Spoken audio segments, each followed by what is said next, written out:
bill passes as a man, Honorable Speaker, becomes one of the first countries in the region to recognize cryptocurrencies and digital assets and bitcoins as a way of a form of payment, as a form of trade, and therefore generating revenue from these particular digital assets, Honorable Speaker.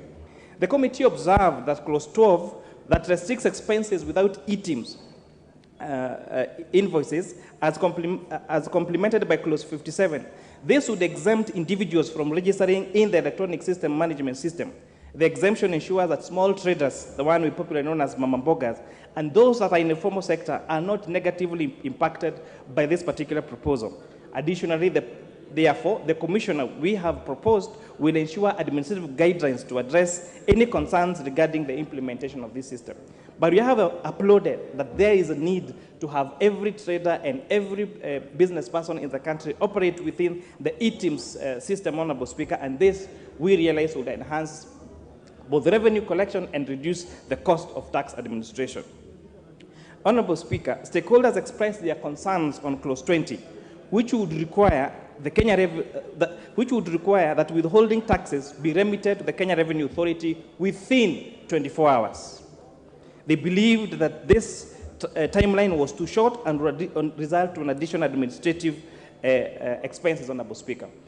But the proposal here, Honorable Speaker, we have had many institutions, many companies that withhold, whether it's excise duty or VAT, that means they are agents for the collection of these particular taxes, had up to 50 days before they remitted these particular payments to the Kenya Revenue Authority. So, Honorable Speaker, we noticed that by them getting 50 days of these taxes, it means these businesses were being funded through their working capital by taxpayers' money, Honorable Speaker. But again, from having between 20 and 50 days to remit these monies to KRA to under 24 hours, we found that 24 hours was a little too overambitious, and the committee amended that and said we would allow that these businesses can remit these particular taxes within 5 working days. The key word here, working, Honorable Speaker, also takes care of the complexities of weekends and and official holidays, Honorable Speaker. Clause 24 was one other very contested by many stakeholders. They were concerned about the proposal to increase pay rate for individuals earning more than 500,000 shillings. And Honorable Speaker, having really considered this, we found also that our tax bands have not been amended for years. And part of our recommendation, even if you're not able to make this particular amendment in this particular bill, Honorable Speaker, there is need to revise our tax bands for pay because they have not been revised for very many years.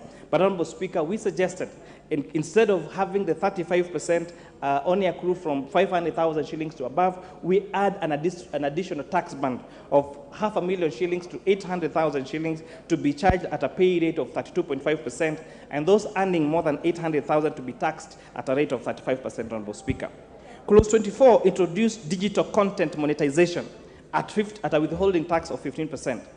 However, we notice that this is, if you compare the withholding tax on other professions, whether it's legal fees, accounting fees, management fees, and all the other professional fees, withholding tax on all these particular fees is at 3%, Honorable Speaker. And that is why we found that charging digital content creators at 500% more was unfair and punitive to this very, very growing sector, and we propose that this withholding tax be reduced to 3% withholding tax, Honorable Speaker. And it's good also, Honorable Speaker, to appreciate the expansion of this particular sector. We have got very, very many Kenyans, especially young Kenyans, who are exerting very, very well on this space. But some people are asking us, then why are we taxing us? I'd like to remind our digital content creators, Honorable Speaker, the teachers that got employed recently that earn an income of 30,000 shillings per month, Honorable Speaker, they pay their rightful share of tax. The nurses that help our mothers deliver in our hospitals, or the nurses that treat our old relatives and the old people in home-based care, pay their rightful share of tax. The doctors that work day and night to save lives of this particular country, the emergency attendants that work in our ambulances pay their rightful share of taxes, Honorable Speaker. So we are really asking, we are not asking you to pay 15% or digital content creators, that is too much, but we are going to politely ask you to pay 3% withholding tax so that we can generate revenue to connect other people to the national grid of electricity in our villages so that they can also get a chance to also participate in this sector that you are in, Honorable Speaker. And I like the introduction of this has also opened a national dialogue about digital content creators. And they came and told us, now, next time we want you to incentivize us by reducing the prices of our cameras, of the video cameras that we use to generate this content, Mr. Speaker, and views that we have taken seriously as a committee. We will endeavor now to carry them on in our next report, Mr. Speaker. Clause 28 of the proposed increase of VAT on petroleum and liquefied petroleum gas from 8% to 16%, Honorable Speaker, was a very contended issue, Honorable Speaker. But what has the committee done? Honorable Speaker, when we put the VAT on fuel at 8% and every vertible product at 16%, so what that meant, Honorable Speaker, that these particular businesses in this particular sector were always in a VAT credit refund position, because their input tax, Honorable Speaker, they're able to pay their VAT on input at 16%.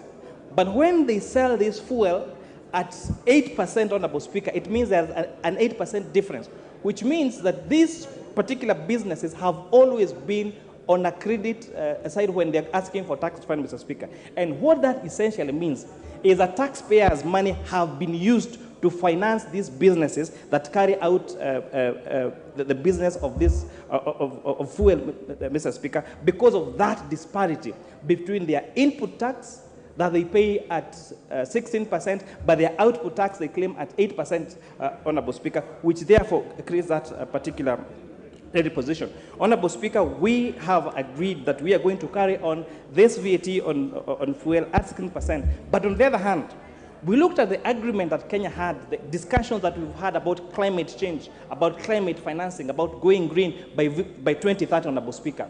And we have this, and we recommend to this House that we adopt other measures that are going to ensure our Kenyans against this increased cost of VAT, and making sure that in moving forward, that the cost of green energy is going to be way cheaper, and therefore reducing the need for use of these fossil fuels, Honorable Speaker. And that's why, for example, we have zero-rated both LPG gas and LPG cylinders, Honorable Speaker. And this is not just exempting them, but by zero-rating them, we are making these particular manufacturers and traders on this particular aspect, business, Mr. Speaker, to be allowed to claim their input tax at 16%, which therefore means that if these proposals are carried on by these businesses and this advantage being transferred to the consumers, we are going to see the price of our LPG gas and LPG cylinders go down by 16%.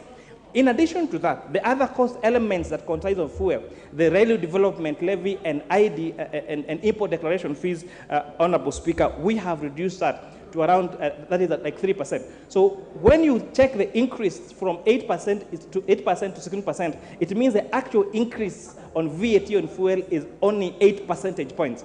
And if you now deduct the reduction on railway development levy and IDF, that means that the marginal increase on VAT on fuel would be around 4 percentage, would be around 4.5 percentage points, Honorable Speaker. On this also, we are looking forward to having most of the imports. The data from our Kenya Revenue Authority, from the Customs Department, has shown that most of the motor vehicles that we're importing in this country are hybrid cars, because Kenyans are now going to motor vehicles that don't rely wholly on fuel, but are both, and that are semi-electric and semi-use fuel, Honorable Speaker. And as such, we have incentivized manufacturers of electric motor vehicles, electric motorcycles, electric border cycles, so that in the long run we grow our manufacturing of electric buses, electric vehicles, and electric motorcycles. And not just that, zero-rated also their charging system or their charging units. And we look forward, just like countries like the United States of America or the UK, where most of the means of transport, whether it is buses or motorcycles, Honorable Speaker, are going to be electric, and therefore reducing the need for use of fuel, Honorable Speaker. Key to note, Honorable Speaker, one of the greatest challenges you're facing as a country has also been the depreciation of the Kenya shillings against the US dollars, Honorable Speaker. And the oil component, the amount of money we are spending per month, per annum, importing this fuel is a point of concern.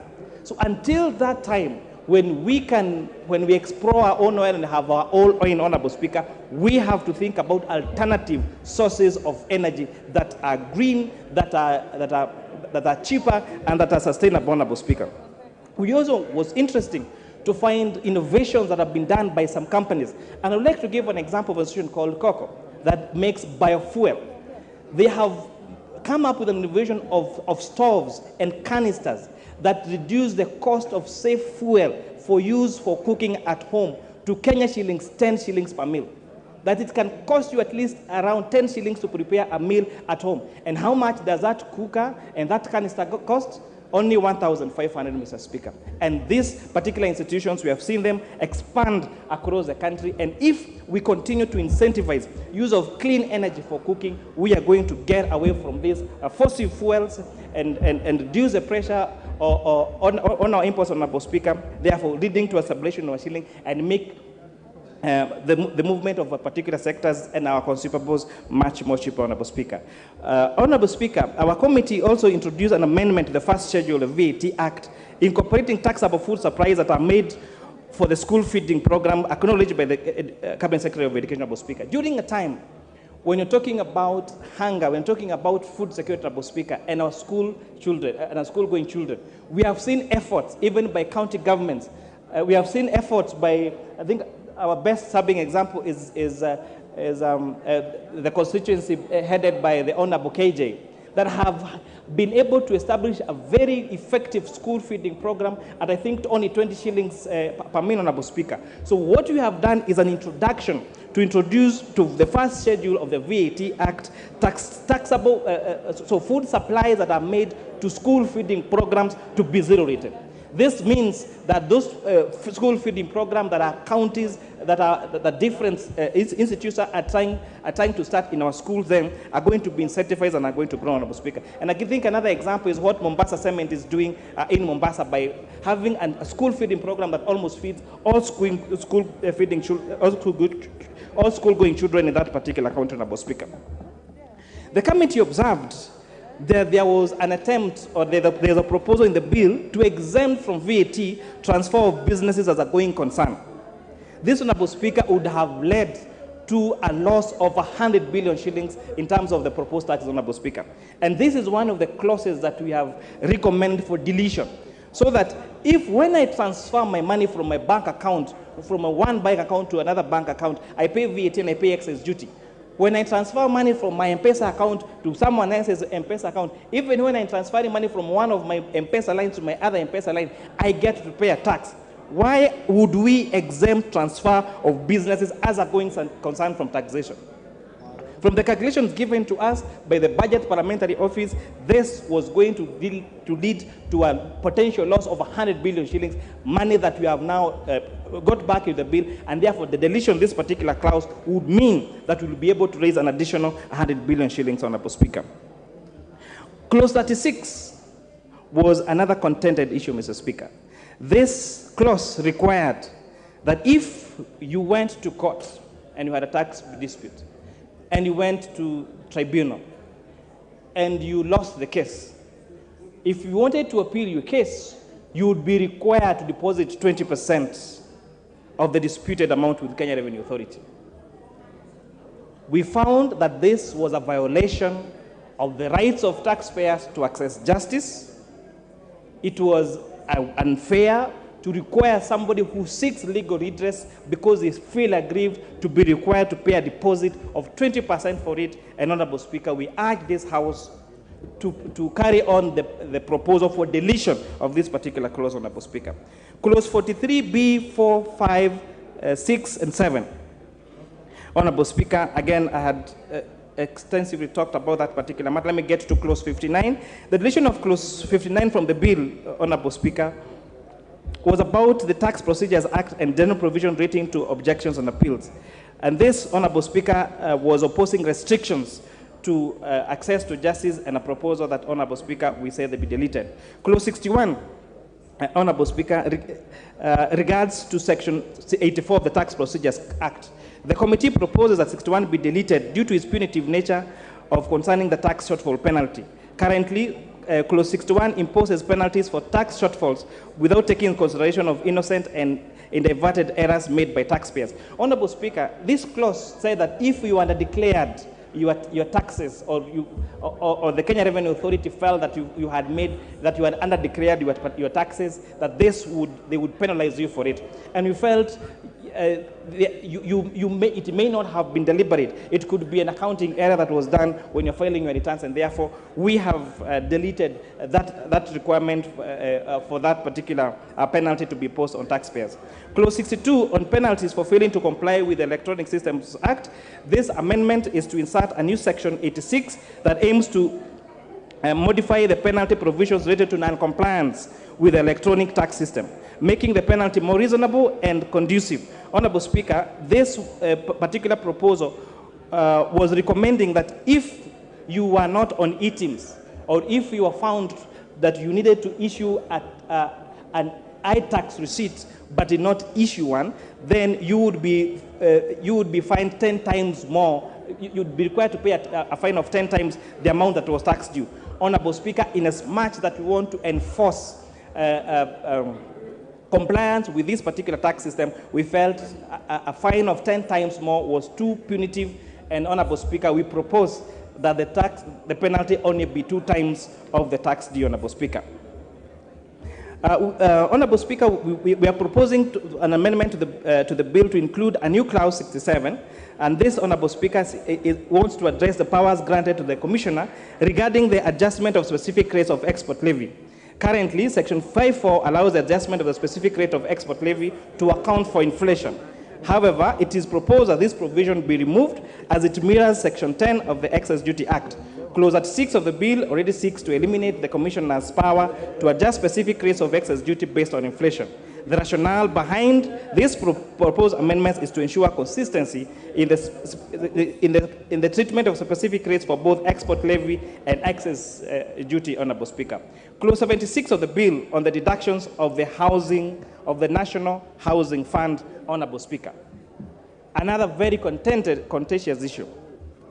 We listened to the view of Kenyans, and Kenyans told us it is a good thing to make houses affordable to the public. It's a good thing that somebody who rents an apartment in Kenor or in Section 58 or in either part of the country and pays rent have an alternative of paying the equivalent of the rent but get to own that house at the end of a particular period, Honorable Speaker. Mortgages, access to mortgages still remain a privilege of the high-end people in this particular market, Honorable Speaker. We agreed, and every stakeholder that we met told us, yes, it's going to lead to job creation. The doors that are going to be made, the windows that are going to be made, the suppliers for those particular goods, the people that are going to provide the rest of the services, that is the spiral effect of it. The people are going to sell food into those particular units, Honorable Speaker. We felt, they said, there is a need for this particular housing fund, Honorable Speaker. But they were worried about the how. And they were telling us, for you to start us off with 3% of our basic pay, it is too punitive. They told us, and one of them, I remember, Kari looking at me on the face and telling me, Honorable Chair, if we cap this particular housing fund to 2,500 shillings a month, and you tell me that I'm paying 3%, you're not paying 3% of your basic pay. You're actually paying around 0.0045 of your basic pay. And they said, this is discriminative. We feel that you people that are earning a lot more want to pay much less than us. Because I get to pay my rightful share of 3% if I'm earning around 80,000 shillings a month, but you who is earning 500,000 shillings, because you have capped that contribution to 2,500, you pay 0.00, I think 0.0045%. Honorable Speaker, we listened to the view of these Kenyans, and we propose a reduction in the housing fund contribution from 3% employer and 3% employee to 1.5% employee contribution and 1.5% employer contribution, Honorable Speaker. And it's very important to note that the capping that was capping the contribution to 2,500 has been removed, because this would have been discriminative against those people that are earning less, because those people earning less would have paid their rightful share of the 1.5%, but you and I that have a higher pay slip then would get to pay much less or a higher percentage, Honorable Speaker. We have also established that these funds will go into the consolidated fund, Honorable Speaker, as per the PFM Act. Mr. Speaker, the shift towards the informal sector also poses challenges to our tax revenue. As the economy diversifies, the jobs opportunities arise in all sectors, it has become crucial to expand our tax base. Honorable Speaker, Kenyans told us that the few of us are paying taxes, but there are so many others that should pay the rightful pay of tax that are not paying. And key in point was the small businesses.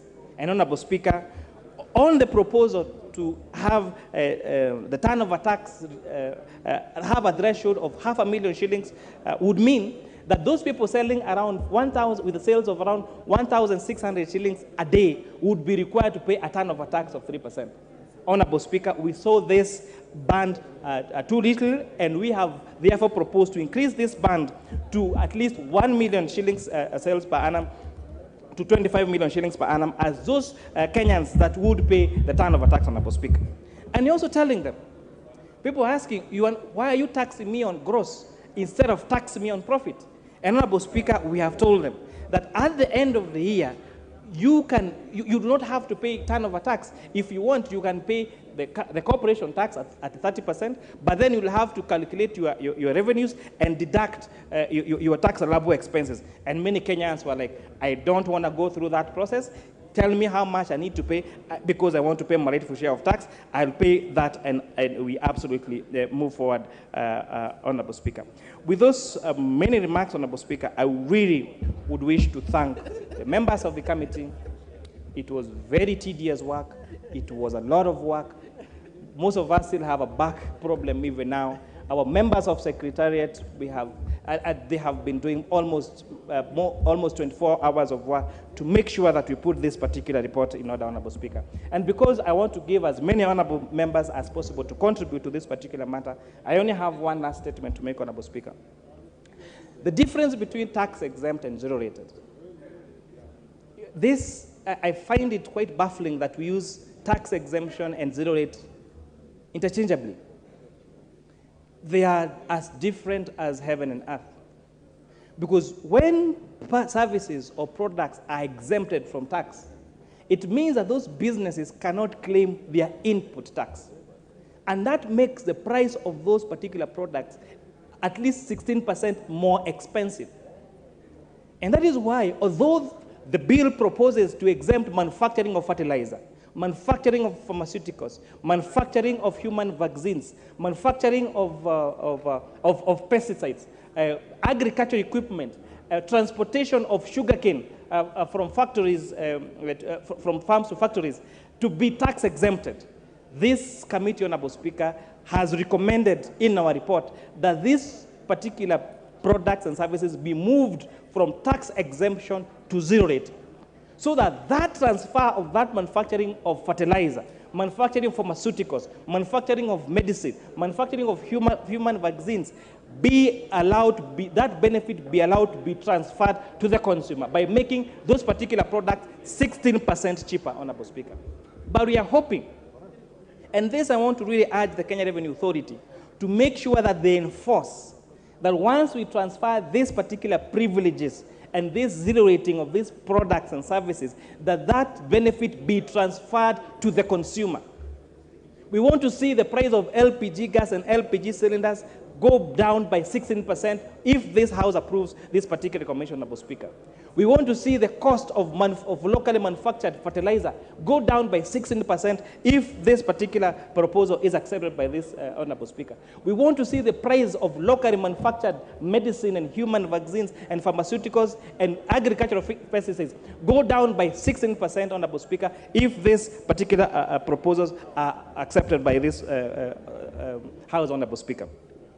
We have a very ambitious, this bill has an ambitious plan of exporting mobile phones across Africa, Honorable Speaker. We have seen the demand of smartphones and mobile phones in this country, and we have a big potential to manufacture them. The manufacturers of mobile phones came and told us that, Honorable Committee members, if you zero rate these products that are used as raw materials for assembly of mobile phones, we would be able to manufacture mobile phones in Kenya, smartphones in Kenya at a cost of at least 8,000 shillings and be able to export this to other African countries, Mr. Speaker. We found this very revolutionary, and we urge this House to support this particular amendment, Honorable Speaker. We have had a huge influx in a digital space in terms of digital lenders, Honorable Speaker. But we found that the excise duty and the VAT on the transaction fees on digital platforms for mobile money and for digital lenders was discriminatory against that of the banks, because banks were getting preferential treatment by getting preferential rates. But, Honorable Speaker, our report aims at harmonizing the rates that are being charged by digital lenders and microfinance institutions to that of the banks, Honorable Speaker, so that we create a level playing field. Honorable Speaker, some of us, when we left school, the first thing we wanted to do was open a bank account. The people that are leaving school, the first thing they want to do is not open a bank account, is to have a digital wallet. And we're saying we need to incentivize this space. This is the next frontier in financial inclusion, and we are asking this Honorable House to agree with us and pass the amended finance bill as proposed by the Committee of Finance and National Planning. And with those very many remarks, I want to donate the rest of my minutes so that this House can extensively debate this particular matter, and hopefully our good idea can give birth to a great idea, and that great idea can give birth to the greatest ideas. And with that, Honorable Speaker, I support, and I ask the Vice Chair of our committee, the Honorable Ambassador Benjamin Langat, to second. Thank you, Honorable Kimani. Who is seconding you? Danger. Yes, sir. Yes, Mr. Speaker. Mr. Speaker, I want to thank you for the opportunity to second this bill, and I rise to second this finance bill of 2023. Mr. Speaker. Mr. Speaker, you said yesterday that this bill has been transacted in funerals, churches, other social places, Mr. Speaker, and you advise us that we must now come to the House and transact this bill. Mr. Speaker, we have just come from a campaign less than a year ago. Some of the issues that were transacted or canvassed, Mr. Speaker, were mainly three issues, Mr. Speaker. One of them was cost of living. Number two, Mr. Speaker, our level of public debt. Number four, Mr. Speaker, is empowerment of the youth. Mr. Speaker, it is in the public domain that our public debt is the highest ever, Mr. Speaker. And because of itinerance of commission or omission, Mr. Speaker, we found ourselves there. Mr. Speaker, if I was to liken Kenya to a public company, Mr. Speaker, I would say Kenya is a very high-geared company, Mr. Speaker. We have borrowed more than what we should have done, Mr. Speaker. And those of us who are accountants, who have managed public entities, Mr. Speaker, you know, when a company is high-geared, Mr. Speaker, you have two options. One is to close the company, Mr. Speaker. Number two, Mr. Speaker, is to bring in more capital, Mr. Speaker, by the shareholders. Mr. Speaker, this republic, the shareholders are Kenyans. Mr. Speaker, this house is the board of management, Mr. Speaker. The president is the CEO, Mr. Speaker. Mr. Speaker, we must make a decision whether we want to close the company or we bring in more capital injection, Mr. Speaker. If you ask the shareholders of the company will say, no, we are not closing the company, Mr. Speaker. We need to do something to bring in more capital, Mr. Speaker. Mr. Speaker, if I liken this country to an individual, Mr. Speaker, I would say the person is sick. When you are sick, Mr. Speaker, you must seek for medical advice, Mr. Speaker. Mr. Speaker, sometimes the doctor prescribes medicine. And Mr. Speaker, medicine are not always very sweet. They are not palatable, Mr. Speaker. Mr. Speaker, sometimes the doctor might even prefer that surgery be done, Mr. Speaker. And surgery is not very, very nice, Mr. Speaker. But, Mr. Speaker, we must do it because that is the only thing that remains to be done. Why am I saying that, Mr. Speaker? This country is faced by very serious problems of public debt, very serious problems of cost of living, very serious problems of the need to create employment, Mr. Speaker. And, Mr. Speaker, if we continue doing things the same way we used to do, Mr. Speaker, it can only be the results are the same. We'll continue borrowing, Mr. Speaker. We'll continue not having employment for our youth, Mr. Speaker. So, Mr. Speaker, I'm only saying this bill is good because it proposes radical changes, Mr. Speaker, to help us to resolve the problems that will come, that we are in now, Mr. Speaker. Mr. Speaker, the question is the process nice? Mr. Speaker, it may not be nice. But, Mr. Speaker, we need to take those decisions so that tomorrow is better than today, Mr. Speaker. Mr. Speaker, I want to thank the members of the committee because we sat and we listened to members of the public, Mr. Speaker, through a public participation process. Mr. Speaker, I'm a former chairman of this committee in the 11th Parliament, Mr. Speaker, and I can confirm there has never been an interest in finance bill more than what I saw in this one, Mr. Speaker. Mr. Speaker, we received almost 200 representations from members of the public, organizations, professional organizations, Mr. Speaker. And, Mr. Speaker, I want to inform the House that we listen to them, Mr. Speaker. And the question is, does the bill have issues? Yes, there are small issues. But, Mr. Speaker, I'm happy to report to the House that more than 60% of the concerns of Kenyans, Mr. Speaker, we have carried it in our report, Mr. Speaker. And so, members, when you are reading the bill as it is now, you read it together with the report which was tabled yesterday, Mr. Speaker. Mr. Speaker, I want to say that all the matters that were of contention, we were able to give it a hearing, and a recommendation will be put to this House, Mr. Speaker, to make sure that we alleviate the fears of the public sector, Mr. Speaker. Some of the issues include the excise duty on both manufactured goods in the country and imported goods, Mr. Speaker. And the stance of the committee, Mr. Speaker, throughout was that we must support local manufacture. We must give competitive advantage, Mr. Speaker, to our manufacturing sectors, Mr. Speaker. Mr. Speaker, if we were to industrialize, if we were to give jobs to our youths, we must see how to incentivize the manufacturing sector, Mr. Speaker. And that is why some of our proposals are actually deleting the proposals to tax excise on locally manufactured raw materials or goods, Mr. Speaker, so that our companies, we can encourage local manufacture, Mr. Speaker.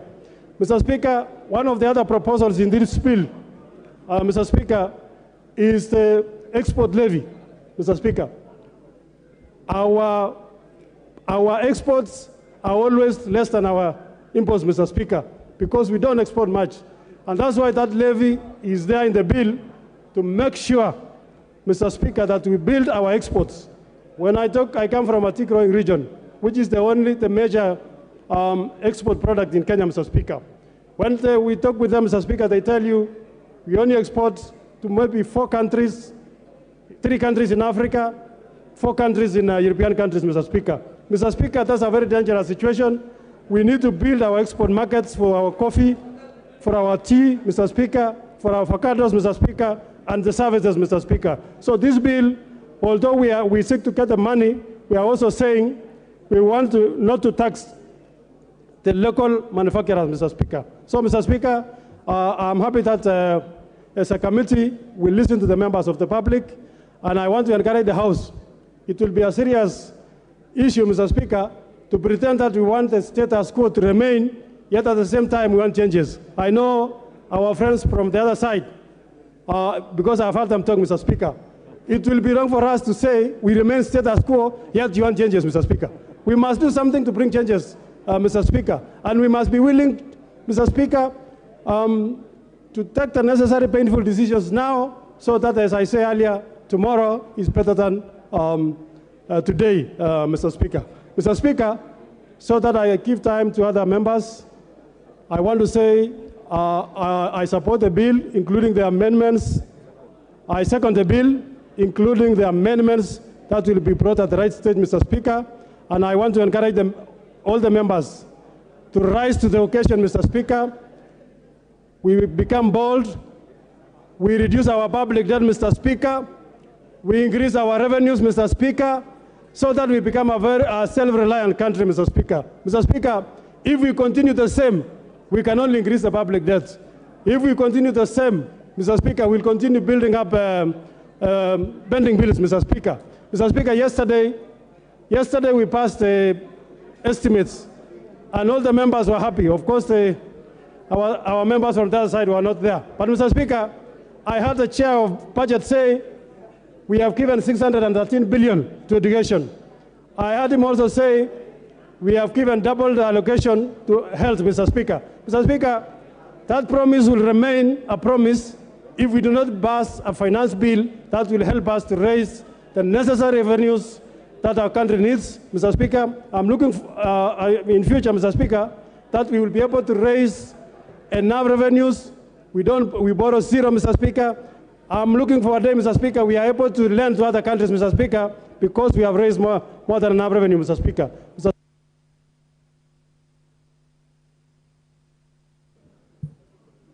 Order, honorable members, before I propose the question, allow me to recognize the following schools in the speakers and public gallery.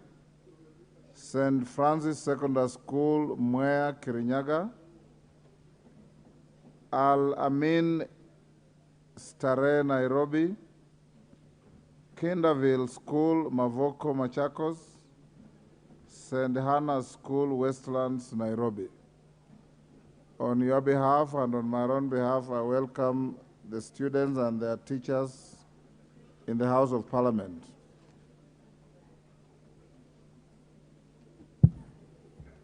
Order, honorable members.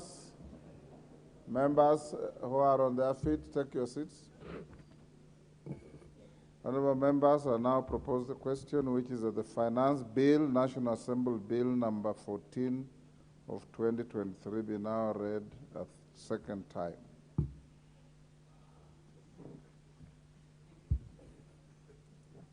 As usual, the screen is full.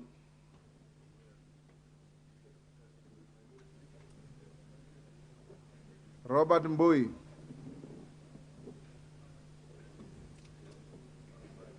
Thank you, Mr. Speaker, for this opportunity. Mr. Speaker. Compose your thoughts and deliver your messages in 5 minutes. One more because you've taken part of it. Mr. Speaker, first and foremost, I want to say that this is the most contentious finance bill since I was elected in this House in 2013. In fact, Mr. Speaker, this is so contentious that I look at it like a drum of poison. And Mr. Speaker, when I listen to the mover and the seconder, they've mentioned some amendments, they're proposing a few things that are in the bill that are okay. It's like saying that they have put a teaspoon of sugar in a drum of poison. Mr. Speaker, for me, I think this bill is something that we must reject in its totality. Mr. Speaker, the economic situation in this country is very dire. Kenyans are struggling. Kenyans are suffering. Mr. Speaker, very few Kenyans can actually put 3 or 4 square meals in a day on the table. Mr. Speaker, Kenyans are asking themselves, do we put food on the table for our children? Or do we pay fees? Do we buy clothes? Everything is difficult.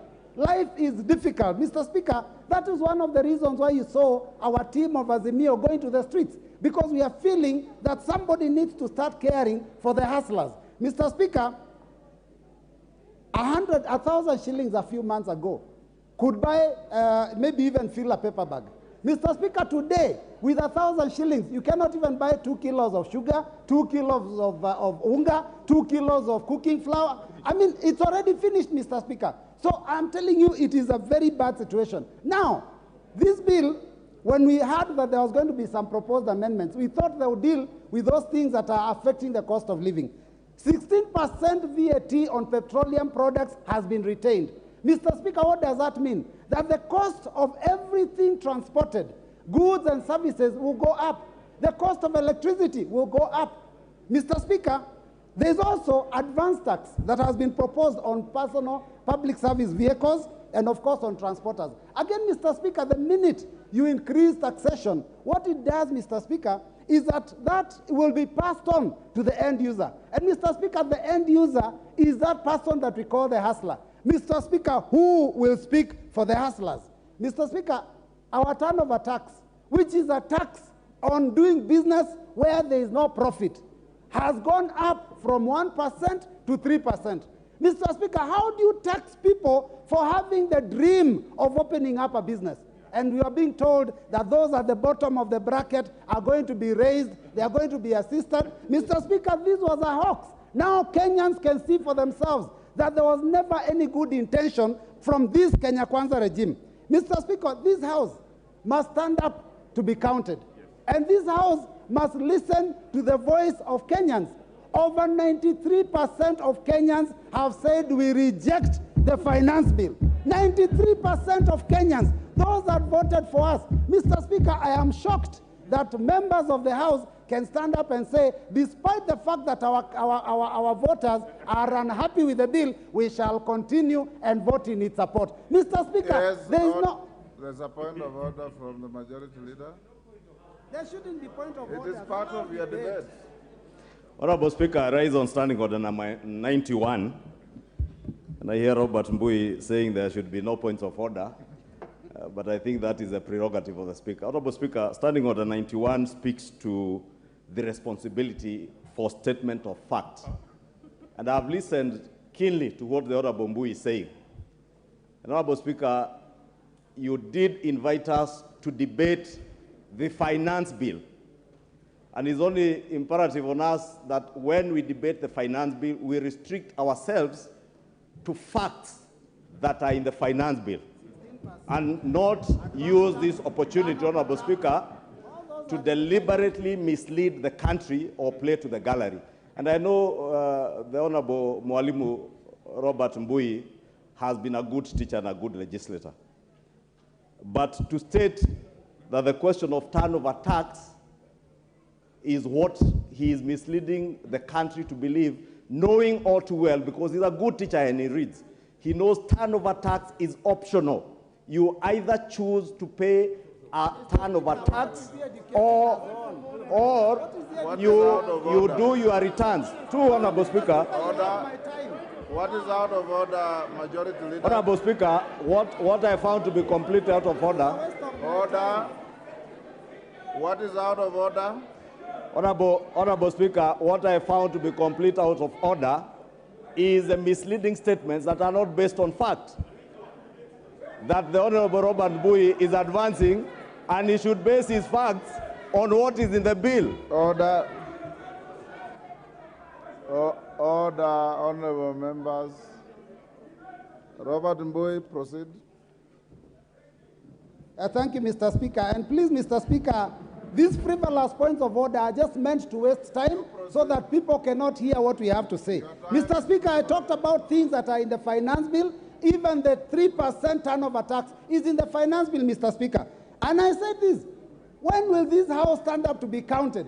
We are being controlled like puppets by the executive, Mr. Speaker. The executive stands and says they are going to watch how we vote. I don't know what will happen to us. Mr. Speaker, members of this House must ensure that the independence and the power of this House is respected so that we don't be taken for a ride.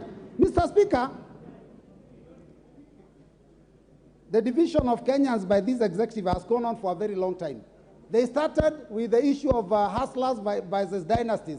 They talked about companies which I've had alluded to here, and shareholders and non-shareholders. Now we've also been told, oh, this bill, there's a fight between those who have salaries and those who do not have salaries. Mr. Speaker, we must make sure that we speak the truth. When you tell us that you want Kenyans to feel pain now, I don't know, they will go to heaven soon or start enjoying themselves. It reminds me of Shakahola, Mr. Speaker. That is what the people of Shakahola told people. They told them, sell all your assets, come to us, starve and suffer in pain, then die and see heaven. Mr. Speaker, we do not want our hustlers to die. We will speak for them. They are suffering enough, Mr. Speaker. This bill, we cannot allow it to continue hurting them more than that, Mr. Speaker. Mr. Speaker, we have had a mention that Kenya is not highly taxed because I think, I don't know, Tunisia, Morocco, they are taxed more. Their tax to GDP is higher. How do you compare Kenya with some of those countries? The average salary in Tunisia is 176,000 a month. Average salary in South Africa is 187,000 a month. Average salary in Morocco is 263,000 shillings a month. The average salary of a Kenyan is 22,000 shillings. How do you compare light and day? Mr. Speaker, let us talk the truth. Mr. Speaker, you know, when I listened to this team when they were speaking during the Kenya Kanza team during the campaigns, they talked about raising the hustlers. In this finance bill, there is a proposal to tax welfare groups. Welfare groups are those chamas of our women when they put money together, Mr. Speaker, so that they can do table banking. 1,000 shillings each, they put it together, then it is taken by one. Now this team wants to tax that money, take money that these women have worked hard for, the hustler women of this country, the mamamboga, the boda. Can you people be fair to Kenyans? Members, let us stand up and oppose this bill, all of us. The voters are watching. The voters are watching.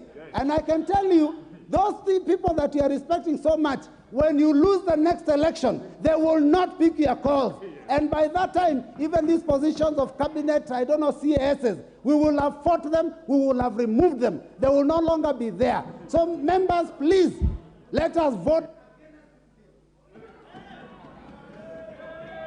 Order. Order, honorable members. In any civilized parliament, when you approve of what your colleague is saying, you thumb your feet. You thumb your feet.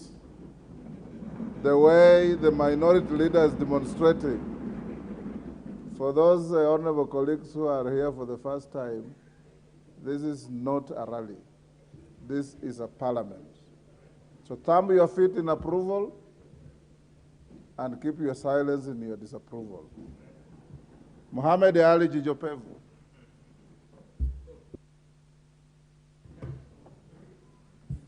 Asante sana Mheshimiwa Spika.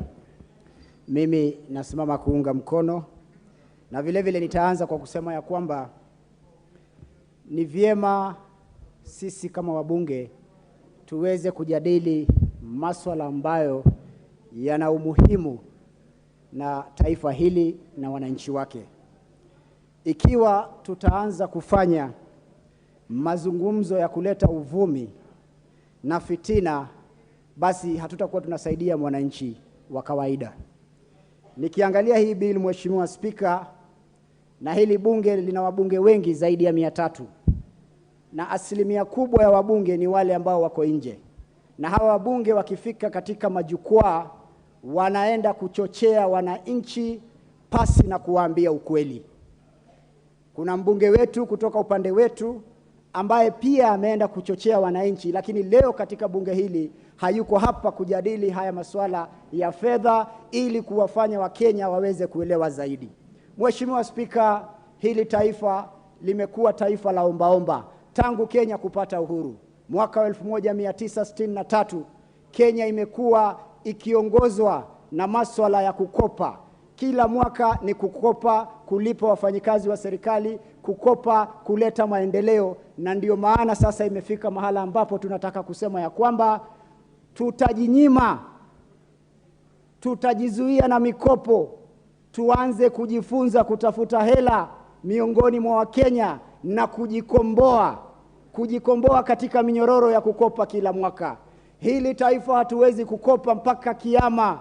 Hili taifa ni lazima tukaze minyororo, tufunge longi yetu vizuri na tuvae njuga, na tuhakikishe ya kwamba tutafanya haya mambo kwa miaka 2 ama 1 hivi, lakini mambo yatakuwa sawa. Mheshimiwa Spika, unataka vipi Kenya hii tujenge barabara wananchi wanataka? Mheshimiwa Spika, unataka vipi sisi leo tuweze kuunganisha umeme? Unataka vipi leo tuweze kupunguza bei ya vyakula ilhali tutaendelea kukopa kwa wazungu ili kuleta matatizo kwa Afrika? Ni lazima tujifunze na kustahimili. Mheshimiwa Spika, katika bunge hili leo, hawa wabunge wenzangu leo wana nguvu kwa sababu wao, kila mbunge kama sijakosea ana nyumba. Mheshimiwa Spika, wacha nizungumzie hili swala la nyumba kwa sababu linachukuliwa vibaya sana. Leo mbunge wa Kenya kila tama akiingia anachukua milioni 30 na kununua nyumba. Hawa wabunge wote, mimi pia binafsi nachukua hiyo pesa na kuhakikisha ya kwamba, Mheshimiwa Spika, nilinde. Mheshimiwa Spika, nilinde na haya maneno naosema. Hawa wabunge tuacheni ubinafsi kwa mara ya kwanza. Tufikirie hawa wananchi. Ni lazima tujinyime, ni lazima tujiadhibu ili tuweze kukomboa hawa wa Kenya. Leo unataka kupinga mswada, leo unataka kupinga bill kwa sababu ya kutafuta umaarufu, siasa za populism. Tunataka siasa za kukomboa taifa hili. Hatuwezi nyima maskini nyumba na wewe unajipatia nyumba kila mwaka. I see nothing out of order. You'll get a chance to say something contrary to what he's saying. That is what debate is all about. Mheshimiwa Spika, na naomba uniongezee dakika zingine 2 kwa sababu hawa watu wa Azimio wanapenda kupiga kelele mambo mazuri yakitajwa. Mheshimiwa Spika, nilikuwa nazungumzia, angalia katika hii bila, angalia Mheshimiwa Spika. Kwanza inapatia taifa hili uhuru wa kuwapatia nafasi wawekezaji waweze kuja katika taifa hili. Wawekezaji wengi wanaweza kuwekeza katika Nairobi, lakini wamepunguziwa kutoka 37.5 hadi 30% kwa masharti ya waende wawekeze maeneo mengine kama Bungoma, Mombasa, Garissa, sehemu ambazo hazina uwekezaji. Zikiwekezwa, basi watoto wetu wanapata kazi, nchi inapata ushuru, nchi inapata nguvu ya kuweza kujikomboa. Angalieni mazuri ndani ya fedha hii. Kwa mfano, hii mambo ya 10% ambayo ina protect local market, ya kuhakikisha ya kwamba tunaenda katika jua kali sekta, tunanunua Kenya, tunanunua Ukenya ndani yetu na kuhakikisha tunainua viwanda vyetu. Angalieni yale mazuri yako ndani ya hii, msiangalie ubinafsi, msiangalie tamaa, msiangalie kuongozwa na viongozi ambao hawana dira ya uongozi. Kila mwaka ni kusumbua, kila mwaka ni kuambia. Time is up. Women Rep Migori.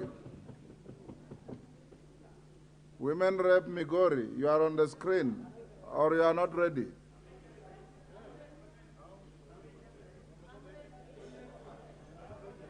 If you are not ready to speak, please take out your card from the screen to free for others. Go ahead, Women Rep Migori. Thank you, Mr. Speaker, for giving me this opportunity. The minutes that you give me, sir, I request that I speak for 1 minute and donate a few to my colleague. You cannot donate any time. Thank you, sir. All the same, I'll speak. Yes. My opinion is this, and I speak as a member of Parliament for Migori County. The committee has reported that they went round and the people of Kenya suggested that they bring it to 1.5, the housing levy. They are not being sincere unless they were doing this out of Kenya, but not in Kenya. Kenyans are saying 0. They don't want it. They are not interested. They are not aware of your 1.5. And I'm questioning this. If you are dishonest, even after speaking to wananchi, where is your honesty? Chair, You said that people told you that they want 1.5. Right now, I'm receiving calls and SMSs, and they're telling me, Fatuma, speak for us. In Migori County, Kenya at large, we are not aware of that 1.5. You never visited Migori. I believe you didn't visit anywhere other than your small offices. You sit there, take coffee, and make decisions for Kenya. We are telling you we are not interested in your levy. We want food on our tables. Our children are going hungry. We don't need houses. We are living in our grass thatch houses. We are comfortable with those houses. All we want is food. And as a youth, I'm telling you, shame who? Shame on you. I am not aware of your input. And I'm telling you, you should be ashamed. You are lying either for yourself or for your government. As the people of Kenya, as a youth, I am telling you, whatever you promised us in your agenda, keep your agenda and stop shaka-hollering us. We are not interested in your house. It will not even come even if we give you 100% levy. We know the truth that you don't keep your promises, and you're not going to twist us in this. Stop lying to Kenyans and face reality. Kenyans wamechoka. They are not interested in this house levy. They're asking for one request. Please give us food. Don't give us houses that do not exist. After all, as a Muslim, there is a golden house waiting for me in heaven. I don't need one from Kenya Kwanza. Thank you, Mr. Speaker. Wakili Mureu. Wakili Mureu. Rendekiri.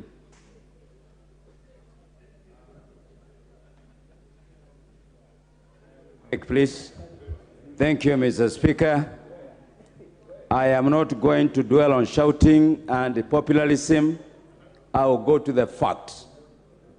Mr. Speaker, we are dignified members of this House, and we have a moral responsibility of guiding our thoughts and our future. Mr. Speaker, this committee is not made of tweets. It's made up of professionals who we believe have done a good job. They never sat anywhere taking coffee. They listened, and this member who has just spoken has expressed a lot of ignorance as a member of parliament. It's very unfortunate that we can continue saying our people can continue staying in that house. Mr. Speaker, on the issue of housing, I am the vice chair of housing, and I'm not ashamed of standing here to say I am so impressed by the outcome of this amendment. Mr. Speaker, this clause addresses the need for housing in slums, which are in Nairobi, Kisumu, Mombasa, Eldoret, and Nakuru. Mr. Speaker, we are members of parliament in these chambers who are leading constituencies where 50% of their residents stay in slums. What we are trying to do and what the Kenya government is doing is to uplift the standard of these people according to Article 43 of our Constitution. Mr. Speaker, these people who are talking and condemning the housing factor, they refer the need to go back to our Constitution. How are we going to realize giving clean environment and sanitation if we cannot raise money?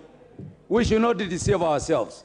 I think the politics of populism, I am shocked. Even the members of parliament for Kasalani, Madale, Kebela, they are all seated here shouting and condemning the people who they are reading. And you are sitting, you are staying in a 5-bedroom house, 5-star house, and here you are, the government is giving a long-term solution to the problem, yet you are here trying to teach us on how to think. We are not going to think that way. We want to have a future for our people. Mr. Speaker, we want to create affordable housing for our children and the generation to come. We have to have a fund that is going to do this. Mr. Speaker, this bill is not only creating houses, it's also creating employment for our children. That is the concept of housing. It is going to make utilization of our local resources, and it's going to enhance manufacturing, and it's going to create businessmen. So we are dealing with a very global and major issue, not the trivial aspect of just the shelter. Mr. Speaker, the finance bill has raised the issue that every Kenyan is saying, Mama Mboga want road, Mama Mboga want education. Mama Mboga want electricity. Mama Mboga want health services. How is the government going to provide this if we are not going to raise money? The former government utilized our coffers when they were exiting, and the people in front leading the Azimio Brigade, they are the same battalion that took off with the money that was left at the treasury. Shame for you to stand there and tell Kenyans that the living standard. Listen, you took a lot of debts. You left this country in debt. Now, where do you think the money is going to come from? Mr. Speaker, we are pretenders of the greatest honor. There is no way that we are going to lower the standard of living for Kenyans if we don't increase productivity. Productivity cannot come as if there is no money put in the investment in terms of agriculture and support services. So let's engage on issues. Let's not engage on populism. My friend, Mr. Bui, I was not born in parliament, but I want to be counted as one person who, I want to be counted as one person who... Yes, Robert Mbui, what's the problem? Honorable Speaker, we are debating the finance bill. And it is very shocking for the honorable member who was on the floor, the Honorable Rindikiri, to start lecturing me and mentioning my name. Mr. Speaker, here it's about debate, it's about the finance bill.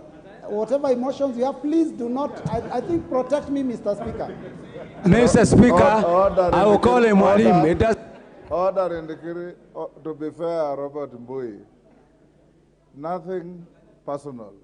You have already contributed, and even Kathy has referred to you as my friend Robert Mbui to counter your argument. That's part of debate. Rindikiri. Thank you, Mr. Speaker.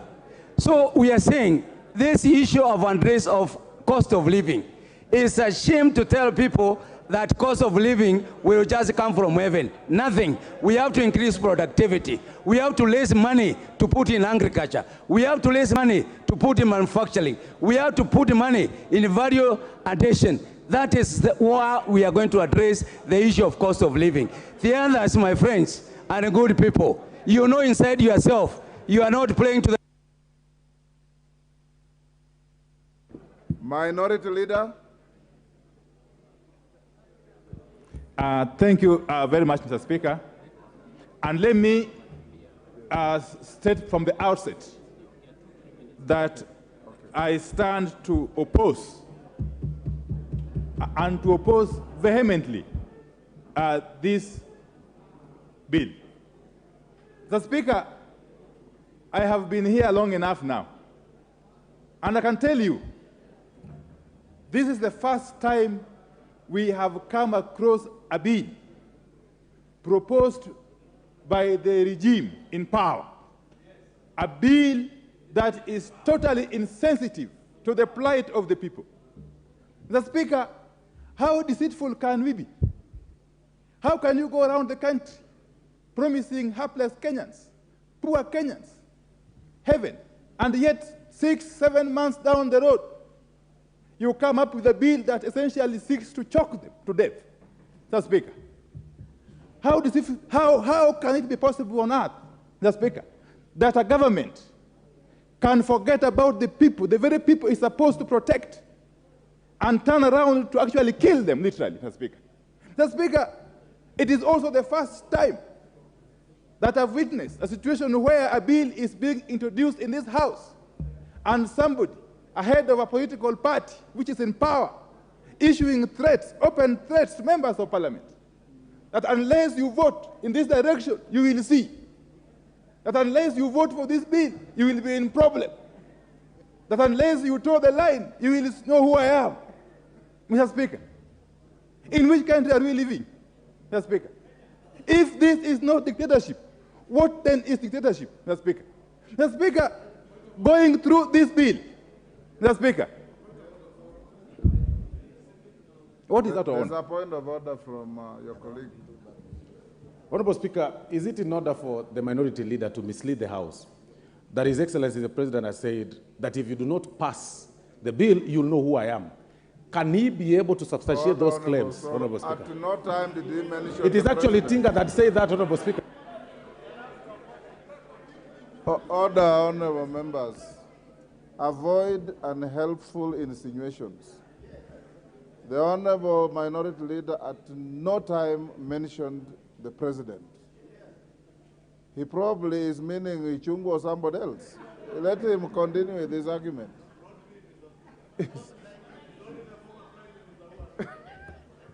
Mr. Speaker, as usual, I will ignore the Honorable Soro.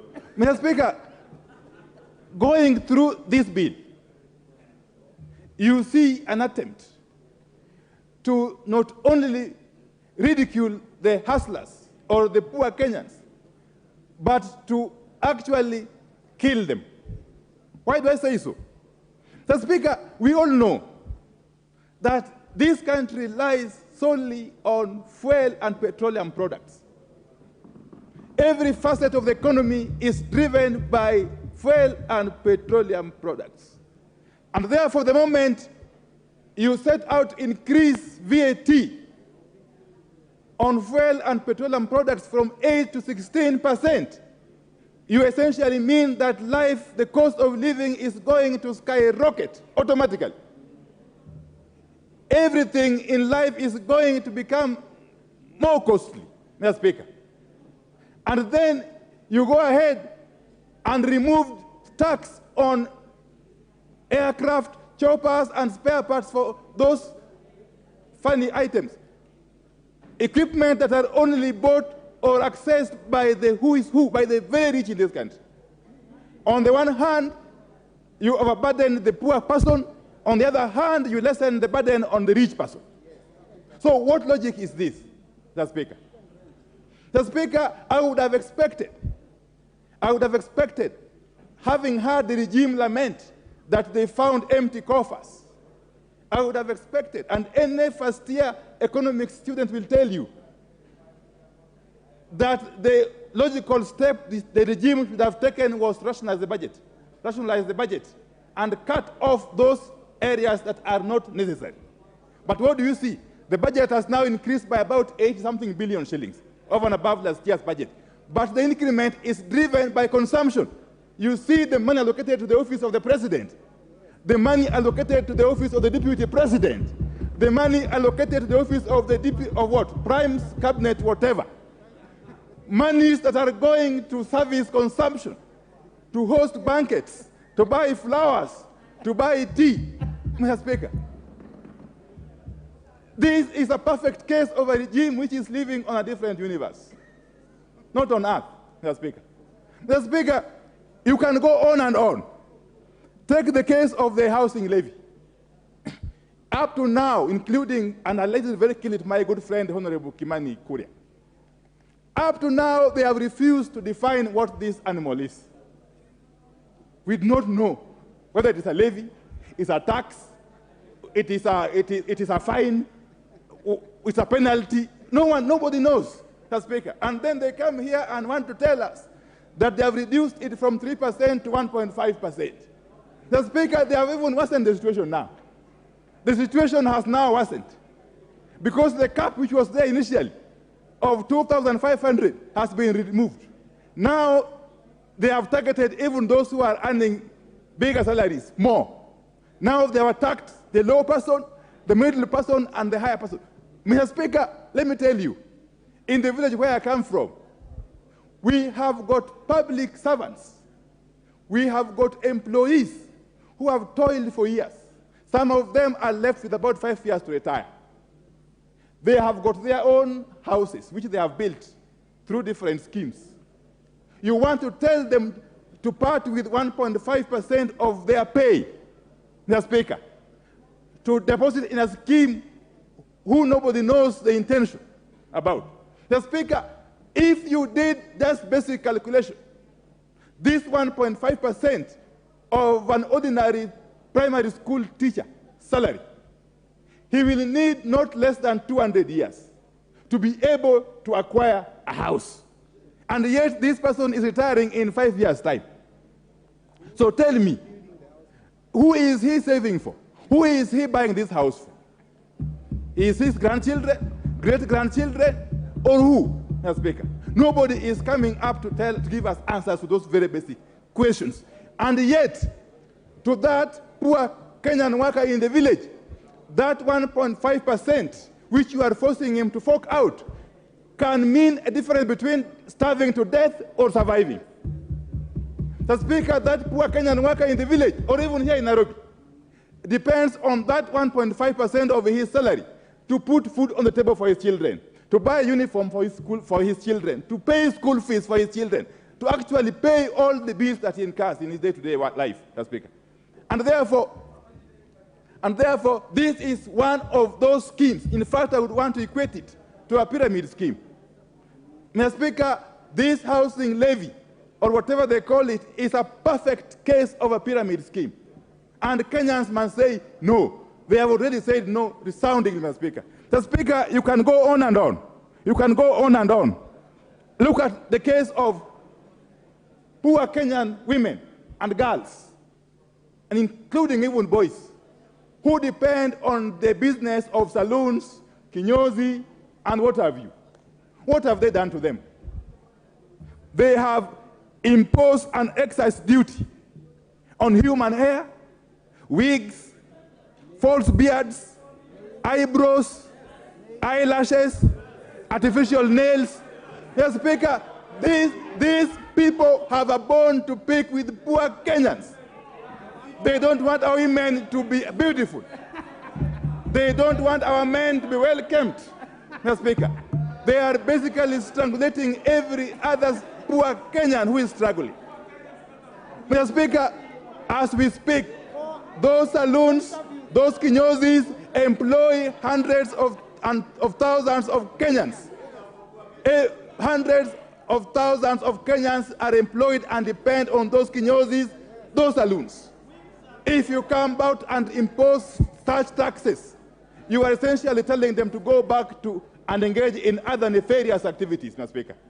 Mr. Speaker, you cannot be on one hand condemning alcoholism and drugs and so on and so forth, and on the other hand, you are removing people from gainful employment and throwing them to the wilderness. What a contradiction is that, Mr. Speaker? Mr. Speaker, this bill, as I conclude,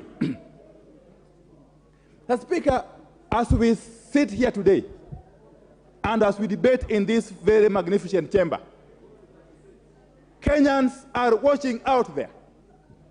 In fact, I have received since 1 hour ago, not less than 200 messages from Kenyans who are watching us. It is therefore incumbent upon us to choose where we want to stand. Do we want to stand on the right side of history or on the wrong side of history as a house? Because Kenyans are watching. Do you want to side with the oppressors who have brought this bill, or do you want to stand with the poor Kenyans? The choice is ours. At the end of the day, it will be neither the issue of Kenya Kwanza or Azimio. It will be the issue of what position did a leader take at the hour of need. What stand did you take at the hour of need for Kenyans?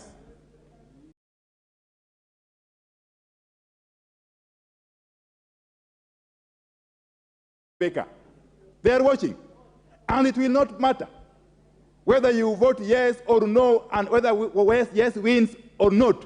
What will matter is where are you standing as a leader of the people of Kenya. The Speaker, in this country, we are used to giving empty and lofty promises, and then we forget about them soon after elections. This time around, the mood I am seeing out there, and I am very often at home, Mr. Speaker, the mood out there is that this bill is a make or break point. This bill can actually spark a serious revolution in this country. This bill, I want to caution you, this bill can actually be the spark that will lead a revolution that will never be ended. And it's going to be a revolution of the proletariat, Mr. Speaker. It's going to be a revolution led by the poor hustlers, Mr. Speaker, because they have had enough. They have had enough of lies. They have had enough of this chest stamping. They have had enough of this bravado. that hour of reckoning has now come. And therefore, I want to say this, that even as we stand here to please our masters out there, our masters who are watching us, you must understand that the bigger, greater masters are the people who voted us, not those who imposed us on these positions. Mr. Speaker, this House cannot go down in history as a House which disregarded the plight of the people. This House must go down in history as a House which stood with the people at their hour of need. And with those very many remarks, Mr. Speaker, I oppose in totality. Thank you. Ndindi Nyoro.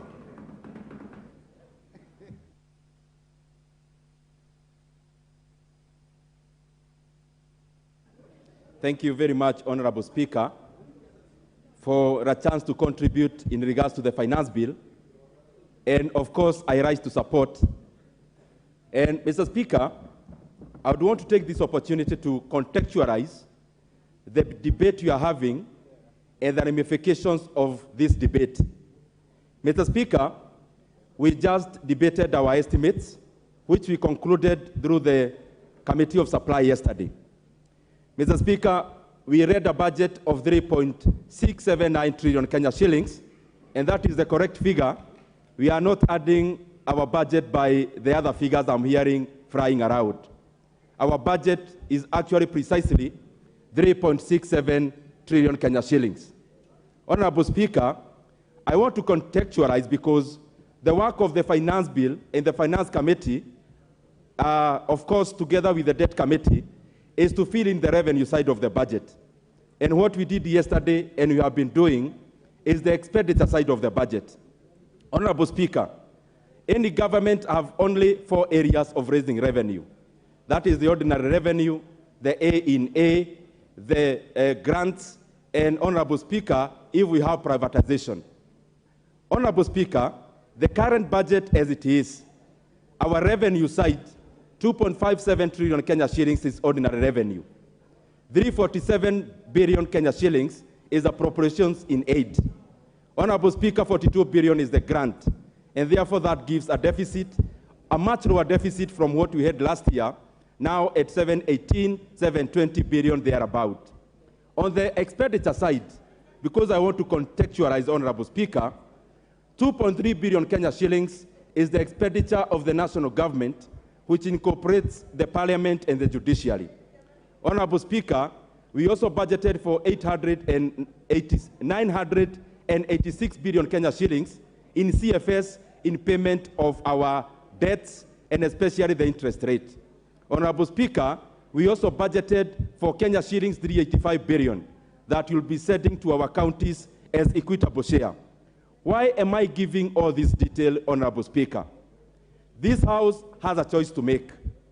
Honorable Speaker, we passed the estimates of the coming financial year.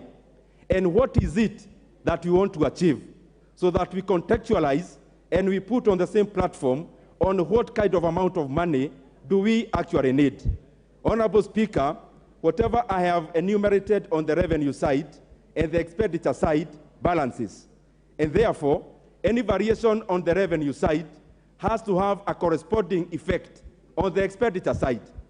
Honorable Speaker, out of the 3.679 trillion Kenya shillings, we are spending the same taxes we are collecting, the same revenue we are collecting through the finance side of the budget.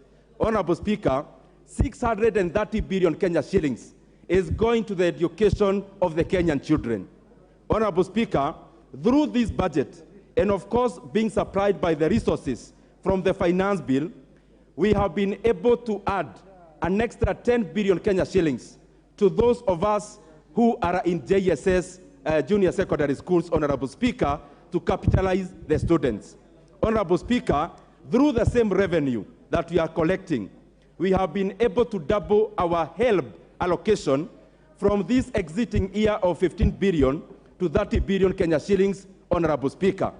Honorable Speaker, through the same revenue, we have been able to add Kenya shillings 10 billion to NGCDF, Honorable Speaker, where every constituency will be receiving 25 million to 45 million, depending on the formula, in the next financial year. Honorable Speaker, we have been able to add and actually double the amount of money we give to Public Service Commission in terms of hiring interns. Next year, Honorable Speaker, we are going to hire 8,000 interns instead of the 4,000 that we hired this financial year. Honorable Speaker, we have been able to allocate 249 billion Kenya shillings to our roads. We have been able to give our farmers fertilizer. The question that we must ask as this House, as we debate the finance bill, what is it that we have a problem with in terms of the expenditure? Honorable Speaker, we have to support the revenue side of the budget because, Honorable Speaker, that is where we draw the resources to be able to take our Kenya forward through infrastructure and any other kind of development that you are undertaking. Honorable Speaker, I support 100%. Thank you, Ndindi Nyoro.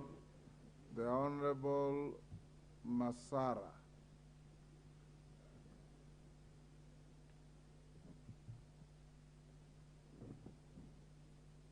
Give Honorable Masara the mic. Thank you, Mr. Speaker. Thank you for giving me this opportunity to contribute to this bill, Finance Bill of 2023. Mr. Speaker, first, I want to appreciate the Kenyan people. For the first time in the history, they have really participated and contributed towards this contribution.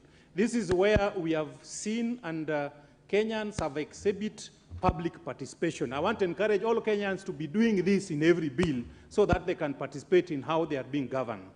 Mr. Speaker, having said that, first, I want to say that I want to correct an impression which was given by my friend, Honorable Mohammed Hali.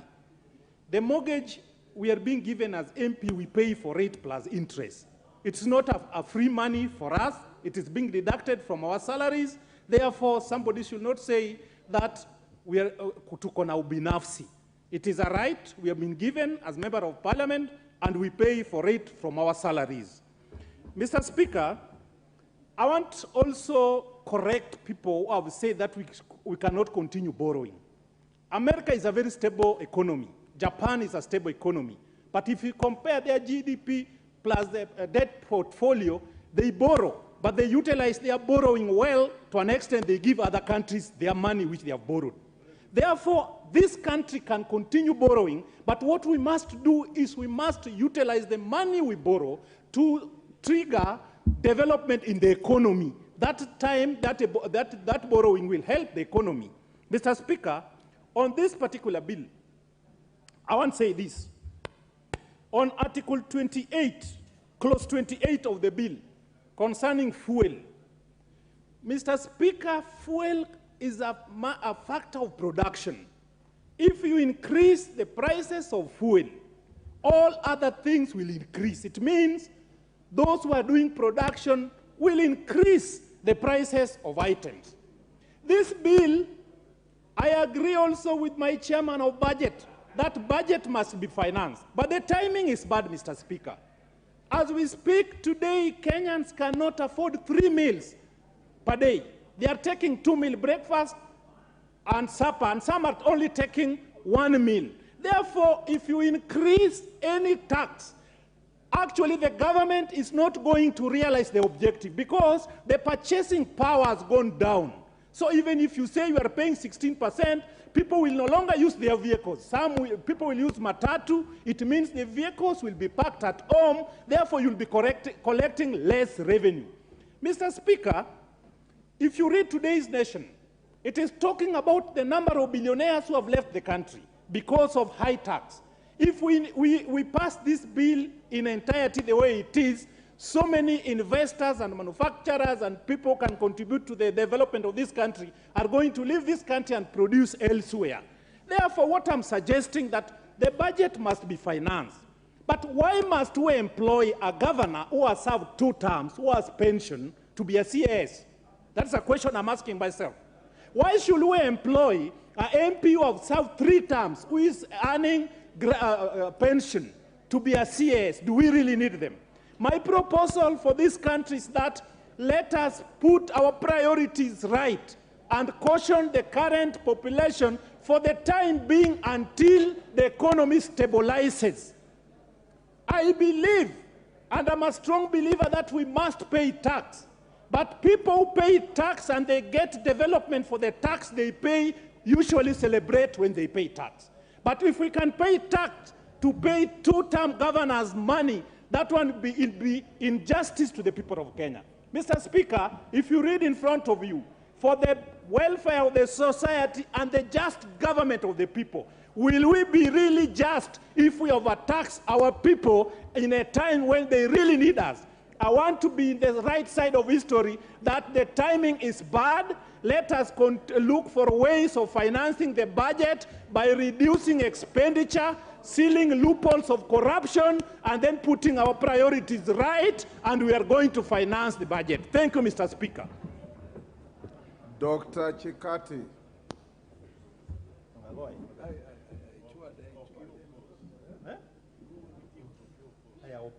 Give Dr. Chikati the mic. Here I am. Thank you. Mr. Speaker, I just want to give the summary picture of the outlook of the finance bill. And so, first of all, Mr. Speaker, the way I understand it, overall it seeks to boost the ordinary revenue as a share of GDP to 25%. And I'll give the summary picture because of time. It also seeks to increase tax compliance rate from 70 to 90%. As you know, one of the challenges facing Kenyans is the issue of tax compliance, Mr. Speaker. Thirdly, Mr. Speaker, the bill seeks to address the issue of counterfeits and expand the tax base. And the issue of counterfeits and tax evasion is a big challenge to the Kenyan community. Fourthly, Mr. Speaker, it seeks to address the issue of debt repayment and help the government to gradually reduce overall government expenditure through elimination of non-priority expenditures, elimination of consumption subsidies, use of private-public partnership in rolling out e-procurement systems and other measures. Mr. Speaker, the bill overall seeks to mobilize resources to help finance deficit, which arises out of expenditure that exceeds our revenue. So in summary, Mr. Speaker, I will support the bill. Thank you. Otiende Amolo.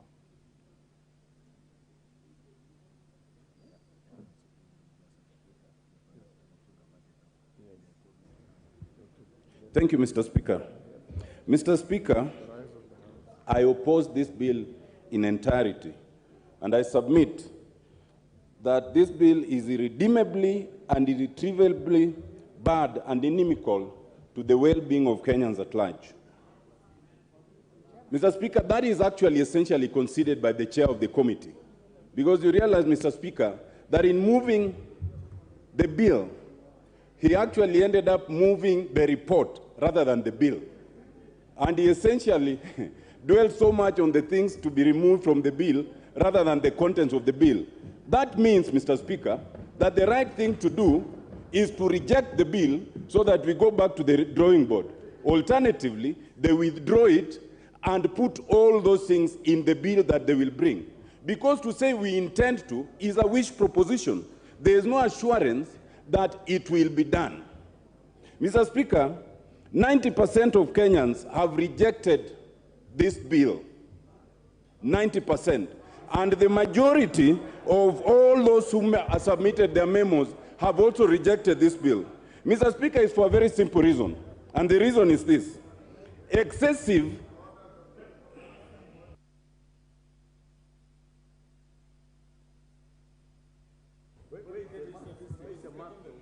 Mr. Speaker, I stand on, we have a responsibility to, wait, calm down. I stand on standing order number 95A, and I want to know whether Honorable Otiende Amolo, with all due respect, when he says and stands on national TV, here in Parliament, where we are broadcasting live, and says that 90% of Kenyans are opposed to this bill. What statistics has he laid on this table to say that he has done a research and found out that 90%, because, 90%, Mr. Speaker, is mathematics. These are numbers, and numbers do not lie. You must be responsible of the statement that you place on this table. So, Mr. Speaker, please, let him substantiate where he has gotten the figures of 90% from. Proceed, Atiena Molo. Yes. Thank you, Mr. Speaker. Mr. Speaker, that objection is symptomatic to the problem this side is having. They don't listen to the radio stations, they don't read the printed media, they don't watch TV stations. If they did, they would not ask that question. Order, Let me continue, Mr. Speaker. Otienda Molo, Mr. Speaker. Otienda Molo, you are normally more balanced than that. Kagombe cannot be the side. He's an individual. Speaker, I'll proceed. Yes. Mr. Speaker, the point I'm making is that excessive and generalized overtaxation of Kenyans will only further burden Kenyans who are already suffering. The cost of living is so high, and therefore it's a lie to say that you want this budget to pass in order to alleviate the suffering of Kenyans. Mr. Speaker, I wish to submit that there are only 3 answers to the problems we have right now. 1, austerity measures. 2, reduction of corruption. And 3, rationalization of government. Mr. Speaker, I do not understand how a government that says that already there's a problem insists on increasing the overall budget from 3.3 trillion, which it was in the previous year, to 3.67 trillion, if you admit there's no money. What is the principle? If you have no money, you cut your coat according to size. So you don't say that you must increase it and therefore you must overtax. Secondly, Mr. Speaker, how does a government that says we are short of money explain why you must create offices that we do not need? You do not need the office of the Prime Cabinet Secretary. You do not need all the 24 cabinet offices. The Constitution allows you a minimum of 14. You do not need over 51 principal secretaries. You do not need over 50 CSS. And all these are taking public money. If you say, and it is unfortunate that a member of parliament should seek to mislead the public by saying that members of parliament already get money for houses, that is not true, because it is a loan that we pay at 3%. But if that is your position, then take away that free house, because we don't have it. Don't tax Kenyans on it. Mr. Speaker, corruption, corruption, corruption. In all these words, the word anti-corruption you will never hear from the words of those who speak for the government side. In fact, you only see the demonstration of those who are facing corruption charges being withdrawn. It is on record from the previous president that we lose 2 billion shillings every day to corruption. If we could even just reduce that to 1 billion, we would fix the gap that they are talking about in government.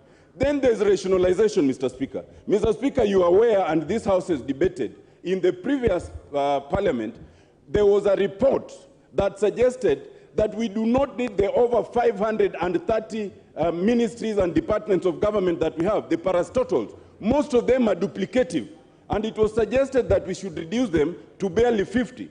Instead of reducing them, we have a situation where we are sustaining even those which were moribund, those which were not working. We are giving opportunity to others to earn a living. Mr. Speaker, as I finish, Mr. Speaker, my 2 minutes were taken. Can I get my 2 minutes back, please? My 2 minutes. Yes. Mr. Speaker, 2 closing remarks. You must listen to us, because even if you use the majority to pass this, there's still the courts. And even if you deal with the courts, there's still the people who are sovereign. 2 things. 1, you cannot have a situation where you are bringing the housing tax here. I want to invite you to note, first of all, that under Schedule 6, the role of housing is for the counties, it's not for the national government. And I invite you to look at Clause 8D. The national government is only to do the housing policy. So when you are bringing the question of housing and you're introducing the tax, you're actually amending the Constitution through the back door. And it also means then that this bill should go to the Senate, because the Senate must have a role in anything that affects the counties. And that is a point that you need to bear in mind. Lastly, it is a matter of the Constitution that you cannot introduce servitude. by telling someone that they must pay tax, which will not benefit them and will go to the shareholders, as your leaders have told us, that is servitude. Servitude that we must reject, and we must reject this bill in totality. Thank you, Mr. Speaker. Thank you, Dr. Mola. Members, before I give the next speaker, allow me to acknowledge the following institutions in the public and speakers gallery. Tender Care School, Embakasi East, Nairobi. Ontulilu Boys School, Buri, Meru. Moi Girls High School, Nairobi, Kibra. Sitam Schools, Makadara.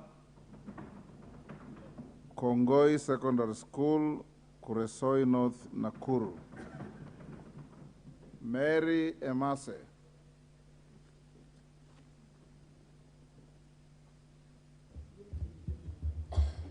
Thank you, Chair, for this opportunity to contribute to this motion on the finance bill. Honorable Speaker, this is a very important bill, and members, I want to urge that we debate soberly and objectively, devoid of any emotions. And secondly, Honorable Speaker, as we discuss the finance bill, we cannot discuss the finance bill in isolation. We need to look at the entire equation holistically. Look at the budget and look at the finance bill. And I'm happy that members agree that we must raise money to finance the budget. And that is what the finance bill is all about. It proposes measures to raise money to finance the budget.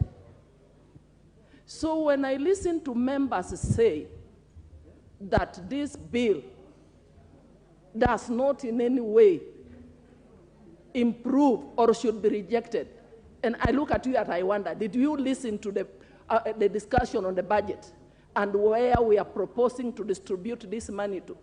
So for me, Honorable Speaker, I want to say that we must make a decision. It is a hard decision, but this is our country. We live here, and we have to make it a better country. And therefore, we must make a decision. And the elephant in the house is the chairman of the budget has just reminded us on the figures, what our budget is. And we know how we borrowed heavily in the past, and that is what brings us to the state in which we are today. 60% of our revenue goes towards paying the loans that we owe. And therefore, we can decide to choose. We talk of subsidies to continue. We talk of less taxes. Yes, you can choose to go that direction. But the question you should ask yourself, for how long shall you be able to sustain the subsidies? And I hear people saying, when we reduce taxes and we continue to give subsidy, we attract more investment, and then the country is able to grow. I want to ask you, reducing taxes is just one of the factors, but there are so many other factors of production. You will need to provide accessibility, that's the road. You may need to provide electricity and many other factors. So it is not automatic by reducing taxes that we shall be able to spur growth and improve things. So, Honorable Speaker, I want to say on this finance bill, as I support it, that I support the position by Kenya Kwanza, that we need to raise more taxes ourselves as a country and borrow less, so that by doing that, we are able to actually allocate money to core sectors of the economy. In fact, the question we should be asking ourselves are questions on accountability, are questions on austerity measures, are questions on how do we fight corruption, so that together we're able to raise them. And that is why we saw in our budget that we are allocating money to go to the sectors like agriculture, so that we are able to increase production. And therefore, ultimately, the forces of demand and supply will help bring down the cost of goods and cost of living. We are putting money to sectors like digitization, industrialization, so that we're able to create employment opportunities for our children. So the finance bill in entirety is not a bad thing. And Mr. Speaker, I want to support this finance bill. And I've listened to members contributing. I was expecting members will say, I do not like this is not for Kenya, and this is what I'm proposing. I want to commend Honorable Masara. It's only Honorable Masara who has said, this is bad. I propose, probably we shouldn't have done A, B, and C. So, Honorable Speaker, I want to thank the committee. It has not been easy. They have tried. And in particular, I see they have listened to Kenyans. They are proposing some reductions, like on the 3%. They're reducing it to 1.5. Probably the only thing I would want to request the chair as he replies to expound more on the difference between moving from mandatory contribution to a levy. And also, when you look at clause 76, they have, that was clause 76. So when you look at clause 36, they have also proposed to remove the 20% mandatory deposit for those companies or individuals that were seeking who had issues with the tax payments or taxes that are being demanded. That was demanded that they needed to pay deposit in court. So. Thank you, Honorable Mary Mase. Member for Kaloleni. Kaloleni, Katana. Kahindi, Katana. Asante Bwana Spika kwa kunipatia muda huu.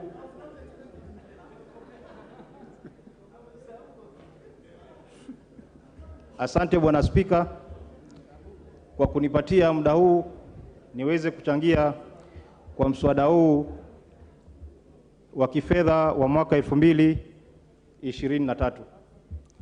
Mimi napinga mswada huu kwa yale yafuatayo. Bwana Spika, gharama ya maisha imepanda kiwango kikubwa zaidi. Na gharama hizi hazijui ni nani yuko upinzani na ni nani yuko ndani ya serikali. Tabu hizi tunazipata sote kama Wakenya. Bwana Spika, ukiangalia ile nyongeza ambayo inataka kuwekwa kwa mafuta, ukiongeza ushuru kwa mafuta, kila kitu kinapanda. Na anayeumia zaidi ni yule ambaye alikuwa akiongelewa, mama mboga, bodaboda, kwa sababu hakuna tofauti ya mama mboga na bodaboda na mbunge hata na rais.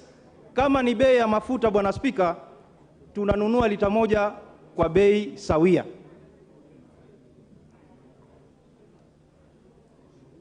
Bwana Spika, wakati serikali ilipoingia walisema gharama ya unga itashuka chini.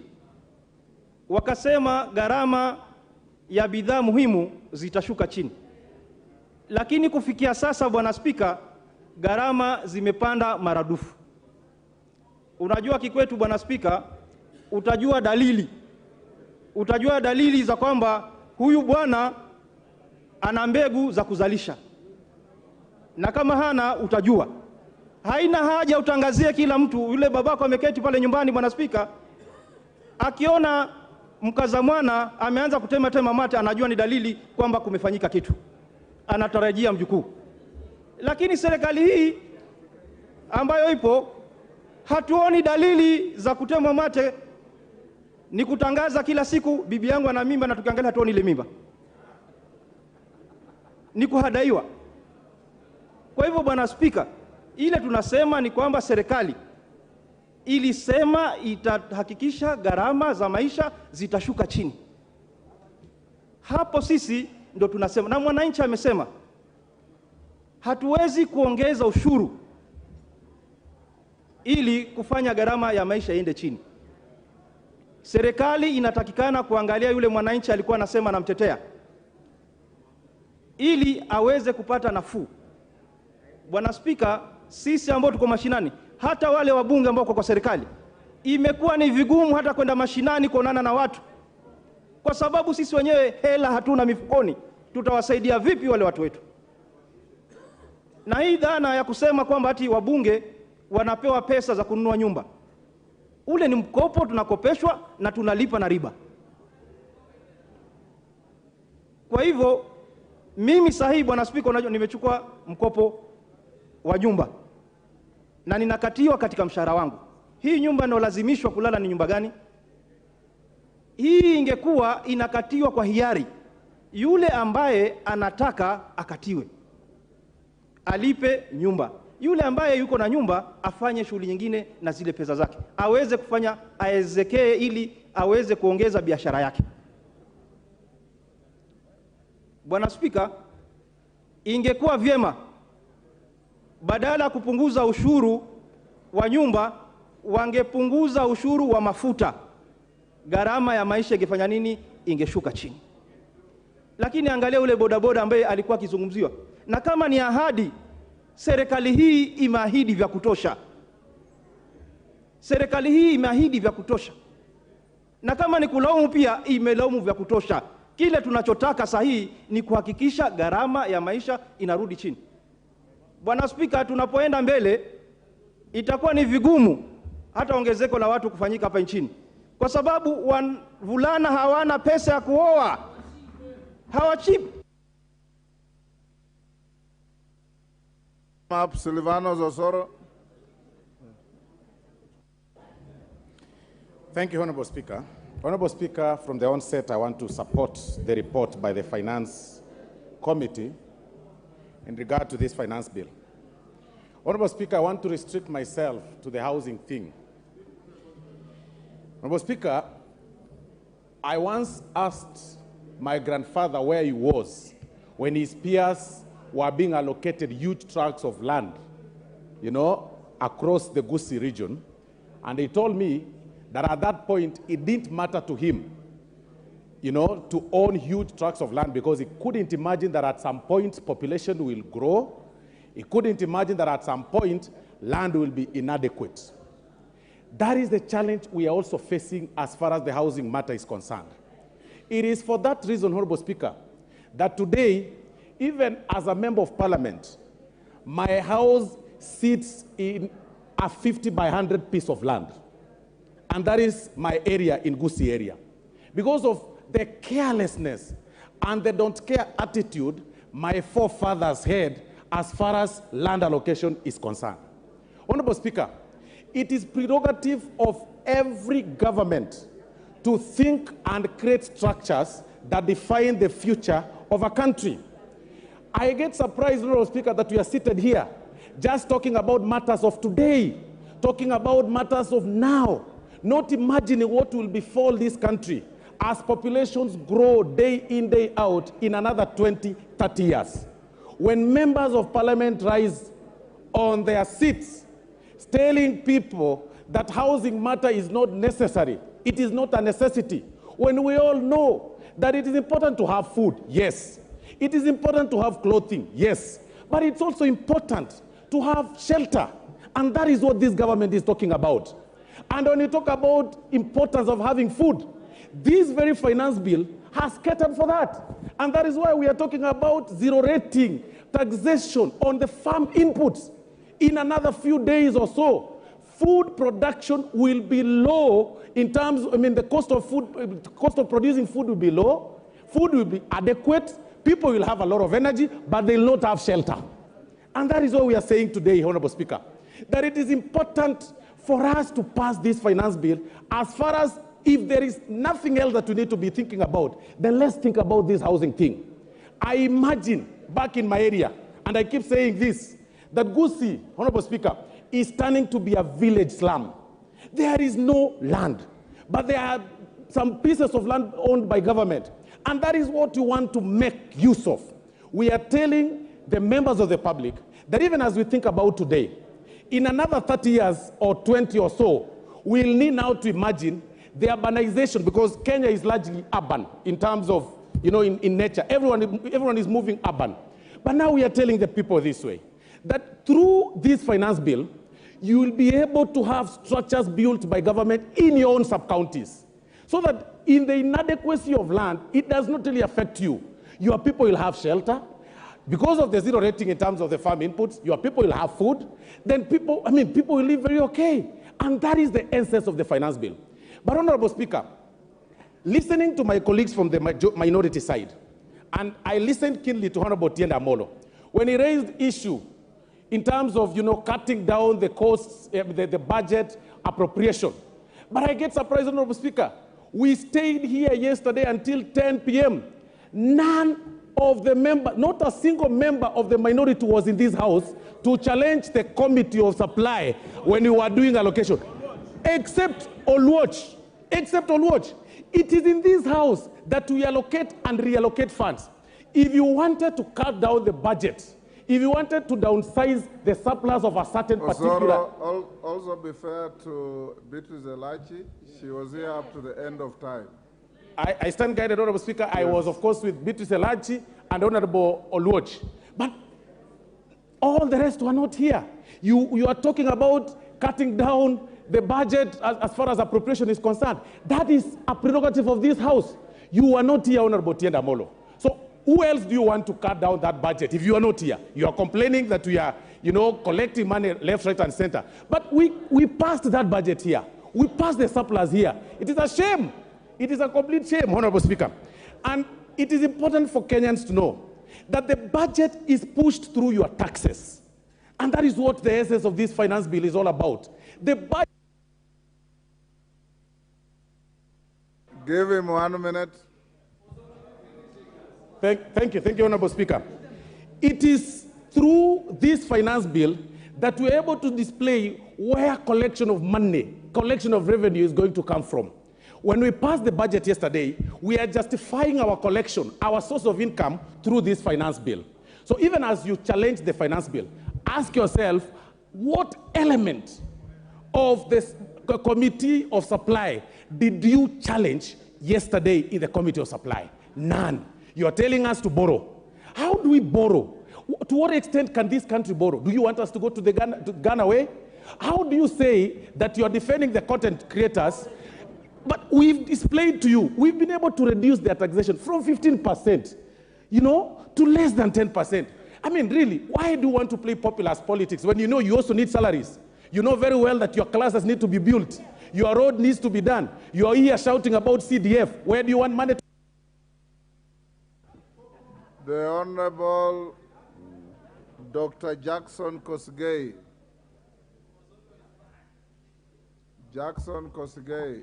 Thank you. Thank you, Mr. Speaker, for giving me this opportunity. On the onset, as I present my thoughts to this august House, I wish to say I support the motion. At independence, Mr. Speaker, our founding fathers had a conversation. Where do we take our newly independent countries moving forward? And the discussion they had was that we develop a philosophy not founded on the Western capitalism purely, or the Eastern socialism, but they looked at what they called an African democratic socialism. It had three thematics, Mr. Speaker, that we want to develop Africa with an equitable economic development. Second, they talked about an inclusive formation of our social structure. And they developed three strategic philosophies that informed our sessional paper, 1965. They talked about that in this, we need to build an economy, as they were addressing a financial appeal like today, an economy that will promote a self-reliance, promote national unity, and also national development by pooling our resources. I am a son of a veteran war soldier in 1945. He told me when I caught polio that, son, now that you have lost your legs, you have a challenge. But let me tell you, you have no option but to improve upward. Never become a victim of paralysis by analysis. If we think Africa is poor and we continue to say we are poor, we will be paralyzed. We must look for a solution, Mr. Speaker.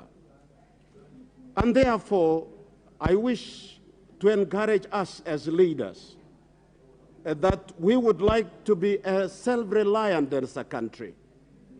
And the best thing to do is to look at what we have to improve our nation.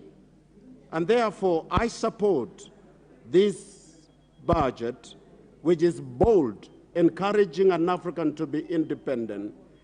Other details about how to elevate our situation has had some other mitigation given out in the country.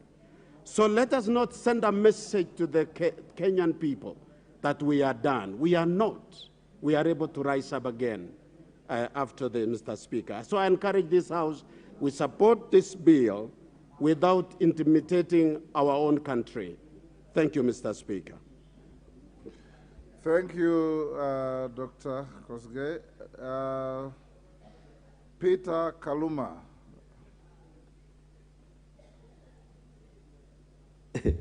I thank you, Honorable Speaker, for this opportunity.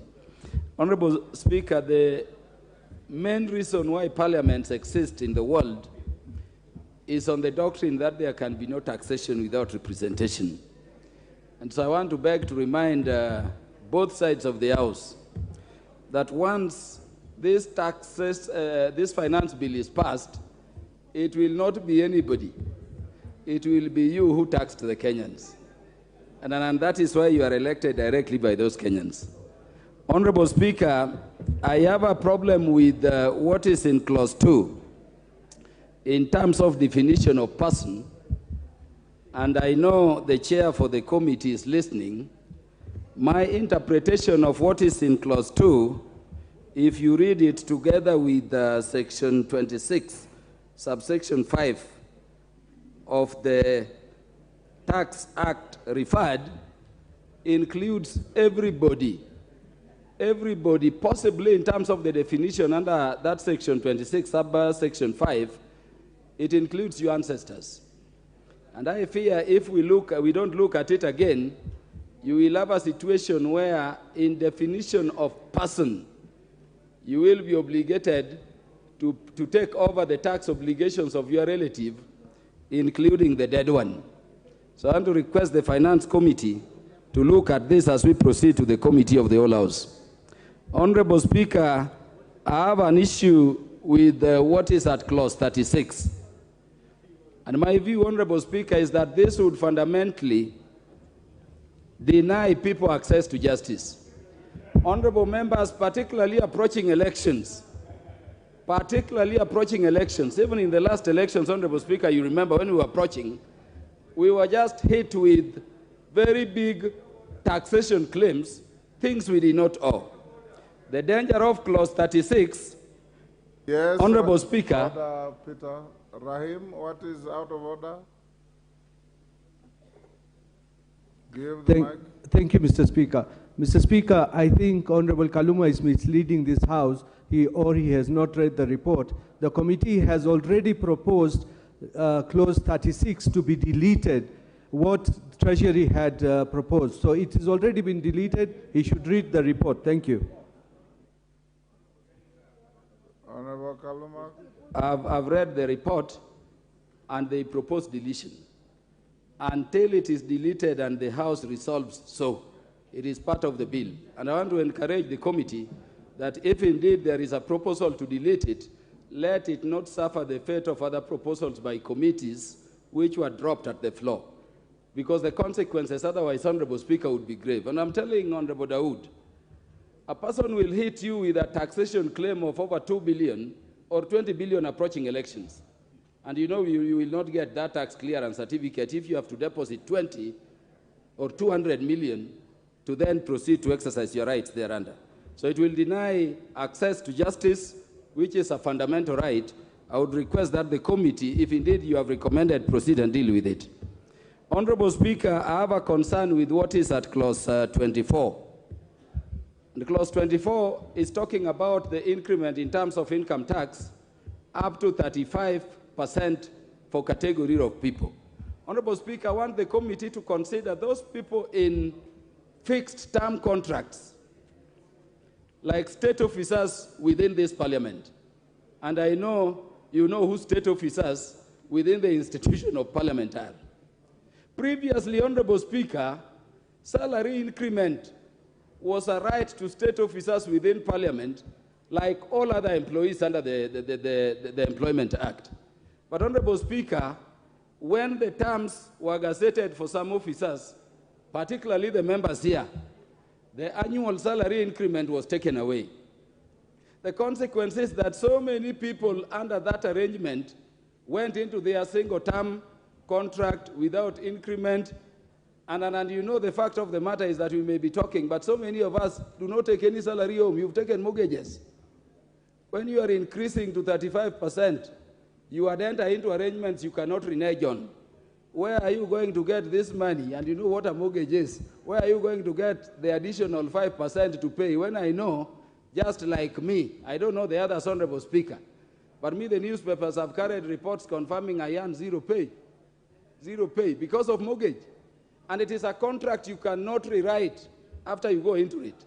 Are we going to think of situations of those fixed term contracts without annual increment, or what measures are we talking about? Honorable Speaker, the issue of VAT on fuel has been spoken to. But the fact of the matter is that this will affect everybody. And Honorable Speaker, across the world, finance bills are negotiated. Honorable Speaker, in the last parliament, I remember the regime then, the Jubilee regime, wanted to move VAT to 16. And out of negotiations weighing the situation of the economy, we settled out of negotiations at 8%. I would request that, because this is going to affect so many other, the economic issues down there, we at the very worst leave it where it is. Honorable Speaker, on the housing levy, Honorable Tiende brought the element of it being a county function. And I think we consider that seriously. But I wanted also to say something, Honorable Speaker. Honorable Speaker, in addition to the fact that this is a county thing, it is not defined clearly how you will benefit out of your contributions into this levy. And I think in as much as some people may want to push it, let us define. If it were not a tax, Honorable Speaker, it would define how you benefit. We are levied for NHIF, NSSF, and others, but you can benefit. How are you benefiting directly on this? If you are not, Honorable Speaker, I fear we may be going into violation of Article 40 on people's property rights. Honorable Speaker, there is an issue in clause 51. And I'm saying this, Honorable Speaker, because the chair is listening to me and the committee is there. The area of tax and amnesty, Honorable Speaker, is something we should delete from our laws completely. Honorable Speaker, there is a time I visited a commissioner in charge of taxation. And just on his desk there, a person who was to pay the country over 10 billion, the minister just wrote, pay 200 million or 2 million. And we lose all that money. We need to stop amnesty, and you should question, as members of this committee presenting this thing, why are we allowing amnesty up to 31st December 2022? Who are these we want to give amnesty to before we can enforce the law rightly? And it has been happening.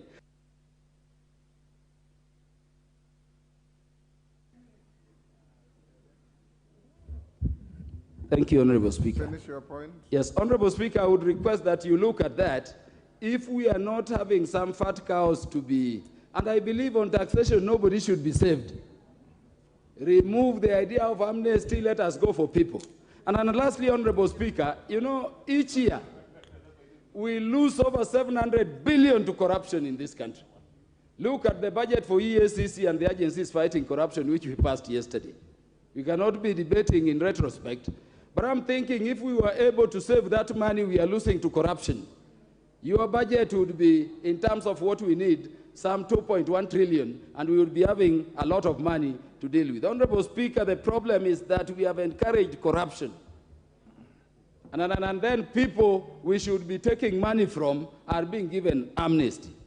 I request, Honorable Speaker, that we look at all those issues among the other issues raised by the members. And so long as those issues have not been looked into, Honorable Speaker, I stand to oppose. Wakili Mureu.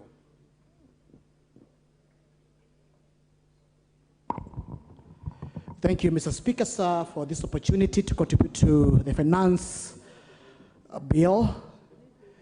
And Mr. Speaker, sir, first and foremost, I'd like to support this bill for the following reasons.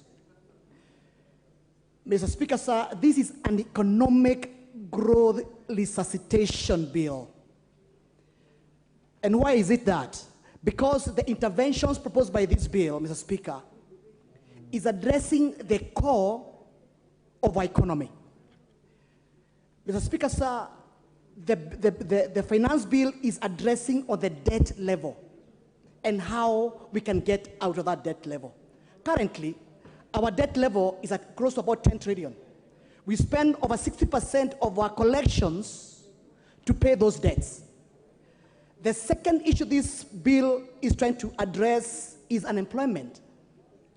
We have 6 million members of our youth who are qualified to be in employment, but sadly, they are there getting wasted. The other issue this bill is addressing is the cost of living.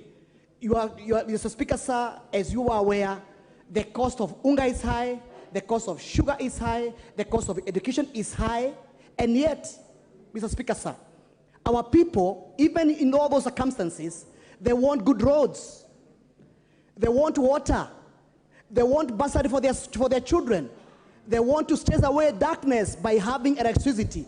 How else, Mr. Speaker, sir, are we supposed to address all those challenges by avoiding to pay taxes?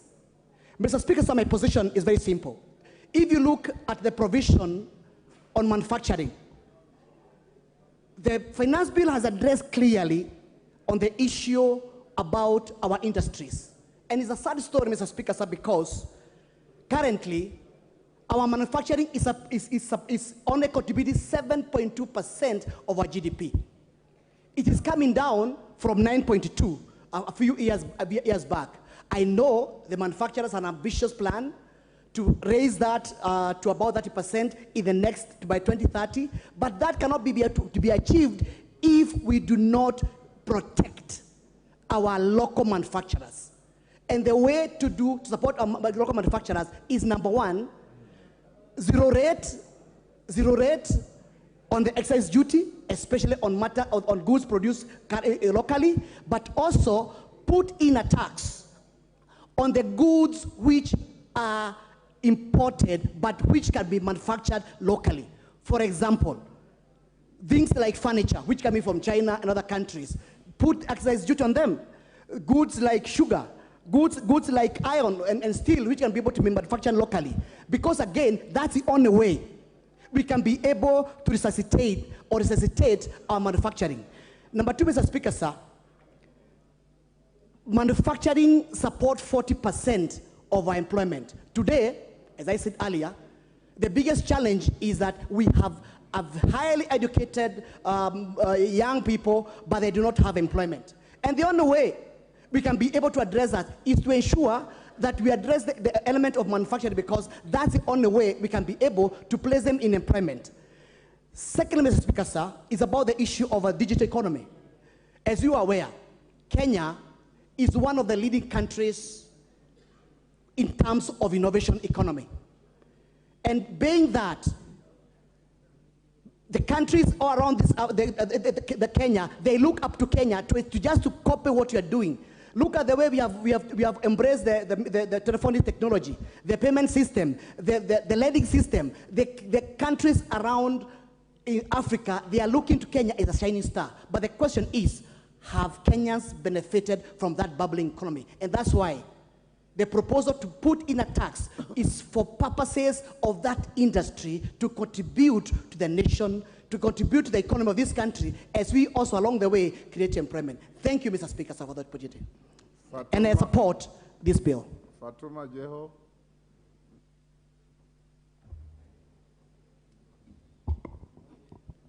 Thank you, Mr. Speaker, for giving me this opportunity. I rise to oppose this bill, Mr. Speaker.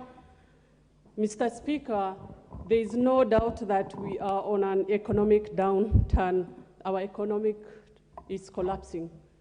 Mr. Speaker, today, if we were given this bill and none of us were a member of this honorable House, I can assure you none of us could have passed this bill. I say that, Mr. Speaker, because of few reasons. I'll start with the housing levy, Mr. Speaker. I've just looked at the report, and they are telling us they have proposed 1.5, Mr. Speaker. And looking at the report, they are telling us they are going to build 50,000 affordable housing. I would like to ask these honorable members and the chair of this committee, have you given us the timeline of this proposed affordable housing? What is the budget, Mr. Speaker? How many Kenyans are they going to be occupied in these 50,000 houses? Out of the 50 million Kenyans we have, I would like to take an example of a pay slip of a teacher or a police officer, Mr. Speaker. Mr. Speaker, I wish I came with a pay slip of a teacher. These people are serving so many loans, Mr. Speaker. We are adding for them a housing levy of 1.5. How are they going to pay, Mr. Speaker? Our police officers are dying out of depression because of the loans they are paying.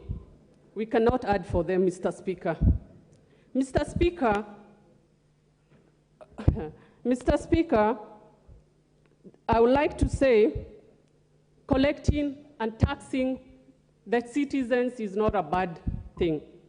But it's not the right time for the people to be taxed. It has come the wrong time, Mr. Speaker. It's about our people, the people we represent, Mr. Speaker. Today, I would like to take this opportunity to talk to His Excellency the President. The people who are seated on the other side, Mr. President, are not passing this bill because they want it. They are doing this for you, Mr. President. Mr. Speaker, I want you to protect me, Mr. Speaker. Mr. Speaker, history will judge us for passing this bill, Mr. Speaker. Let me go to manufacture. There is no point of order here, Mr. Speaker.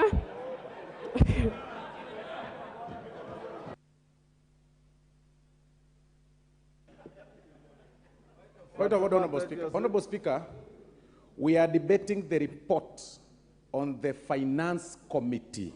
No, we are bill. debating the finance bill. Give him the mic. Honorable Speaker, it is not in order for the Honorable Fatma to impute improper motives on her colleagues as far as this House is concerned in terms of the debate. He's saying we want to please the President. Honorable Speaker, this bill is not owned by the President. It is owned by this House, Honorable Speaker. And she has an opportunity to support or oppose. And the majority will have their say, minority will have their way, minority will have their say. So it is wrong for her to impute improper motives on our colleagues and say we want to please the President. I mean, really, it's wrong. It's an insult to the colleagues. It's an insult. And she doesn't even come to the House. Order. Fatuma, each member is here in their own right. So restrict yourself to the bill. Okay, thank you, Mr. Speaker. I will continue by what I was saying, Mr. Speaker. I am here as the county MP for Wajir. I'll speak out my mind and I'll say what I think is right, Mr. Speaker. Mr. Speaker, I'm here courtesy of the people of Wajir and I represent Kenyans equally, Mr. Speaker. Mr. Speaker, I would like to touch on the manufacturing. There is no doubt that the manufacturers are leaving Kenya, Mr. Speaker. Today's paper, we have seen the billionaires are leaving Kenyans. It has come to our attention. Most of us, we need to do something, Mr. Speaker. If you look at M-Pesa, right now the government is spying on our M-Pesa transaction, Mr. Speaker. We cannot even deposit 100,000 on our M-Pesa account because it's taxed, Mr. Speaker. Honorable members, we just need to put our foot down and just think, for heaven's sake, Mr. Speaker. It's not about which party you belong to. What's your point of order? Give the mic to Honorable Kagombe. Yes, there you are. Mr. Speaker, again, I rise on standing order number 91.1. And when you say, that is a very grievous accusation of the government, that the government is spying on Kenyans on M-Pesa. That is something that needs to be substantiated because this House has a responsibility to debate such a breach of privacy of Kenyans, and therefore the honorable member cannot just stand here and talk about it and move on. So we need to substantiate what you're saying. Number two, we are discussing the finance bill, Mr. Speaker. And this finance bill, Mr. Speaker, has got nothing to do with the issues that she's raising. That is an issue that she can come and she knows the way to raise such an address and such an issue to this House. A proper way of raising it through a motion or through a bill, Mr. Speaker. Thank you. Fatuma, wind up. Your time is up. Thank you, Mr. Speaker. When I talk on M-Pesa, I'm talking on technology, Mr. Speaker. I'll leave it at that, Mr. Speaker. I'll go to food security, Mr. Speaker. We are doing VAT fuel on 16%. Mr. Speaker, I just want someone to explain to Kenyans, when you impose 16% on fuel, how do you expect to secure food on this country? Everything depends on food, Mr. Speaker. Mr. Speaker, as I sit down, Mr. Speaker, sorry, I've been interrupted and I've forgotten a few things. Mr. Speaker, we need to earn the trust of Kenyans, Mr. Speaker. We remember what happened, the Kumewaka Kule project, the millions and the trillions shillings that were spent on that. Mr. Speaker, as I said, we need to trust, we need to get the confidence of the Kenyans. Honorable Makilap.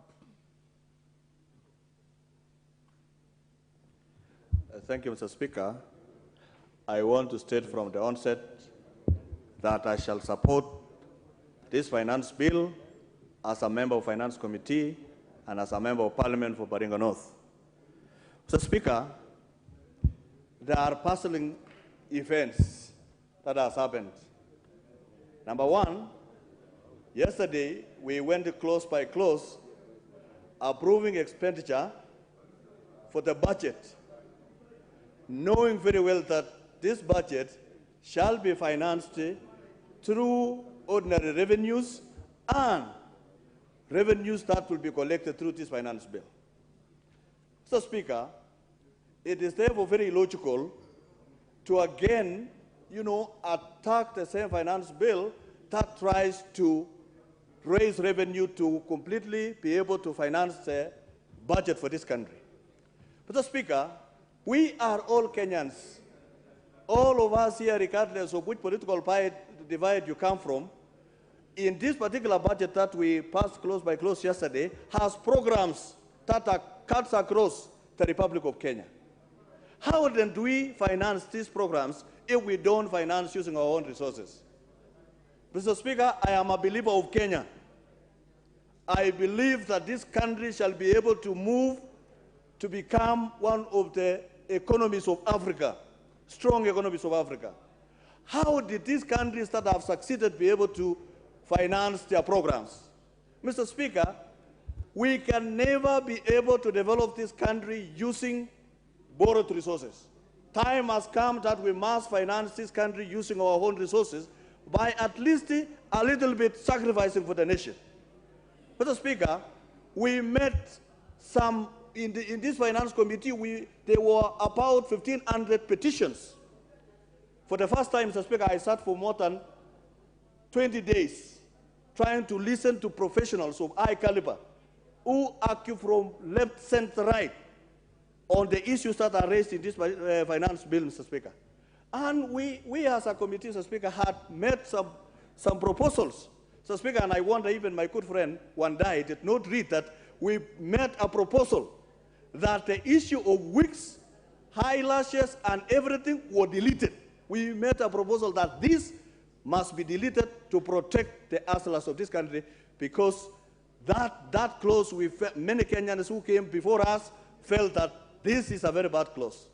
Mr. Speaker, we also on rental income, Mr. Speaker, been able to make a proposal to reduce from 10 to 7.5%, so that the investors across the political divide who want to do projects on housing, Mr. Speaker, will be able to get value for their money.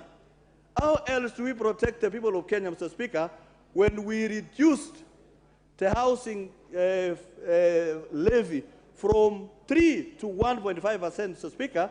We sat as a committee and be able to address the issues that were raised by Kenyans, Mr. Speaker, even including bringing in coffee. We made a proposal to zero rate export of coffee levy, Mr. Speaker. Coffee was not there, we brought in, there was only tea, zero rating on tea, but we brought in coffee because the Wanchigus of this country, Mr. Speaker, would want to benefit by actually getting maximum returns for coffee, tea, among other products that are actually grown in Kenya. Mr. Speaker, this is our country. This finance bill attempts to raise 289 to around 300 billion.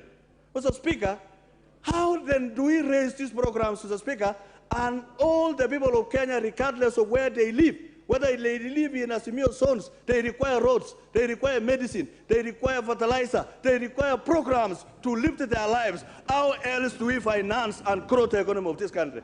The people of Kenya must be able to sacrifice a little bit so that we can finance our programs, finance our budgets, using our own resources, not the resources borrowed from the white people, Mr. Speaker. Enough is enough. We must grow our economy using our own resources and using ourselves, Mr. Speaker. We must be able to contribute. Azimio people do not live outside Kenya. They live in Kenya together with all of us. And we must know that this is our country, and we must work together, pool up resources, provide solutions rather than attacking everything in this finance, Mr. Speaker. Let us provide solutions for the welfare of the people of Kenya, because this is our country and we can. Adan Kainan. Thank you, Mr. Speaker. Mr. Speaker, I've had the opportunity to work with President Moi, President Kibaki, President Uhuru Kenyatta, and right now President William Ruto, Mr. Speaker. And we must all accept that we have a beautiful country called Kenya, Mr. Speaker, which all of us as individuals, as groups, must accept and believe in. Mr. Speaker, the issue of budget making, I know, is emotive, it is difficult, it's painful.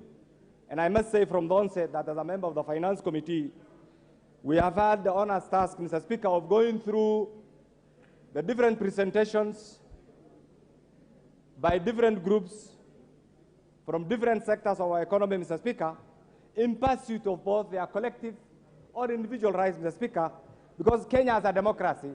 Every individual has the right to a divergent view, Mr. Speaker, and that is why, in the minds of the framers of the current Constitution, Mr. Speaker, the right to public participation is enshrined in the Constitution. But, Mr. Speaker, having said this, I want each one of us as the leadership, and being the leadership and being in this August House, Mr. Speaker, is a privilege. Because out of the 50 million Kenyans, Mr. Speaker, Kenyans in their own wisdom have decided to have a few of us here as their representative, Mr. Speaker. And we want to reflect. And I want to ask each one of you a question without venturing into your political persuasion. Where were we in 1963? Where did our forefathers expect us to be? And where are we today? And what is expected of each one of us to do so that Kenya joins the League of Developed Nations, Mr. Speaker? Mr. Speaker, this country has recently been voted as one of the best in human resource capital, meaning therefore outside there, in the eyes of the international community, there are many Kenyans who have gone to school. Our task as elected representatives is to give them opportunities to get jobs, is to give them opportunities to remove them from that ladder of being underemployed and unemployed, Mr. Speaker. How is this achievable? This is achievable only through taxation, Mr. Speaker. And Mr. Speaker, I want to say this. Today we expected, and I know we have my friends here, in our democracy we have two sides. Today we expected, what I expected, and this will have guided me, is to get an alternative tax proposals from those who are opposed to what the government is doing. It is not there. We expected to see an alternative budget proposal. We are not seeing it, Mr. Speaker. What is there, Mr. Speaker, is a government elected by the people of Kenya implementing their manifesto, Mr. Speaker, and therefore denying them the right to pursue their manifesto, Mr. Speaker, is an infringement of both their rights as individuals, as government, Mr. Speaker, and even to the people of Kenya, Mr. Speaker. And I want to say this as a member of the Finance Committee, having gone through this, and having said taxation is a painful thing, Mr. Speaker, I stand to support the finance bill as it is, Mr. Speaker. Mr. Speaker, you have been around as a person of immense institutional memory, Mr. Speaker. Mr. Speaker, look at the missed opportunities. This country, because of the fear of the unknown, we have stagnated. We have lost our stature as an economic hub. It's simply because we sit somewhere there. Look at what is happening to the GDP of Ethiopia. Look at what is happening to the GDP of Tanzania. Look at what is happening to the GDP of Uganda. Where do you want to place Kenya, Mr. Speaker? It's because we have persuaded ourselves that it's not us to do the right thing. Somebody else must come. It's our time to say this country requires development, Mr. Speaker. It's our time to say, as members of the 13th Parliament, what the government is proposing, bring the alternative. And let me tell you this for free. What you are being asked to do is to deny the government taxes, misinform the Kenyan public, so that your regime becomes unpopular and collapses. Don't accept that truth. This government must function. This government has been elected democratically by the people of Kenya. And therefore, 1 month ago, Mr. Speaker, the salary is delayed. You saw the kind of picketing that was going on. I'm sure in your office, you have had Molongos, ya watu kuuliza mishahara. Isn't it? Where will the government generate the money from? The government must generate the money from taxations, through this bill. And therefore, Mr. Speaker, what I want to say is this. We have a country. This country must move on. This is the final takeoff for the Republic of Kenya. And please. Lotte. Okay, give him a minute. Is not cowardice. It's part of our democracy. Let's debate. This is a debating chamber. Let's not shout at each other. And I always say this as a practitioner. Let's debate. The majority will have their way, while the minority will have had their say. And that is the essence of democracy. Pass this bill as recommended by the finance bill. I support. Titus Lotte from Kacheliba. Thank you, Mr. Speaker, for allowing me to contribute to the finance bill. Mr. Speaker, as a member of this respected House, and also a member of the society that has a mental capacity to think, I want to contribute as follows to this bill, Mr. Speaker.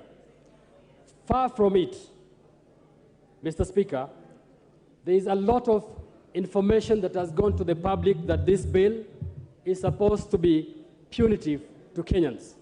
But having looked through it, Mr. Speaker, I realized that this bill is trying to address the inefficiency that has been there in our tax regime, Mr. Speaker. We've actually been collecting very little amount of revenue vis-a-vis the capacity that we have. And this bill is not as punitive as we are told.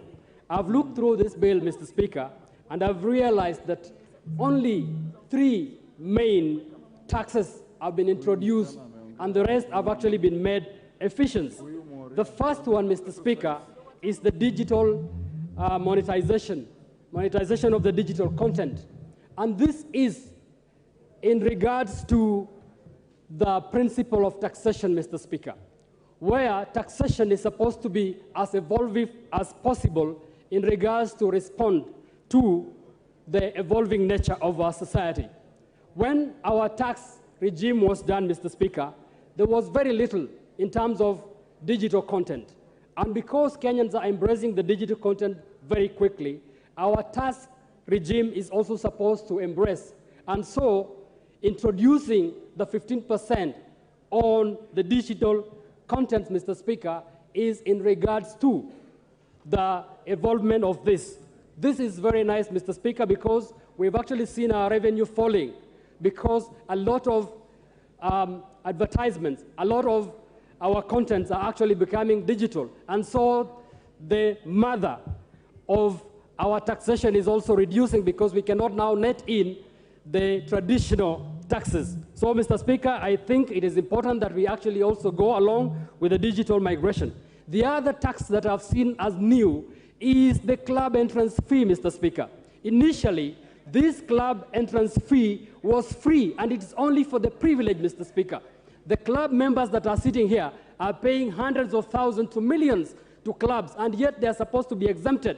There is no common man, there is no common person that actually benefits from this. I actually love the fact that we need supposed to introduce a tax to this club so that we net in these people that are actually in clubs, clubbing and using a lot of money and want to be exempted. The other one, Mr. Speaker, is the introduction of the 5% withholding tax on advertisement. Mr. Speaker, there are a lot of diseases that are coming to this country because advertising has become so cheap that people are misleading Kenyans. We've actually seen people being conned. We've seen people buying products that are not necessary because there is no tax on advertising. Mr. Speaker, introducing a 5% withholding tax on this will actually safeguard Kenyans from the conmen that are actually advertising if they are allowed to advertise for free. Finally, if I go to the housing, Mr. Speaker, I want to say that this country, we host the 3 main out of 10 slums in Africa. And until we actually agree to say we want to move out of the slums, we will continue premising and saying that we are not ready. We should be ready as now, Mr. Speaker. We want to move from being a country that is living in slums to a country that is supposed now to be a developed country. Mr. Speaker, if I look at the superhighway, the Thika superhighway, if I look at the SGR, I look at the Nairobi Expressway, everybody in this country, the people of Kachaliba contributed to it, Mr. Speaker, and yet they don't use it on everyday basis. So even this housing, we are all supposed to contribute to it because at the end of it all, when Kenyans get houses, whether you get it or not, it is for the common good of this country. So, Mr. Speaker, I stand to support. Thank you.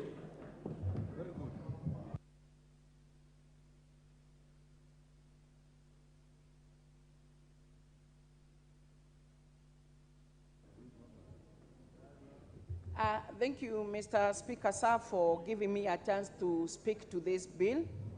And I first of all start by congratulating the Committee on Finance for the tedious and good work that they did, and even all the way to calling out the public participation.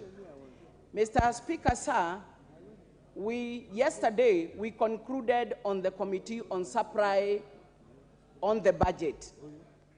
And we were able to adopt and to pass this, Mr. Speaker. And therefore today, we are discussing the finance bill, which is supposed to look for money to finance to run this budget, Mr. Speaker. And therefore, I failed to understand how yesterday we can be able to pass the bill on the Committee of Supply, and today we start going against on how to finance it. Mr. Speaker, sir, our budget of 3.67 trillion must be financed by the people of this Republic of Kenya. Mr. Speaker, sir, let us not go out and not be realistic and even play politics, populist politics, to tell our people that we are against the finance bill just because there is the taxation. Mr. Speaker, sir, there is no other way that we can be able to finance our budget other than through the taxation.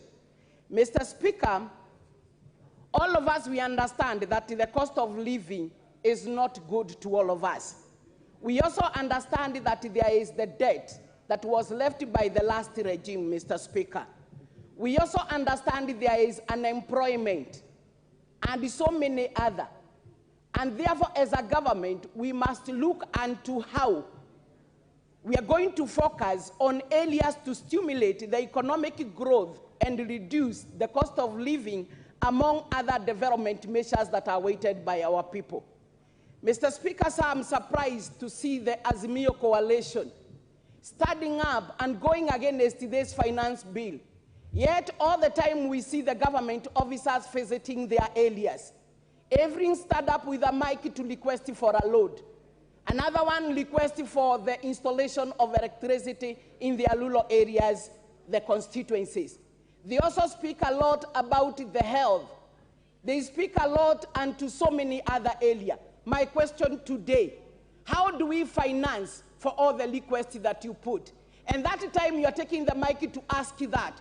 It is so that your people can hear that you are really asking from the government so that they may get the development. That time you are happy when you hear the crabs that you have made your day.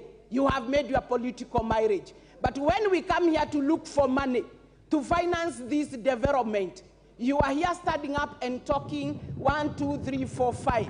My dear, let us be optimistic that for this government to deliver, we must go for the taxation.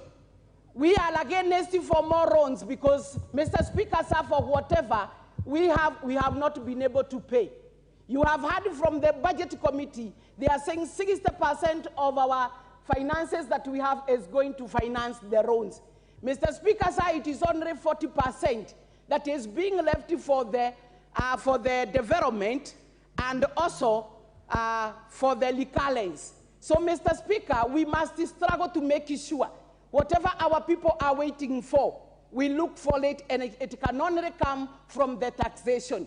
And we are taxing those who are employed. We are taxing those who are in business. We are taxing those who have. Let us not incite our people who do not have when we are trying to create some employment and some areas that they can be able to employ themselves so that they can also be able to put food on their table. Mr. Speaker, sir, there is no one here who came to this plenary without taking breakfast. Mr. Speaker, sir, we are also going to take lunch. Mr. Speaker, sir, we are also going to enjoy good supper or dinners. Mr. Speaker, sir, the people that we are looking for do not have anything to put on their table. They are not even able to give clothing and other needed measures that are required to their children. So, Mr. Speaker, sir, we must realize this. Mr. Speaker, sir, I want to speak a little onto the housing fund. We have really put a lot of politics when it... Time is up. Memusi Kanjori.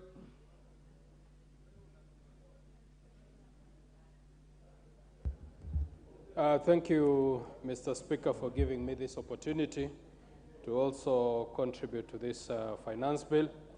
And Mr. Speaker, let me start by saying I oppose the finance bill, and I really pity with my colleagues from Kenya Kwanza because they are really trying to justify something that they also know will not fly in their villages.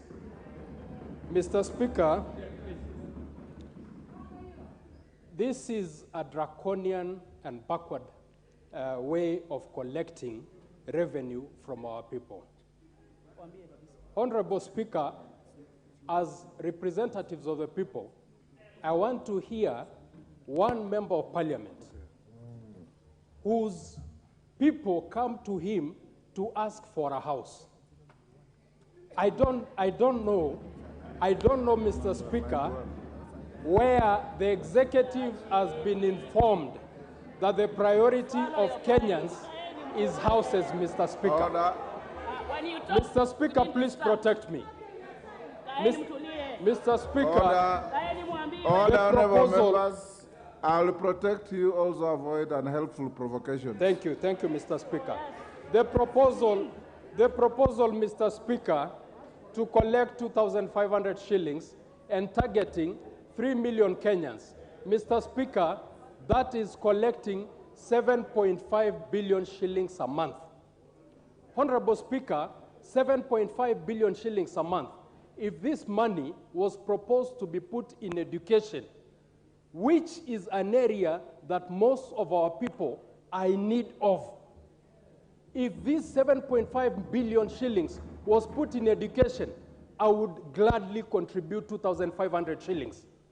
And Mr. Speaker, the impact that that money would have, 7.5 billion, if that money was given to 290 constituencies, which these members of parliament represent, each constituency will get over 25 million shillings a month. That is something that if was proposed, we would gladly support. Because, Mr. Speaker, our people need certain basic things, food being one of them. Honorable Speaker, the money that Kenyans contribute to NHIF, for example, the money that Kenyans contribute to NSSF, NHIF right now is broke. It cannot pay its expenses. NSSF, people are retiring and cannot be given their pension. You want to come and tell people who are already seeing misappropriation of money to continue contributing. Mr. Speaker, this is wrong. I see a lot of insensitivity in this government. I see a lot of cluelessness. And Mr. Speaker, let me say this. The unfortunate thing, when the UDA administration was campaigning, they appealed to the people who are desperate in this country. They appealed to the so-called hustlers. But, Mr. Speaker, the first opportunity that this government had to show that they really meant what they said, this is the first budget that they are bringing. This first opportunity that they have, they've squandered it. They've squandered it, Mr. Speaker, because the first thing that I would have wanted to see is how the loopholes of corruption will be sealed, how wastage will be sealed by this government. Mr. Speaker, if we cannot continue affording a budget of over 3 trillion shillings, what is wrong with us saying that this country can only finance 2.1 trillion shillings and not tax Kenyans to death? Mr. Speaker, I oppose. Thank you. Mishimbogo. Thank you, Honorable Speaker. Honorable Speaker, from the onset, I want to strongly oppose this finance bill. Honorable Speaker, a formula of taxation which is going to burden the Kenyans and increase the cost of living, Honorable Speaker. Honorable Speaker, increasing the fuel levy to 16%, it means the cost of production is going to be high, the cost of transportation is going to be high. It will also affect agriculture because agriculture depends on machinery and the machinery also depends on diesel and petrol power. Order, Honorable Speaker. Order, Mishimbogo, you will have 4.5 minutes. You will be the first in the afternoon. Members, you may rise. It's now 1 o'clock. We'll take a lunch break and resume at 2:30.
Good afternoon to you and welcome to the live broadcast of the Senate on this second day of the week.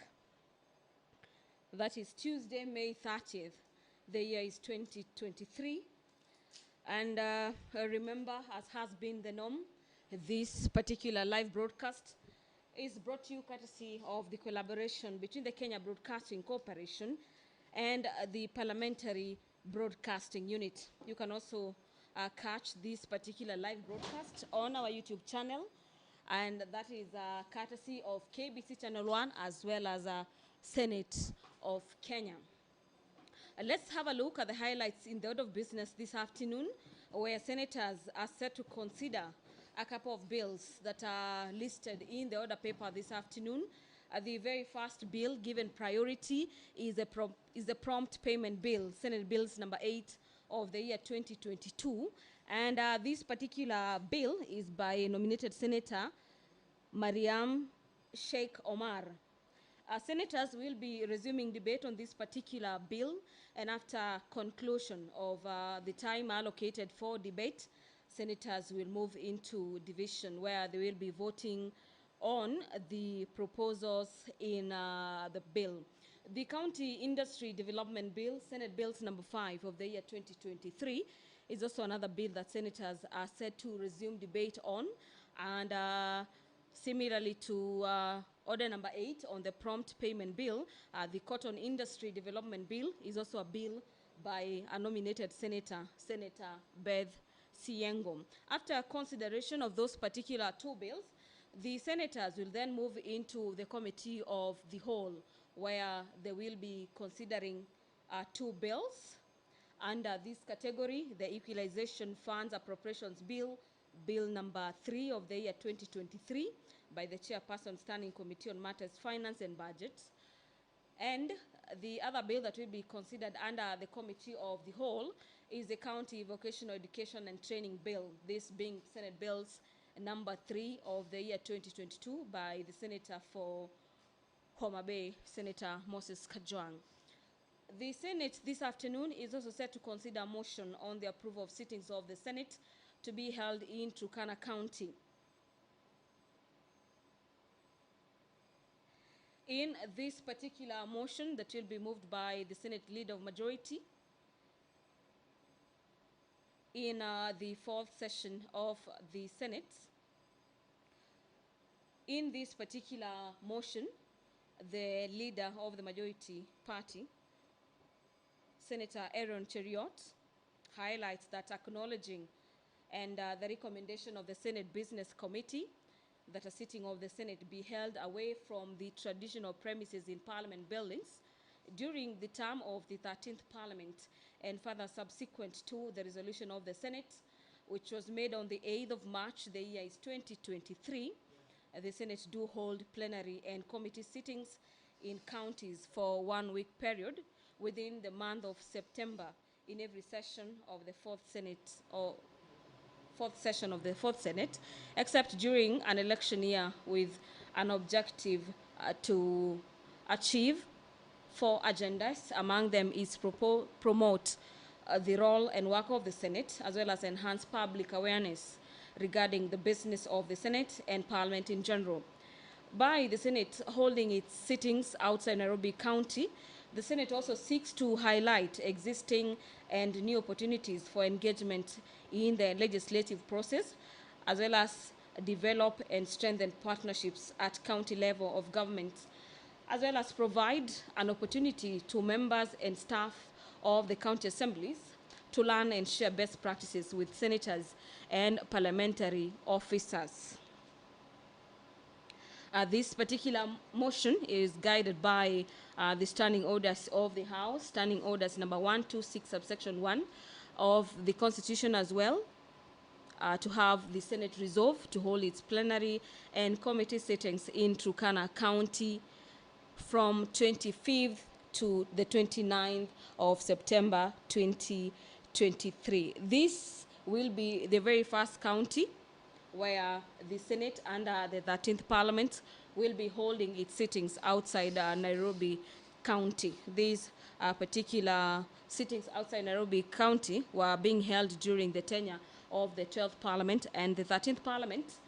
The Senate seeks to consider or go on with that particular tradition. The County Allocation of Revenue Bill, Senate Bills number 16 of the year 2023, is a bill at the second reading by the Chairperson, a Standing Committee on Matters, Finance and Budget. The Speaker, Honorable Amason Kingi, is in the chambers this afternoon. I now hand over for the live broadcast of the Senate proceedings. Enjoy your viewing. Almighty God, we beseech you to behold with your abundant favor and blessings us, your servants, whom you have been pleased to call to leadership positions in this republic. We seek your guidance to treat and consider all matters that shall come under deliberation in so just and faithful a manner as to advance the peace, prosperity, and welfare of our country and of those whose interests you've committed to our charge. Amen.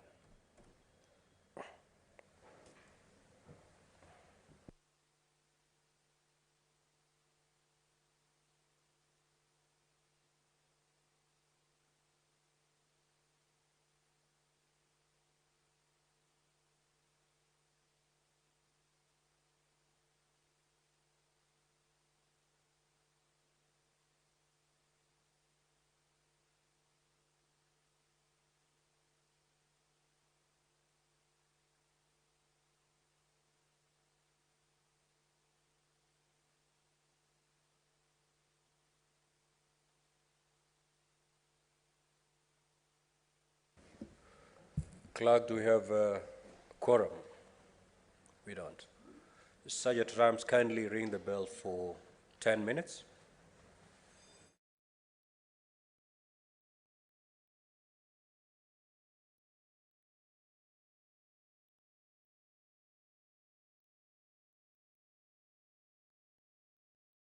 The Speaker of the Senate, Honorable Amason Kingi, currently presiding over the business of the Senate this afternoon, has directed the Sergeant-at-Arms to ring the quorum bell to allow senators within the presence of Parliament to make their way into the chamber this afternoon to allow the House raise the requisite number to commence business. As senators make their way into the chamber during that particular period, which has been directed to 10 minutes, allow me to keep taking you through the highlights in the order of business this afternoon, giving you some of the issues senators are set to consider after the consideration of the County Allocation of Revenue Bill, this being bills number 16 of the year 2023 by the Chairperson, Standing Committee on Matters, Finance and Budget. The senators will equally consider the T Amendment Bill. This is bill number 1 of the year 2023 by Senator Wakili Hilary Sigei. This particular bill is currently at the second stage, and senators will be resuming debates in regards to the proposals and amendments in this particular bill.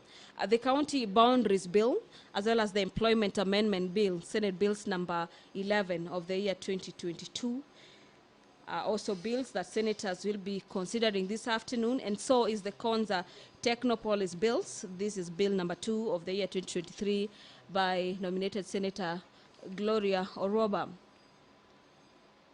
The state of mental health for police officers is also another motion before senators this afternoon. This particular motion is by Senator Hamida Kibwana. In this particular motion, the senator seeks to have the Senate resolve that the national government and the national police, through the Ministry of Interior and National Administration, do declare the current mental health situation within the police service as a national emergency. This particular motion also seeks to have the House resolve to urgently establish a specialized facility to cater for the police officers with mental illness, as well as do develop and implement policies to reduce stigma surrounding mental health issues within the law enforcement agencies, and encourage members of the police service to seek help when needed. Finally, the state of mental health for police officers motion seeks to prioritize mental health as a priority for matters socio-economic agenda within the police service, that in cases of deployment and transfers, the service are considered, the service considers health of the affected officers before deploying them to various parts of the country. Accelerating the implementation of Sustainable Development Goals, SDGs, is a motion that will be spearheaded by nominated Senator Catherine Muma. In this particular motion, the senator seeks to have the Senate resolve that the State Department for Economic Planning, and this is in consultation with the Council of Governors, do come up with a reviewed implementation roadmaps for the 2 levels of government. And this is taking into account the shocks that have impeded or any other that are likely to impede the implementation of the 2030 agenda, and this is for matters sustainable development. The Senate this afternoon is also set to consider a motion by Nyeri Senator Wahome Wamatinga, and this particular motion is on the incorporation of intelligent water management systems in building plans for sustainable living.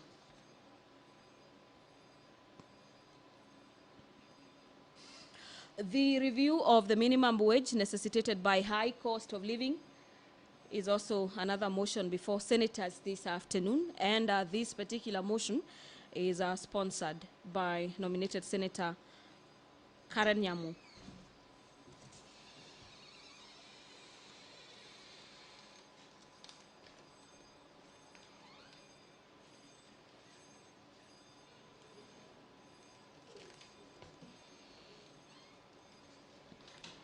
Pursuant to standing orders of the House, standing orders number 53, subsection 1,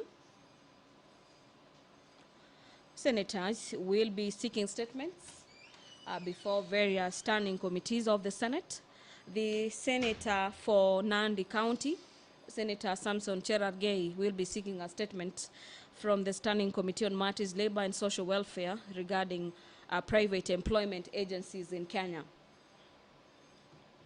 Similarly, Senator Cherargei will also be seeking a statement from the Standing Committee on Matters Information, Communication and Technology regarding plans by the Communication Authority to install devices management systems, popularly known as DMS, as a spyware on phones.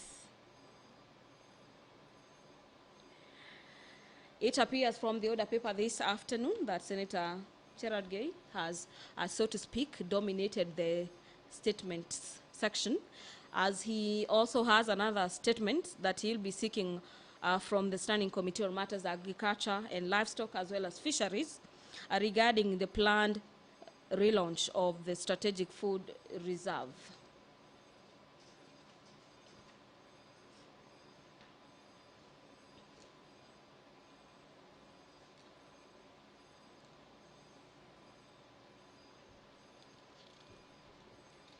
We are waiting for the Senate to raise that particular number for the House to commence business this afternoon. And after that particular quorum has been achieved, then I'll be handing you over for the particular live broadcast. In the event the Senate lacks the requisite quorum at the lapse of 10 minutes, then the Speaker is at liberty and being guided by the House standing orders to give a further 5 minutes to senators to make their way into the chamber this afternoon. And if at the lapse of that particular 5 minutes, the number will be yet to be attained, the Speaker, yet again guided by the standing orders of the House, will give directives in regards to postponing or adjourning this particular sitting until such a time when the House will be sitting next, which is tomorrow. But that notwithstanding, senators are making their way into the chamber this afternoon, and the whip is already whipping senators to make their way into the chamber this afternoon. The whip of the majority party is Senator for Kakamega County, Senator Boni Halwale, who has since stepped out of the chamber to rally members of the Senate to get into the chamber. A total of 35 reports will also be tabled this afternoon. These particular reports are audit reports by the Office of the Auditor General in regards to how various county governments and county executive as well as state corporations used funds allocated to them. And this is for the financial year ending June 30th, 2022.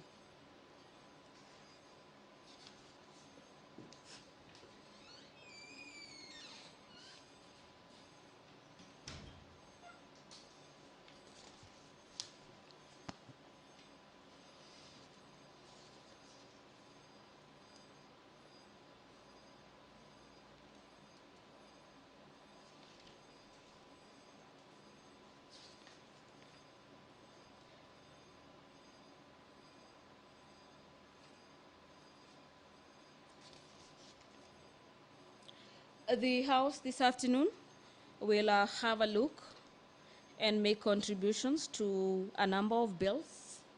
Some of these particular bills is the Agriculture and Livestock Extension Services Bill by nominated Senator Maureen Tabitha Mutinda, as well as the Manx Bill, Senate Bills number 13 of the year 2022 by the Senator for Kitui County, Senator Enoch Wamboa.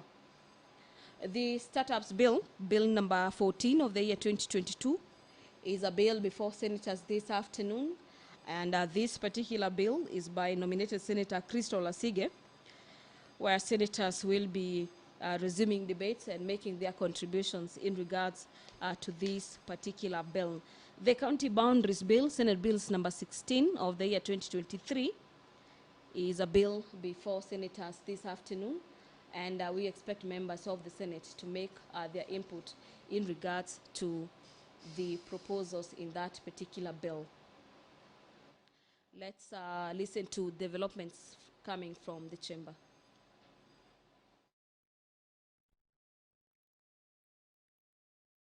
Minutes have been added to the senators, like I had hinted before, and this is pursuant to the standing orders that are guiding the Senate business in regards to how senators should conduct business.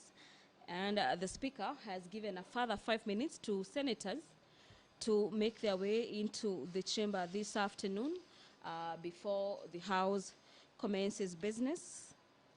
And this is guided to the mere fact that, according to the standing orders of the House, a particular number of senators is required at any particular time the Senate is sitting, and so the senators are awaiting that particular number to be achieved before senators commence business this afternoon.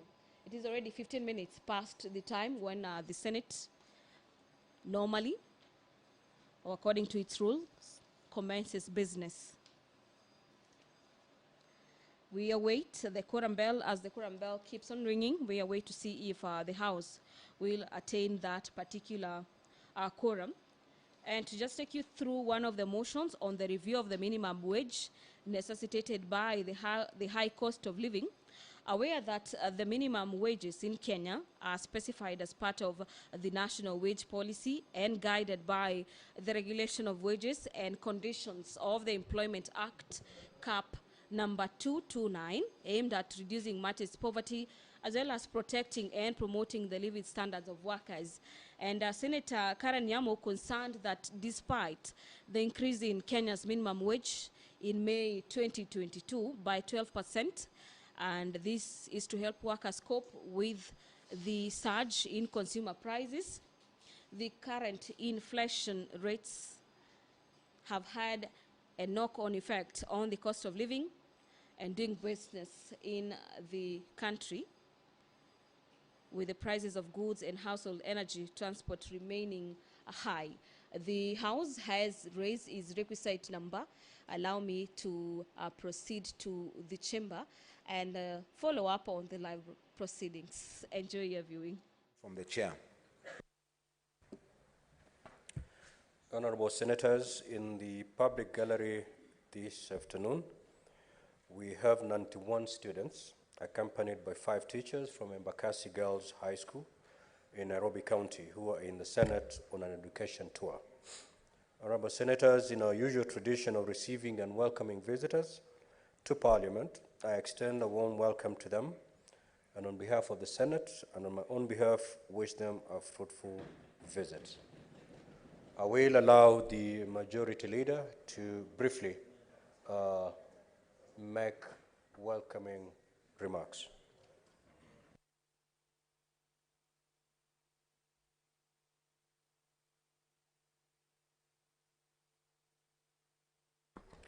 Thank you, Mr. Speaker. Mr. Speaker, I want to welcome the visiting students from Embakasi Girls High School.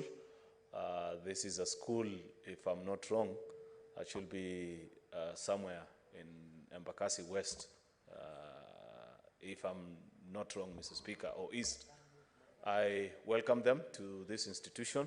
Mr. Speaker, young students always get an opportunity to visit with us on many afternoons and get to learn about the deliberations and how this house transacts its business.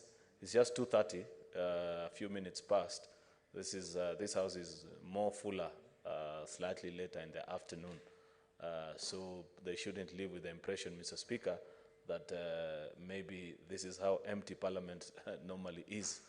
I think our colleagues from the minority side had a parliamentary group meeting, of which they are yet to conclude. You would understand the kind of challenges they are facing on the minority side. So no, you are in the majority side, Senator Fatuma. You are no longer with the minority side. But otherwise, I welcome the students. I hope they get a full understanding of how Parliament works.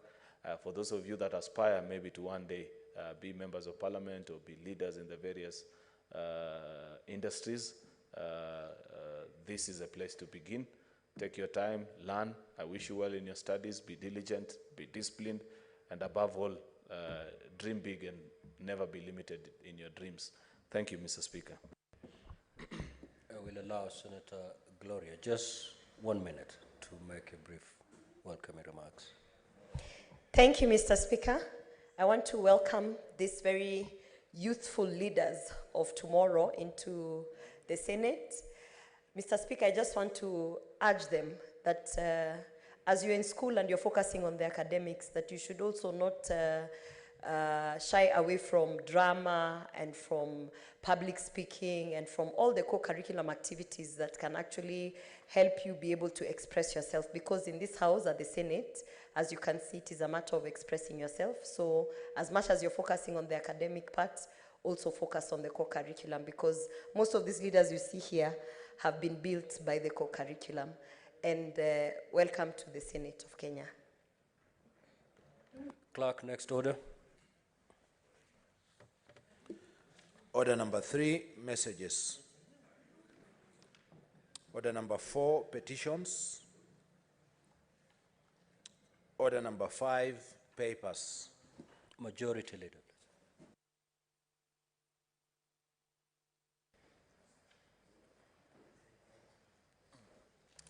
Thank you, Mr. Speaker. Mr. Speaker, I beg to lay the following papers on the table of the Senate today, Tuesday, the 30th of May, 2023.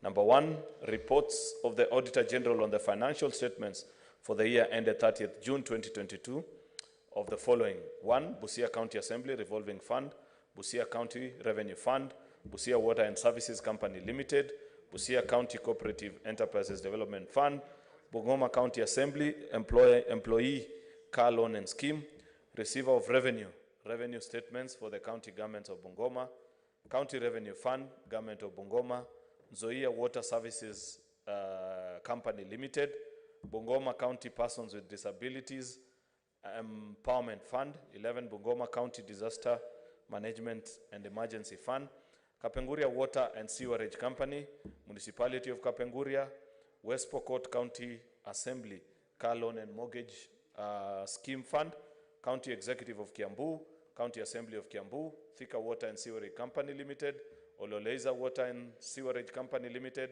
Kajiado County Youth and Women Enterprise Fund, Olkejuado Water and Sewerage Company, County Assembly of Nakuru, Car Loan and Grants Mortgage Scheme Fund, Nakuru County Government Staff Car Loan Scheme Fund, Naivasha Water and Sewerage Company, Naivasha Water and Sanitation Company Limited, the County Executive of Nairobi City, County Assembly of Nairobi City, Nairobi City County Assembly Car Loan and Mortgage Scheme Fund, County Revenue Fund,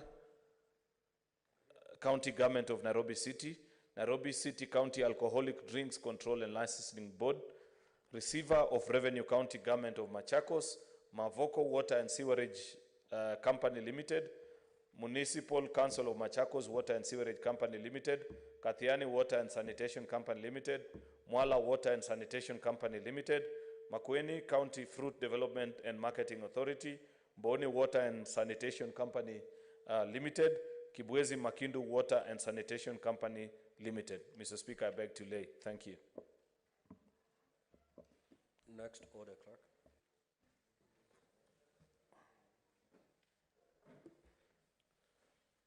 Order number 6, notices of motion. The Majority Leader.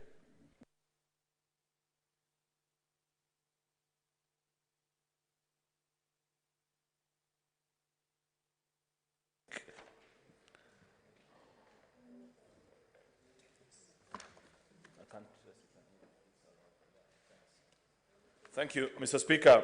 I rise to give notice of the following motion, that aware that the Senate of Kenya is established under Article 93 of the Constitution, and its main role, as set out at Article 96, is to represent, serve, and protect the interest of counties and their governments.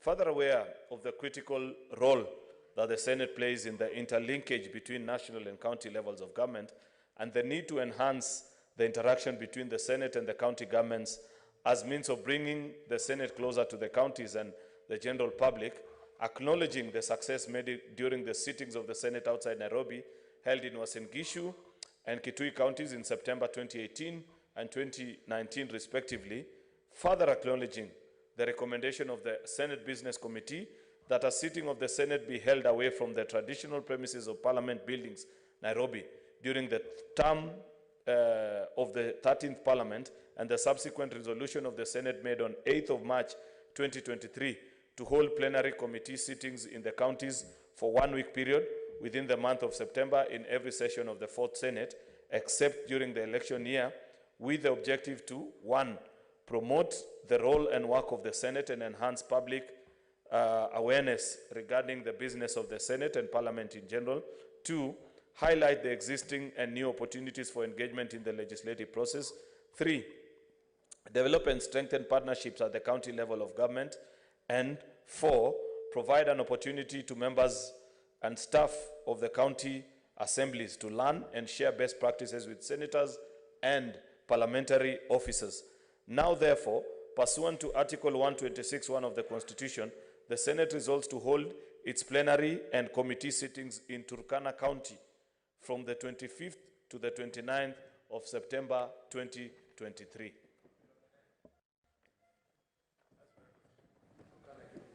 Next order. I will be away, so you'll do the motion. Order number 7, questions and statements. Statement pursuant to Standing Order 53-1, the Honorable Chirangei.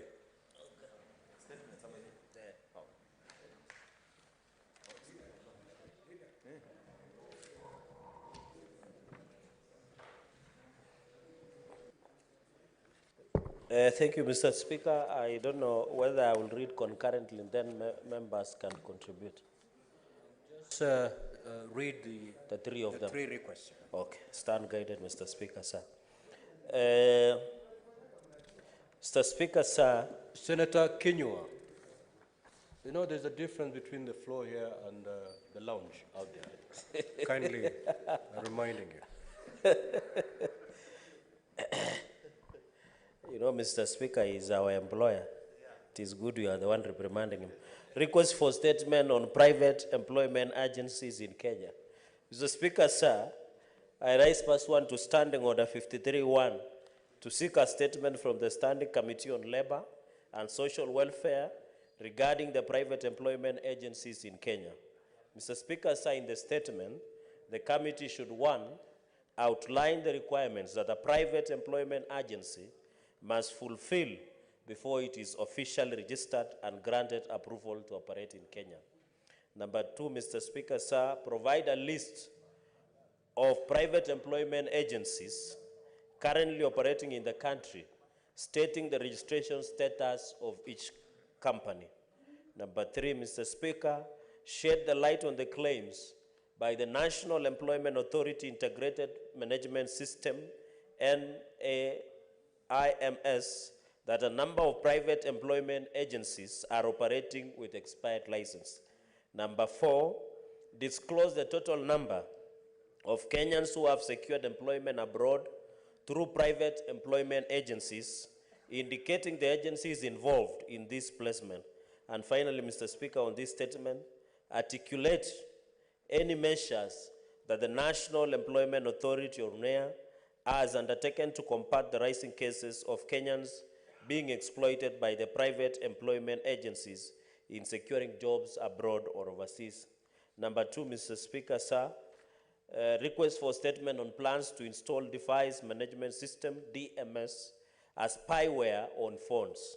Mr. Speaker, sir, I raise pursuant to Standing Order 53-1 to seek a statement from the Standing Committee on Information, Communication, and Technology on plans by the Communication Authority of Kenya, CAK, to install device management system, DMS, as spyware on our phones. Mr. Speaker, in the statement, the committee should, 1, explain the rationale for the installation of DMS on phones, noting that it is likely to compromise the security of phone users' data and to infringe on people's privacy.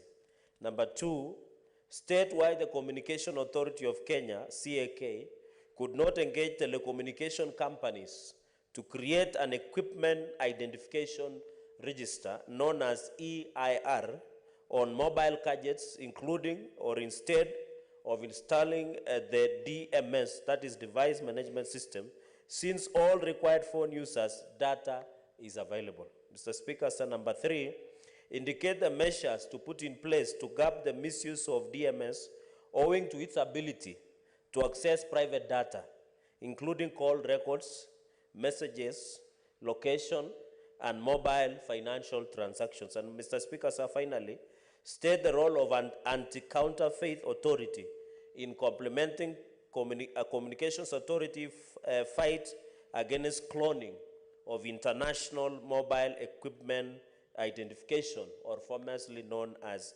EMI. Mr. Speaker, that's the second statement. Finally, my final statement, Mr. Speaker, sir, request for statement on the plan relaunch of Strategic Food Reserve, or known as SFR. Mr. Speaker, sir, I rise pursuant to Standing Order 53-1 to seek a statement from the Standing Committee on Agriculture, Livestock and Fisheries on the planned relaunch of Strategic Food Reserve 3 years after it's closed its operations. In the statement, Mr. Speaker, sir, the committee should, 1, provide a timeline for the operationalization of Strategic Food Reserve, stating when the National Treasury will release Kenyan shillings 15 billion needed to revive the program, and further state the types of food commodities to be included in this program. Speaker, sir, number 2, provide a list of all strategic food reserves stores to be reopened, indicating plans in place, if any, to have the stores close to farmers for easy accessibility and address congestion in the said stores, as was the case in the past. And finally, Mr. Speaker, sir, clarify whether the Strategic Food Reserve will import food commodities for their reserves, or what we call Strategic Food Reserve, or if there are measures in place to help Kenyan farmers produce sufficient food locally to stock our stores and ensure there is food security. Thank you, Mr. Speaker, sir. Senator Kenywa. Asante Bwana Spika. Nataka Nataka kuunga mkono taarifa ambayo imeletwa na Senator Cherargei, Bwana Spika, kuhusu haya mashirika ambayo yanajihusisha na kuajiri wananchi. Bwana Spika, Bwana Spika, haya mashirika yanapaswa yapigwe msasa na yaangaliwe kwa kindani, kwa sababu mashirika mengine, Bwana Spika, yamekuwa yakijihusisha kuwapora, kuwaibia na kuwalaghai wananchi wa Kenya, Bwana Spika. Kwa hivyo serikali inapaswa ishughulikie hili jambo, kwa sababu wananchi wengi wamekuwa wakigandamizwa na haya mashirika, kwa sababu ndio katika nchi yetu ya Kenya watu wengi wanatafuta ajira. Mashirika haya yanachukua hilo jukumu, kwa sababu wanajua watu wengi wanatafuta ile ajira, wanawaitisha hongo, wanaitisha hela. Na jambo la kuvunja moyo, Spika, zaidi ni kwamba haya mashirika hayawatafutii wale wa Kenya baada ya wao kujitolea mhanga kupatia zile mpaka pesa, lakini unapata, Bwana Spika, wanabaki kuwalaghai, Bwana Spika. Ni vizuri, Bwana Spika, haya mashirika ambayo yanajihusisha na hayo mambo yakuwa yameangaziwa, Bwana Spika, ndiposa wa Kenya waweze kuwa na imani na hayo mashirika, Bwana Spika. Kwa sababu, Bwana Spika, tumeona wananchi wa Kenya wakipata tabu, maafa, kuchapwa, na Bwana Spika, hata wengine wanapaswa wanajisiwa kwa sababu wamechukuliwa na haya mashirika wakapelekwa katika nchi za ugenini, Bwana Spika. Alafu unapata, Bwana Spika, wanabaki wako katika mikono ya hawa wakora. Bwana Spika. Kwa hivyo, Bwana Spika, serikali iliangazie hili jambo. Nataka kumpongeza Senator Cherargei kwa kuwa katika mstari wa mbele kwa kushughulikia hii mambo, na yeye anajua yeye ni mwanaharakati wa chama cha UDA na anazingatia watu walio chini, na yeye amekuwa katika mstari wa mbele. Bwana Spika, nashukuru na nasema asante kwa Mheshimiwa Senator Cherargei. Senator Enoch.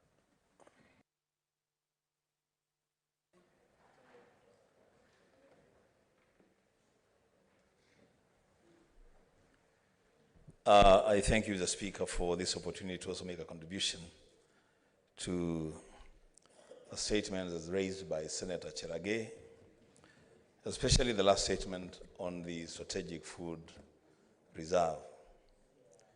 The Speaker, Senator Cherargei would benefit from this if he just cared to listen. The Speaker, the matter of strategic food reserve is a basic but very important matter for this country and for any nation. Lack of food, Mr. Speaker, to a big population of any country is in itself a threat to national security. I have taken note of the contents of the statement, especially in reference to the closure of the reserve 3 years ago.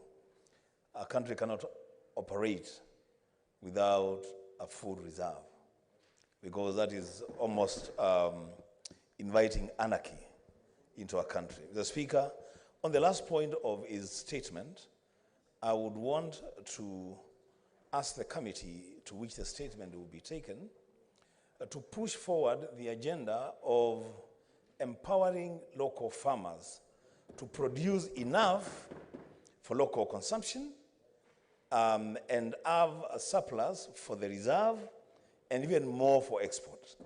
So the Speaker, once that statement reaches the committee where I sit, we shall do justice to the committee, because I can see my able chair is here and smiling because he knows that we will do justice to the statement.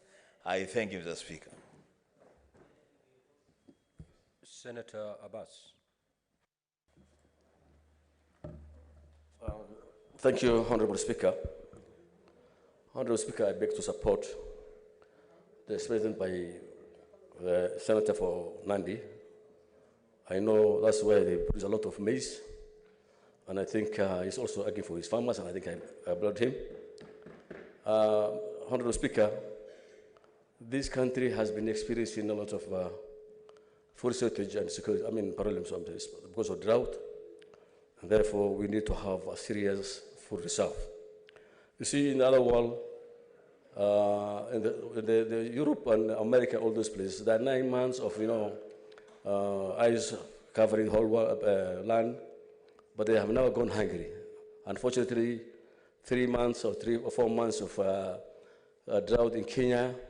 Kenyans go hungry, and every time you see in the public media that areas like Turkana, northern Kenya, most of it, I've always been told people are dying because of hunger. So we think this is a very necessary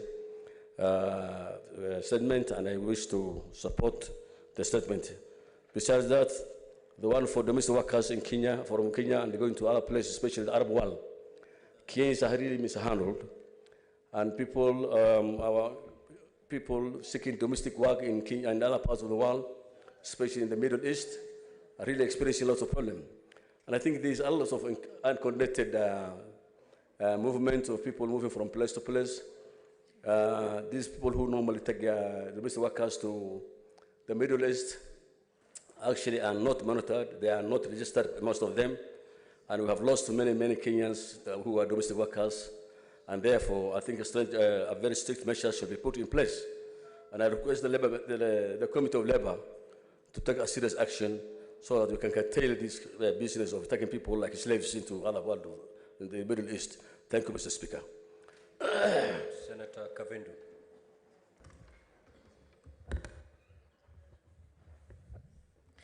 Thank you, Mr. Speaker, for giving me this opportunity to contribute to the statement by Senator Cheragai about the agents that take our people outside the country.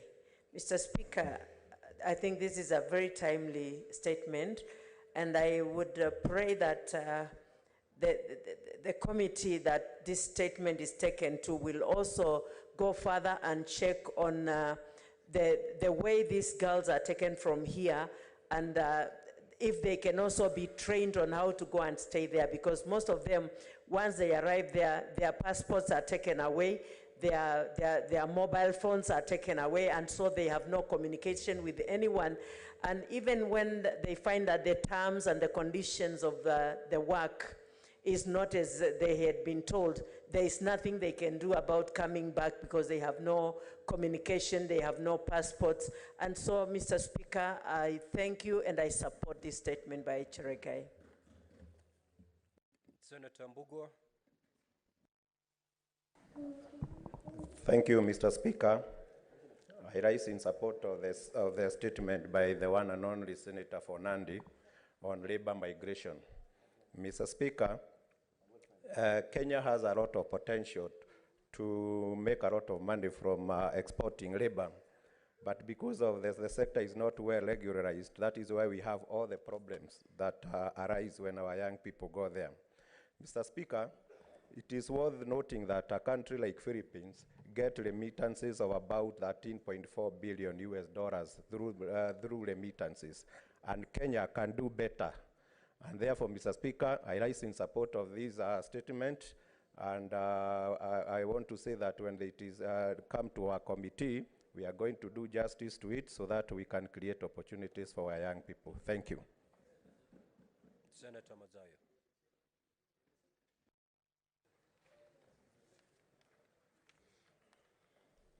Asante Bwana Spika. Bwana Spika, kwanza nataka kumpatia kongole ndugu yangu kwa kuleta hii taarifa wakati huu ambao unafaa. Bwana Spika, unaelewa kwamba watoto wetu wengi wanakwenda katika kutafuta mapato katika nchi za ughaibuni. Huwa mara nyingi wakiondoka hapa, wanaondoka ikiwa tunajua anwani zao, tunajua simu zao za mkono, lakini mara tu wanapofika kule huwa ni shida sana kuwafikia. Tumekuwa na vifo wakifanya kazi katika utendakazi wao, wamekuwa wakipatwa na saa nyingine na kupoteza maisha. Bwana Spika, ni lazima, na amefanya jambo jema sana Senator wa Nandi, mchapa kazi, kwa kusema kwa kuandika taarifa yake kwamba ni lazima yale makampuni ambao yako hapa yanachukua watoto wetu yakiwapeleka kule kwenda kufanya kazi, ajibike kuona kwamba wale watu wetu kule wanakokwenda wanakujua, na wakati wote shida ikitokea tunaweza kwenda tukawauliza watoto wetu mliwachukua mkawapeleka mahali fulani, sasa wamesema ya kwamba kuna shida, wanatakana warudi. Bwana Spika, utaona ya kwamba kuna upungufu wa kuweza kujua watoto wetu wanaotoka hapa kwenda nchi za Uarabuni kwenda kufanya kazi, wakifika kule wanafanya kazi wapi. Manake wengine hata hivi juzi nikiwa nyumbani wiki hii kuna mtoto aliondoka kwenda kufanya kazi huko nchi za Ughaibuni, na hatimaye kuanzia alipoondoka sasa ni karibu miezi 8 hajapiga simu nyumbani, na ni mtoto wa kike. Hatujui sasa kama yuko sawa kule aliko ama hayuko sawa. Bwana Spika, ni muhimu kwa kamati hii yetu ambayo itachukua, mimi nikiwa mmoja wapo katika hii kamati, lakini namuona chairman wangu yuko pale, mwenyekiti. Ni muhimu kwamba swala hili liajibike kisawasawa, na hata ikiwa itawezekana, Bwana Spika, mpatie ruksa kamati hii iweze kuambatana na hata aliyeleta hii statement hapa, ili kuangalia maswala kwa kina. Kwa nini watoto wetu wakienda kule wanapata tabu, na ni kwa nini watu wakienda nchi za Uarabuni wanapata tabu sana kuliko kwenda nchi za Ulaya? Asante Bwana Spika. Senator Kisang.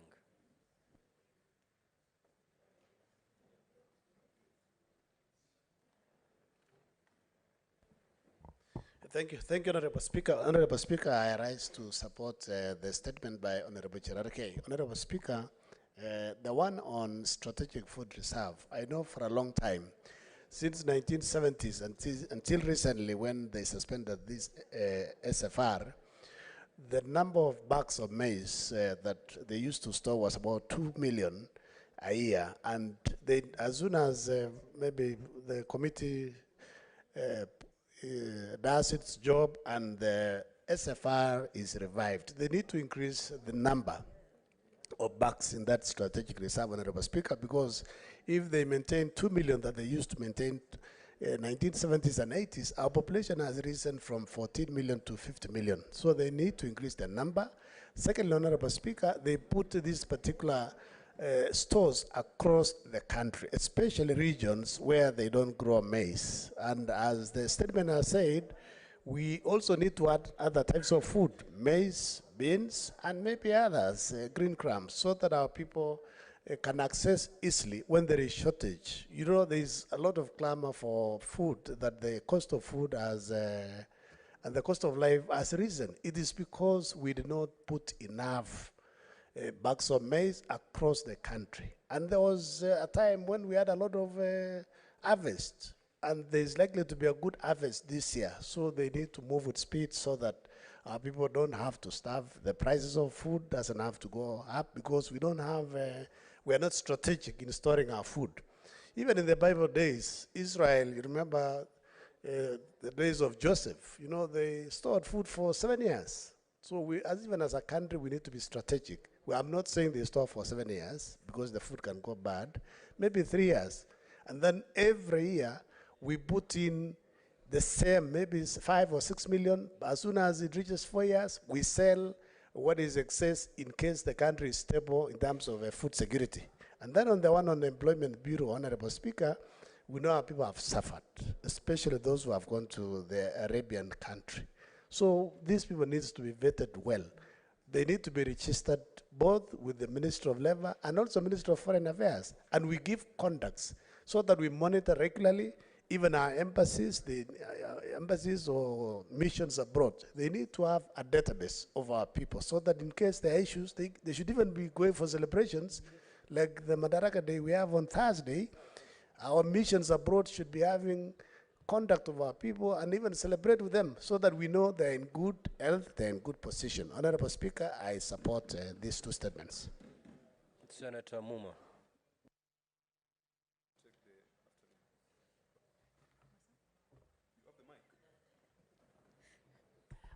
Thank you, Mr. Speaker, for the opportunity to contribute to the statements of Senator Cherarke. I'll contribute on the two statements, one on the private employment agencies and the other one on the strategic food reserves. Mr. Speaker, on the issue of strategic food reserves, I think this was established in good faith, and it is an issue that we as Senate and Parliament should try and insist that the executive delivers. Mr. Speaker, before we can have a food reserve to speak of as a nation, we need to begin from the basics. Where is the food to be reserved? Do we want that food to come from out, or can it come from Kenya? Mr. Speaker, we need to go back to the basics and discuss how best we can support our farmers to produce enough food for us to have for our current needs and enough for the needs of tomorrow, as well as the needs of other countries where we can make some monies out of. Mr. Speaker, it is unclear how many acreage of land in Kenya are covered with maize, for instance, which is a staple food.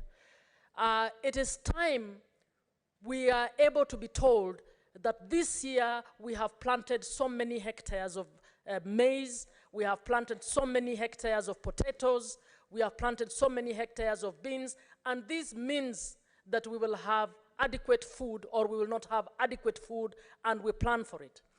Mr. Speaker, we also have a lot of idle land, so that even as we determine whether we have adequate food or not, we should be able to then plan on how we can utilize the resource of idle land to support our farmers to be able to get more food. Mr. Speaker, even as the committee that will look at this issue looks at it, we need to guide that we get our country to be directed to work inwardly first, to give support to our own farmers before they give support to farmers outside, to ensure that we reorganize our agriculture sector in order to create jobs and in order to actually achieve what Senator Cherargei is talking about.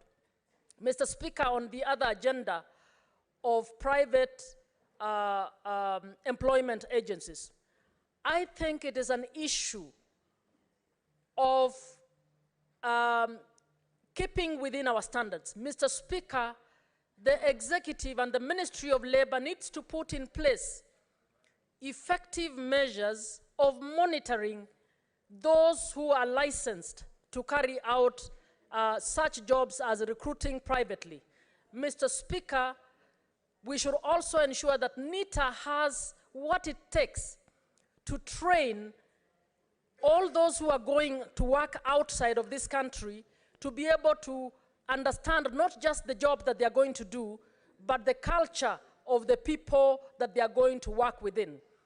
Mr. Speaker, if you remove a young girl from Kiambu without giving them any cultural training around the Islamic ways of life and take them to Saudi Arabia and expect that she should just gel in because it is a job, we are actually setting them up for failure. So I think the ministry and those in charge of the employment need to do their job. I think they're sleeping on the job. That's why we are sending out people who are unprepared and having them come back in coffins because they were not prepared for where they are going. Mr. Speaker, we have many young people who are not employed, and any opportunity for employment should be nurtured. So we should not be blocking opportunities for employment, but we should be scrutinizing that space to ensure that we have a transition that enables us to send as many of our young people to whichever country where they can actually earn some living and support their families. So this is about strengthening our investigative and our standards departments to ensure that those standards are applied without fear, without favor, and that no agency is able to get away with substandard ways of implementing the Constitution and the laws that apply on employment. Thank you, Mr. Speaker. Senator Tabitha. Senator Tabitha Mutinda.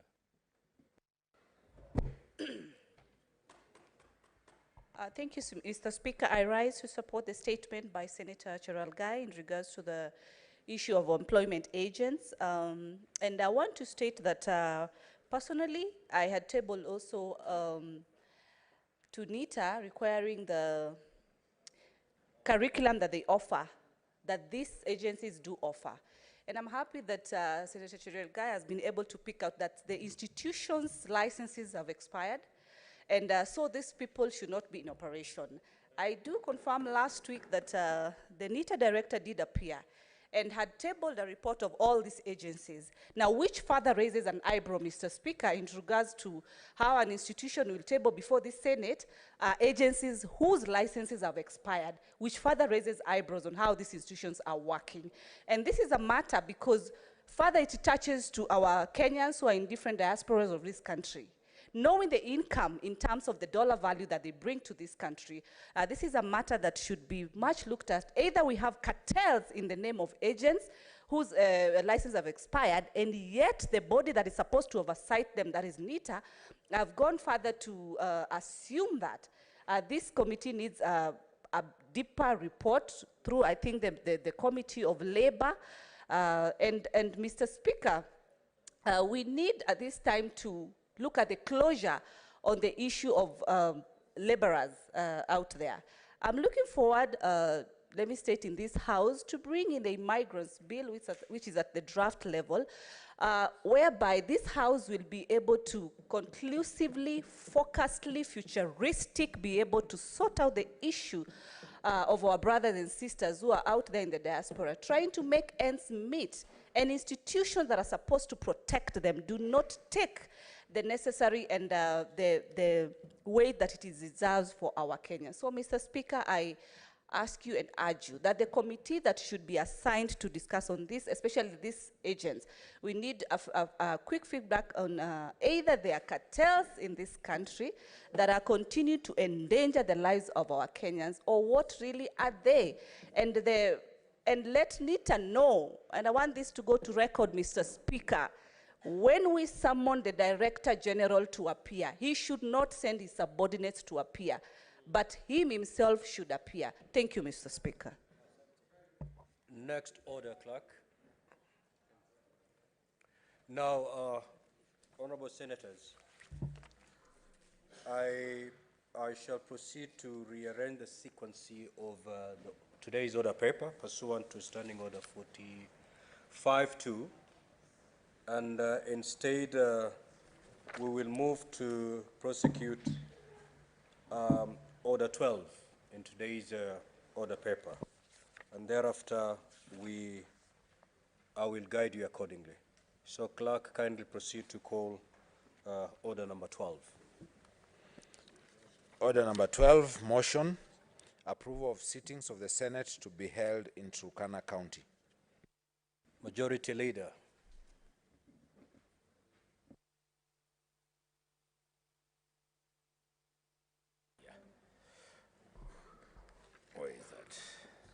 Thank you, Mr. Speaker. Mr. Speaker, sir, I rise to move the following motion.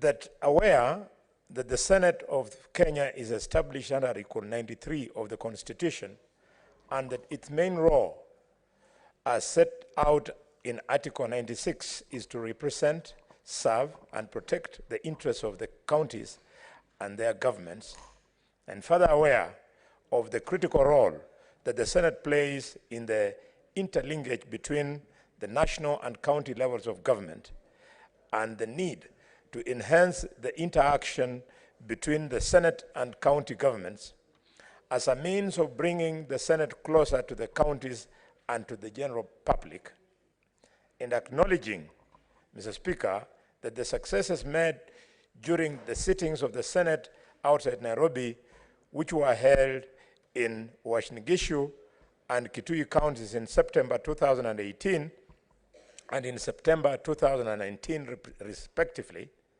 further acknowledging that the recommendation of the Senate Business Committee that a sitting of the Senate be held away from the traditional premises in Parliament buildings, Nairobi, during the term of the 13th Parliament, and the subsequent resolution of the Senate met on the 8th of March 2023 to hold the plenary and committee sittings in the counties for 1 week period within the month of September in every session of the Fourth Senate, except during an election year, with the objective of 1, to promote the role and work of the Senate and enhance public awareness regarding the business of the Senate and Parliament in general, and 2, highlight existing and new opportunities for engagement in the legislative process, and 3, to develop and strengthen partnerships at the county level of government, and 4,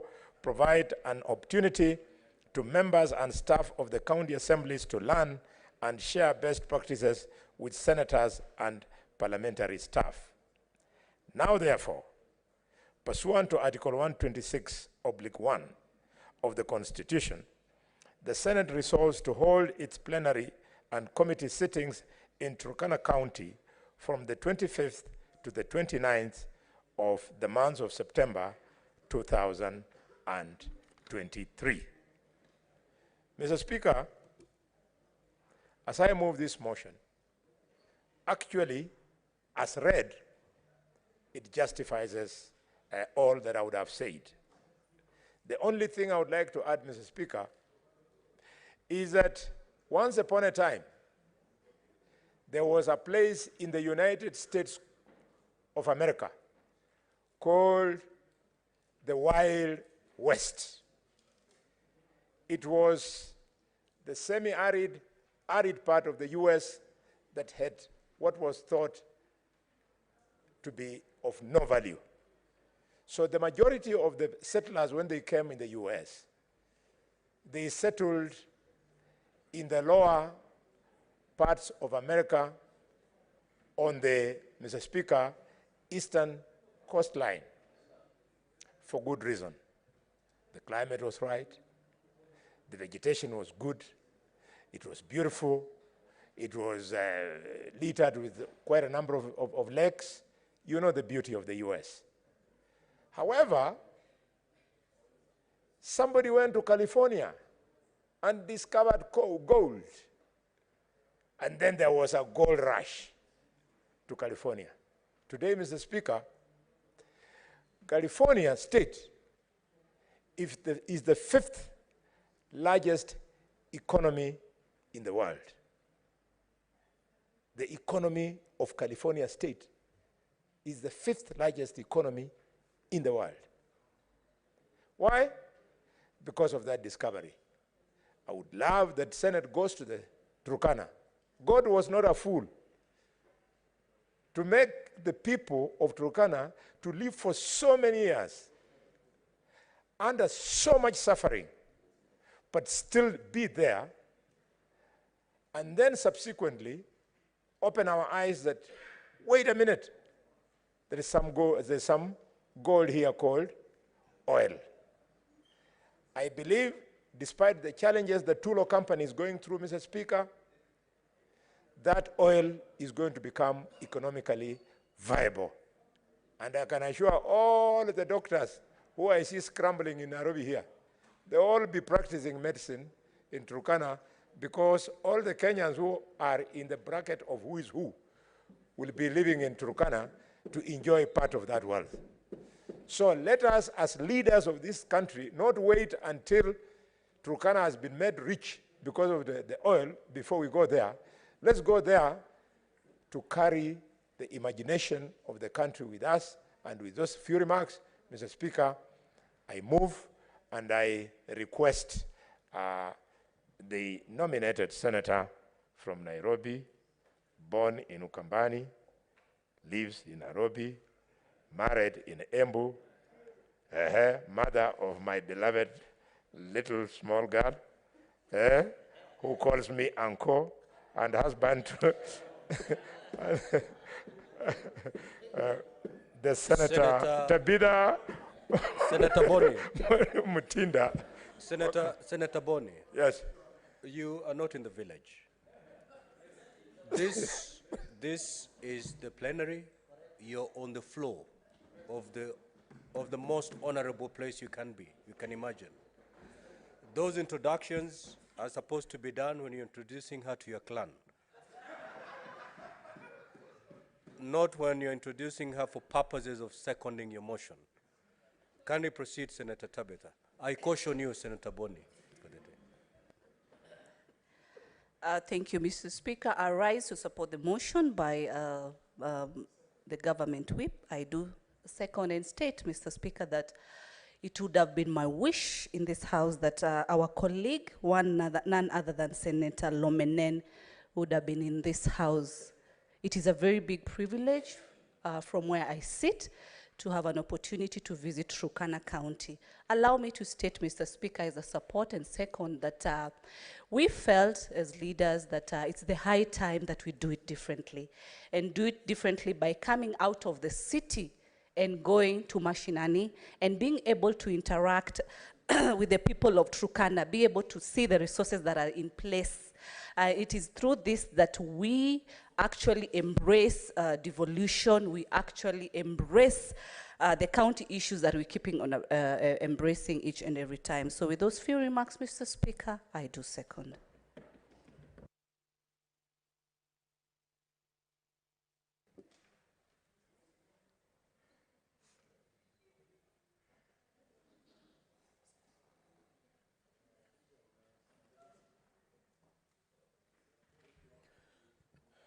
Honorable Senators, I now propose the question. That aware that the Senate of Kenya is established under Article 93 of the Constitution, and its main role as set out at Article 96 is to represent, serve and protect the interests of the counties and their governments. Further, aware of the critical role that the Senate plays in the interlinkage between the national and county levels of government, and the need to enhance the interaction between the Senate and the county governments as a means of bringing the Senate closer to the counties and the general public, acknowledging that the successes made during the sittings of the Senate outside Nairobi held in Uasin Gishu and Kitui counties in September 2018 and in September 2019 respectively, further acknowledging the recommendation of the Senate Business Committee that a sitting of the Senate be held away from the traditional premises in Parliament buildings, Nairobi, during the time of the 13th Parliament, and the subsequent resolution of the Senate made on 8th March 2023 to hold plenary and committee sittings in the counties for a one-week period within the month of September in every session of the 4th Senate, except during an election year, with the objective to 1, promote the role and work of the Senate and enhance public awareness regarding the business of the Senate and Parliament in general. 2, highlight existing and new opportunities for engagement in the legislative processes. 3, develop and strengthen partnerships at the county level of government. And 4th, provide an opportunity to members and staff of the county assemblies to learn and share best practices with senators and parliamentary officers. Now, therefore, pursuant to Article 126(1) of the Constitution, the Senate resolves to hold its plenary and committee sittings in Turkana County from the 25th to the 29th September 2023. Honorable members, the floor is now open, and whoever is willing to make his contribution, kindly you can key in so that I can pick your name from my dashboard.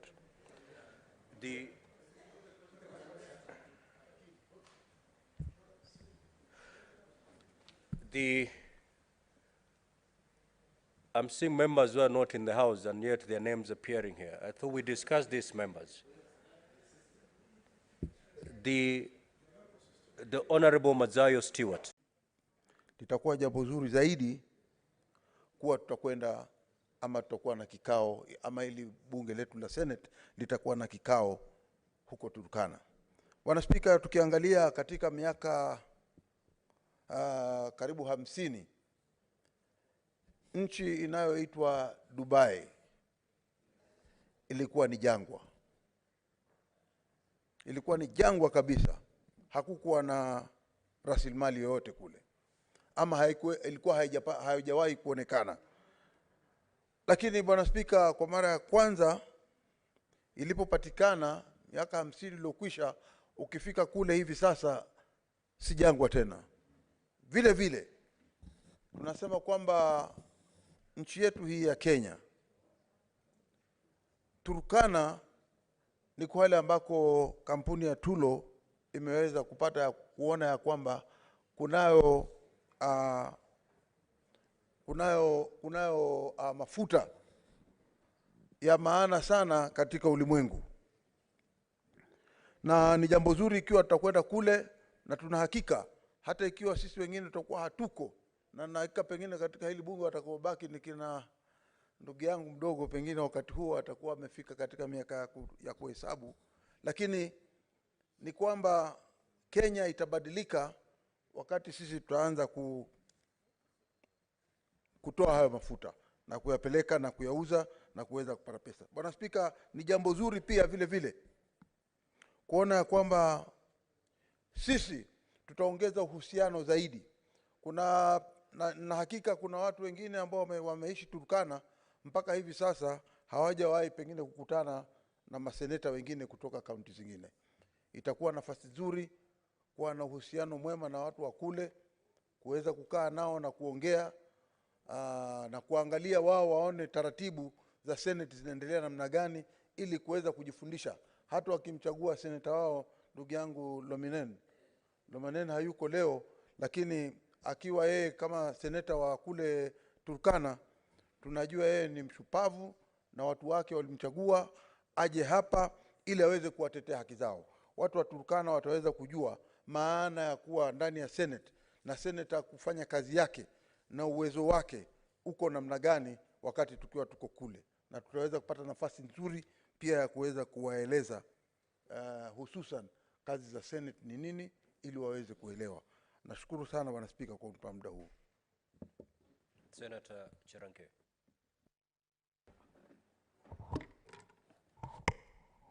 Thank you, Mr. Speaker, sir. This is a straightforward matter, motion, Mr. Speaker, sir.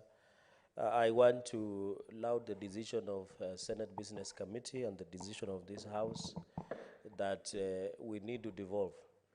The Senate as a House is the epitome of devolution. People, the essence of devolution and creation and functionality, Mr. Speaker, sir, is to ensure that people understand the role of the Senate. There are so many misinformation about what Senate should do, whether they should have money to do development, what Article 96 is all about. And I think this is the opportunity for the great people of Turkana, Mr. Speaker, sir, to have opportunity to interact with the Senate. I remember in our last session, we were able to go to Wasingishu. And Mr. Speaker, I'm requesting the SPC to try and tailor-made the agenda that is biased towards what is affecting the people of Turkana. For example, we can work much on blue economy, challenges of food, drought, things that are based or affect the great people of Turkana than what is affecting the people in Nairobi. I don't expect the Senate to go and discuss about traffic jams in Turkana. We should be discussing something else like accessibility to water, challenges. I don't expect to go and discuss about glab noises, Mr. Speaker, or disco matangas, or what have you, Mr. Speaker. We should be biased talking about fishing, issues of blue economy, and among others. Mr. Speaker, when you look under Article 126 of the Constitution of Kenya, it talks about location of sittings of Parliament. And for the benefit of Kenyans and the great people of Turkana who are watching and across 47 county governments, when you look under Article 126(1), a sitting of either house may be held at any place within Kenya and may commence at any time that the House appoints.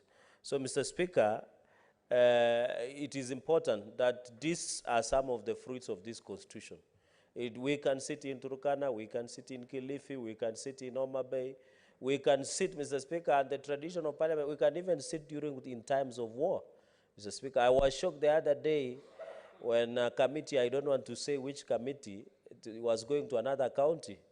and somebody from NIS called the chairperson of that committee and told them the town is not safe.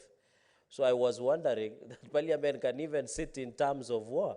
So I was wondering why would the NSIS and some security apparatus be warning a parliamentary committee? Even there are situations where a parliament committee from the US House of Congress has visited Iraq, even when bombings and everything was happening.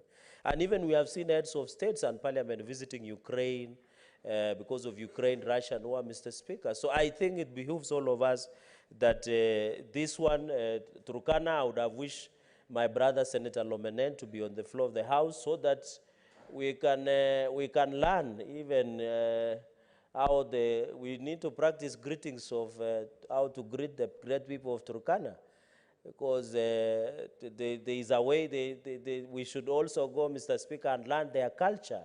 You know, Mr. Speaker, in conclusion is that sometimes we look down or we refrain from other people's behavior. It is how they are brought up, what they believe in. Some people have different, what we call biasness towards other, Mr. Speaker. And that is why we need to work towards that. And finally, Mr. Speaker, we hope to have as many committees sitting there. I hope all members will be available. I'm happy that the Senate Minority Leader has never been in Turkana, but I hope he has sampled other things from Turkana County, Mr. Speaker, which I don't want to mention on the floor of the House because he's my personal friend, Mr. Speaker. So, including food or any other, Mr. Speaker. So, I don't know why Senator Kalwale is laughing, Mr. Speaker, yet he's not a friend to Senate Minority Leader. So, Mr. Speaker, with those very many remarks, we are going to Turkana and we say, Naata, Maata, Mr. Speaker. Thank you very much. Senator Mogene.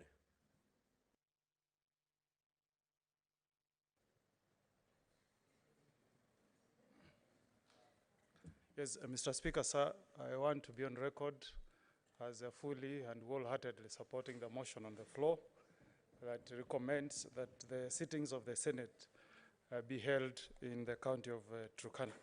First, Mr. Speaker, I hope while in Turkana we'll be able to tell the people of Turkana County how much we love them as Senate. In the last session, Mr. Speaker, Senator Cherage would confirm that during the revenue sharing discussions, Turkana County was meant to lose over 1 billion shillings. And if it was not for the intervention and the fact that the Senate was able to stand firm, they would have lost over 1 billion shillings. So it's a county that is dear to us as senators, and really, if we want to see the fruits of devolution, the place to go is Turkana. Secondly, Mr. Speaker, it's good that we chose the county of Turkana because it's a very strategic county for our country, Kenya. So, Speaker, I come from in Nyamira. We have no land to give to investors to build big industries. But Turkana has got land. Yeah, I'm told it has the largest underground fresh water in Kenya. Look at that potential. It has got oil, which we don't have in Nyamira, as we only have tea and bananas. But these guys have resources that can transform the economy of the country. So the choice, I must commend the business, the House Business Committee for picking this very strategic county, and I hope we'll have a very exciting experience. So, Speaker, I want to agree with Senator Cherage that this should also give us an opportunity, Mr. Speaker, to go and do some audit on what the money that we send counties has done for devolution. This gives us an opportunity, Mr. Speaker. Let's go and see if the money that we have sent to Turkana has been able to give water to the people of Turkana. Let us look at the balls.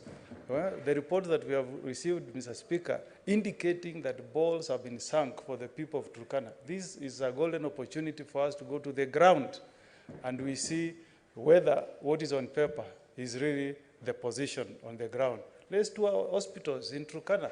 We see whether health, which is a devolved function, and there's a big debate now whether health functions should remain functions of counties or they should revert back to national government. Let's see what devolution has done in terms of giving the people of Turkana access to healthcare. And Mr. Speaker, we need to debate the issue of healthcare seriously.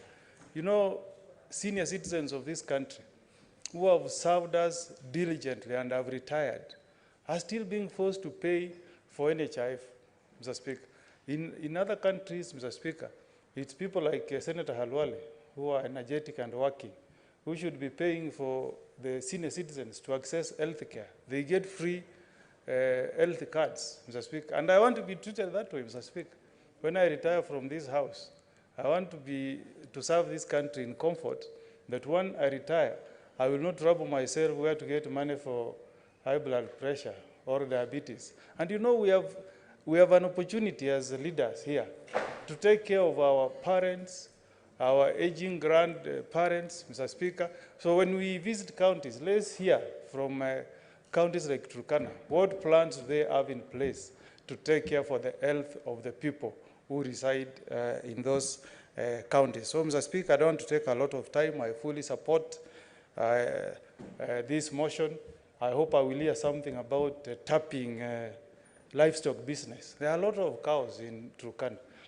I mean, why, Mr. Speaker, why can't Turkana be exporting beef to Middle East?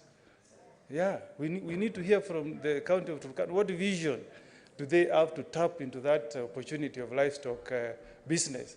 Because that land mass is big. People have about, I hear, it's not a big deal to have more than 200 heads of cattle in Turkana.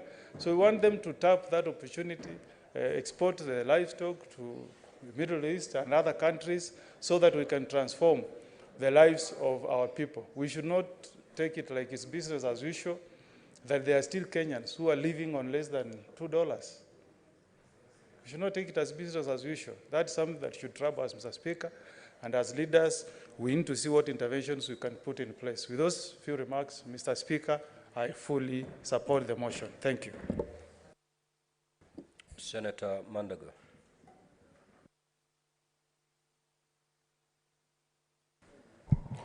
Mr. Speaker, I rise in support of the motion of having the Senate sitting in Turkana County. And Mr. Speaker, having benefited myself from the Senate Mashinani sitting, I would say this is a very, very important session for the Senate, as one of the things the Senate Mashinani has done, Mr. Speaker, is to actually build capacity in our counties, particularly on devolved function, Mr. Speaker.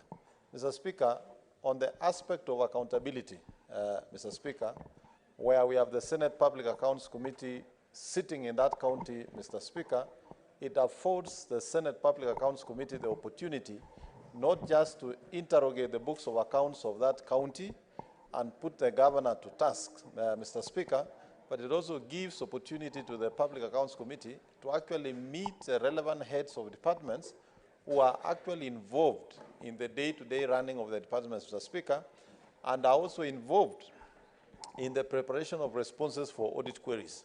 And therefore, clarifications that are sought will be much more clearer, and even officers will then learn that the responsibility does not just lie with the governor in terms of accounting for the public resources of that county, but it lies entirely on the county government of that county. So, Mr. Speaker, that is an opportunity I would wish many counties can get a chance to host Senate Mashinani and benefit from this experience. Mr. Speaker, Turkana County is a very special county. It is the cradle of mankind. And as you are aware, Mr. Speaker, Turkana County hosts an annual festival called Tobonglore. I hope there will be a coincidence that when we shall have our Senate Mashinani, that festival will also be there, so that we can also explore the tourism potential of those counties. Mr. Speaker, it will be an opportunity also for Senate to publicize Turkana County as a county that is ready for investment, Mr. Speaker. Mr. Speaker, in the tourism sector, Turkana County hosts Lake Turkana, one of the biggest freshwater lakes we have in the world, and also the lake with the largest shoreline of 70 kilometers, Mr. Speaker, and it is white beach sand. I know Senator Chimera and the senator for Kwale would be worried that the number of tourists flocking to Diani might reduce if they discover that there is a similar facility in Turkana. But this is how Kenyans and others can get opportunity to discover what is in their country. So, Mr. Speaker, I support the Senate Mashinani, and I hope, Mr. Speaker, this can be met at least 2 sessions in a year so that as many counties as possible can get the opportunity to participate in this Senate Mashinani. Mr. Speaker, I beg to support. Senator Obura. Senator Obura. Mr. Speaker. Thank you, Mr. Speaker, sir, for the opportunity to support this motion.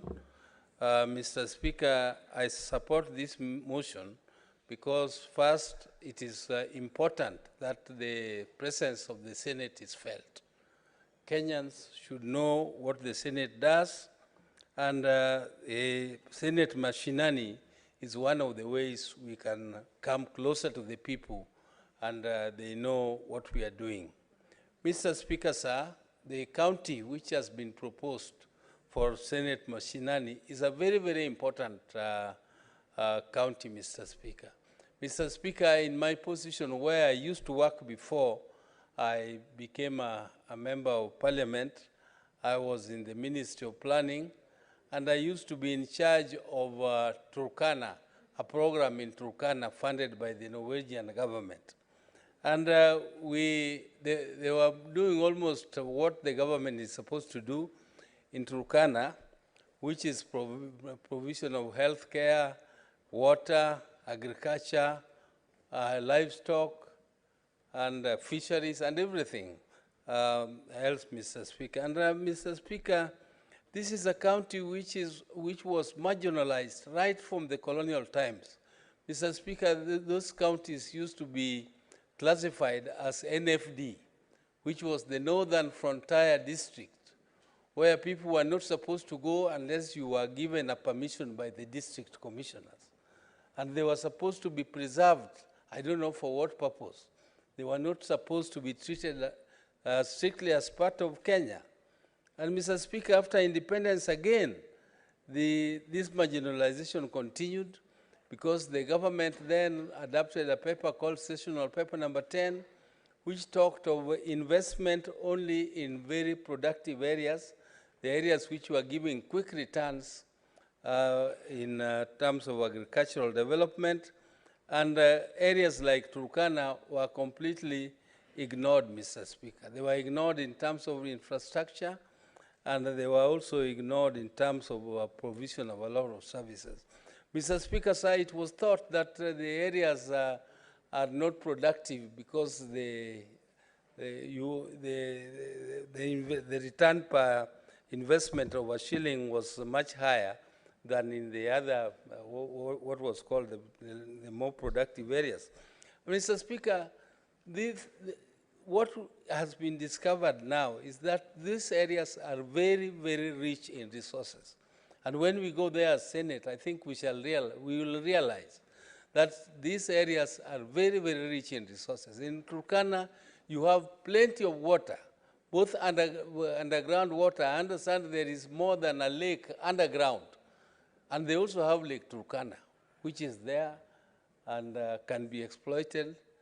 Mr. Speaker, sir, they have a lot of animals, and there is no reason why these animals cannot be turned into an economic activity instead of leaving them to be, to survive there, to overgraze on fragile land, and the land which is very fertile, which can also be used for irrigation. We used to do irrigation in a place called Katilu irrigation scheme, and it was very productive. So the land in Turkana, if you can utilize the water which is there and use the land for production, agricultural production, it can feed Kenya. Actually, Turkana can feed Kenya. So they can also have abattoirs there in Turkana, slaughter and sell meat in the Middle East, like my colleague Honorable Mogany was saying. And we can also, the government of, I don't, that was not a handshake government, but maybe it was a handshake government between Uhuru and Ruto in 2013. They adopted a policy of using leather and textile as a way of creating employment in the country. And I went with the Minister of Industry, we went around the world, and we found that leather can employ millions of people, actually does employ millions of people. And there is no reason why the animals in northeastern and Turkana particularly can be used to produce, not, not just to put up a leather industry, but even, you know, actually to produce leather products like handbags and shoes and other things. Those industries can be established right there in Turkana and in northeastern. And therefore, these regions need not be marginalized. And when we are there, I think you will see what is happening in Turkana. And it is a lot of very good experience for those who are not gone, like my party leader. When you go there, party leader, I can tell you the people are very friendly. And apart from being very friendly, they also have very nice meat, very, very tender. And the goat is very sweet. My party leader, you will eat very, very nice goats there, very generous people. And they have also very rich culture, Mr. Speaker. Mr. Speaker, I hate to interrupt our senior youth, Senator Oburu Odinga. Understanding Order 105 on accuracy of facts. He says there is a party leader who will be visiting to, and making reference to a party leader in this house. I don't think, I've not seen Senator Roba. I don't know whether there is any other party leader. You know he's from, Mr. Speaker, you know he's from parliamentary group meeting, I understand, because party leader was there. Can you clarify, Mr. Speaker, sir? Proceed, Senator Oburu. Yeah, Mr. Speaker, sir, I was just referring to my leader in the House, who is the leader of the minority. And if he doesn't think that is my leader here for our party, I'm sorry, I will teach you how to learn about that. Yes, but Mr. Speaker, sir, let me not be disrupted. Let me just conclude my speech by saying that I support going to Turkana because I know we shall learn a lot. Turkana has a lot of oil which is yet to be exploited. It has a lot of water resources, and the government needs to invest more to develop the infrastructure so that our country can benefit from those immense resources not only in Turkana but in those areas where some people think that they are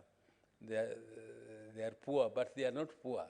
They are very, very rich counties, and it is only lack of investment which has made them to be marginalized.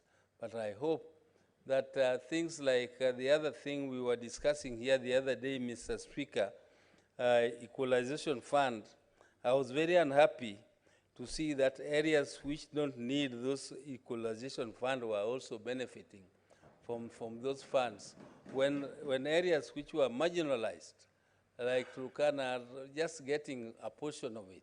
But these are the areas where we need to seriously think of directing equalization so that we can bring them up to speed, because these are areas which have been neglected right from the colonial times, and our independent governments did also not give them the due consideration that they needed, and now it is time that counties like Turkana are brought up so that we can exploit the immense resources that they have and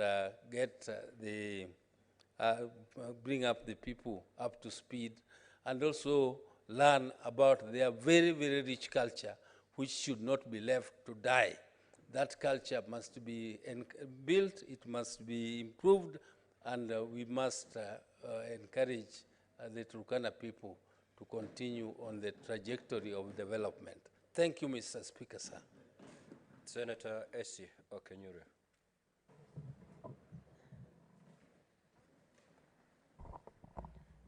Thank you, Mr. Speaker, for this opportunity.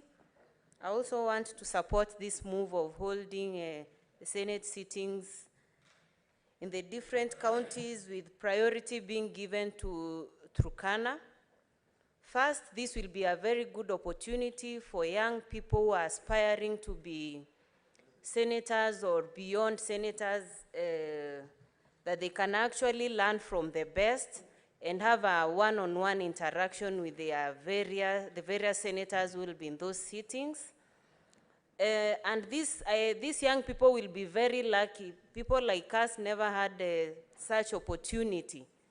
And I actually wish this would even go to my county of origin in Kisii, so that people also see the kind of economic activities people down there engaging, like the soapstone cavings and very many other activities that we are engaging in.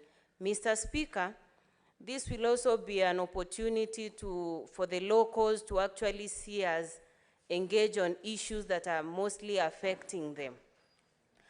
Mr. Speaker, this will also be an opportunity to boost the various people in those counties in different areas of business, because I know these senators will be promoting people who will be offering different services in Turkana County. And when I actually follow from what previous challenges the Senate incurred when they visited some of those areas, maybe we need to relook on that. There are some of the challenges that locals complained about, and I think this time those should be captured so that people can feel devolution fully. Mr. Speaker, this will also be a chance for us to get to know issues directly, and I hope it will be configured in such a way that we will accommodate issues that concern Turkana people, so that they also hear how fruitful the discussions will be, or what issues we can actually commit as a Senate on picking. So, Mr. Speaker, this is a very good and timely move several years after we got devolution. And I'm one of those people who believe that devolution is a very good thing. The other time I visited Ahero Sub-County Hospital mortuary, and I would see that in as much as that hospital does not have fridges to preserve the dead bodies, whatever preservation techniques we're using, still we're ensuring that the bodies are in good condition. So, Mr. Speaker, that shows you several years back, maybe this county would have bodies decomposed. But as a result of the initiatives that have been put in place by the county government, you can see the people in Ahero receive attention anytime they have issues. And those are some of the good bits of devolution that we, as a house, should support and help county governments achieve. So, Mr. Speaker, I want to say that's a very good initiative. I'm looking forward to visiting Turkana County for the very first time since I was actually born, and also inspire the several young people who follow me from Turkana that you can actually be more than senator as I am. All your dreams are valid. Kenya is a country of all possibilities. Thank you. Senator Dulo.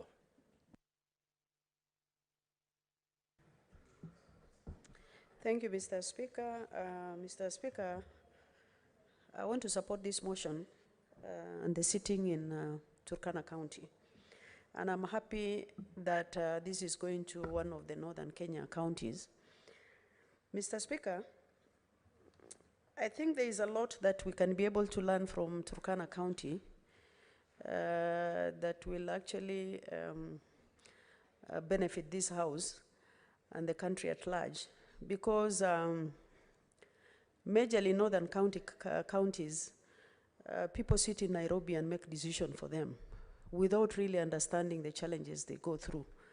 And Turkana is one of such counties because rarely people go to those areas.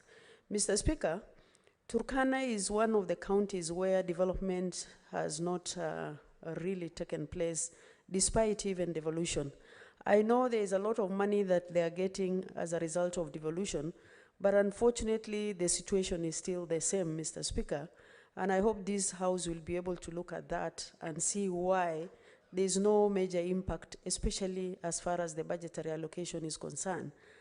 I know there is a lot of insecurity in Turkana, where people are killed every day as a result of cattle rustling with the neighboring counties and also countries, Mr. Speaker, and I think maybe when we visit those areas, we'll be able to understand the reason why the issues of cattle rustling are still happening in Turkana and other northern counties. Mr. Speaker, the issue of petroleum, and I hope some motions that are going to, or maybe statements that will come on the floor of the House that day will be able to address certain issues affecting that particular area. And unfortunately, the senator for the area is not here. But I think issues of insecurity has really affected Turkana County, where development is not really taking place, Mr. Speaker. This has been a challenge to them. I know very well there is a lot of tourism attraction in Turkana County, and especially even the cultural bit where Turkana County is actually, mothers are making a lot of beads, which they should have even sold to tourism. Again, the culture is very rich, Mr. Speaker, and I think maybe arrangement can be made, especially when the sitting is taking place.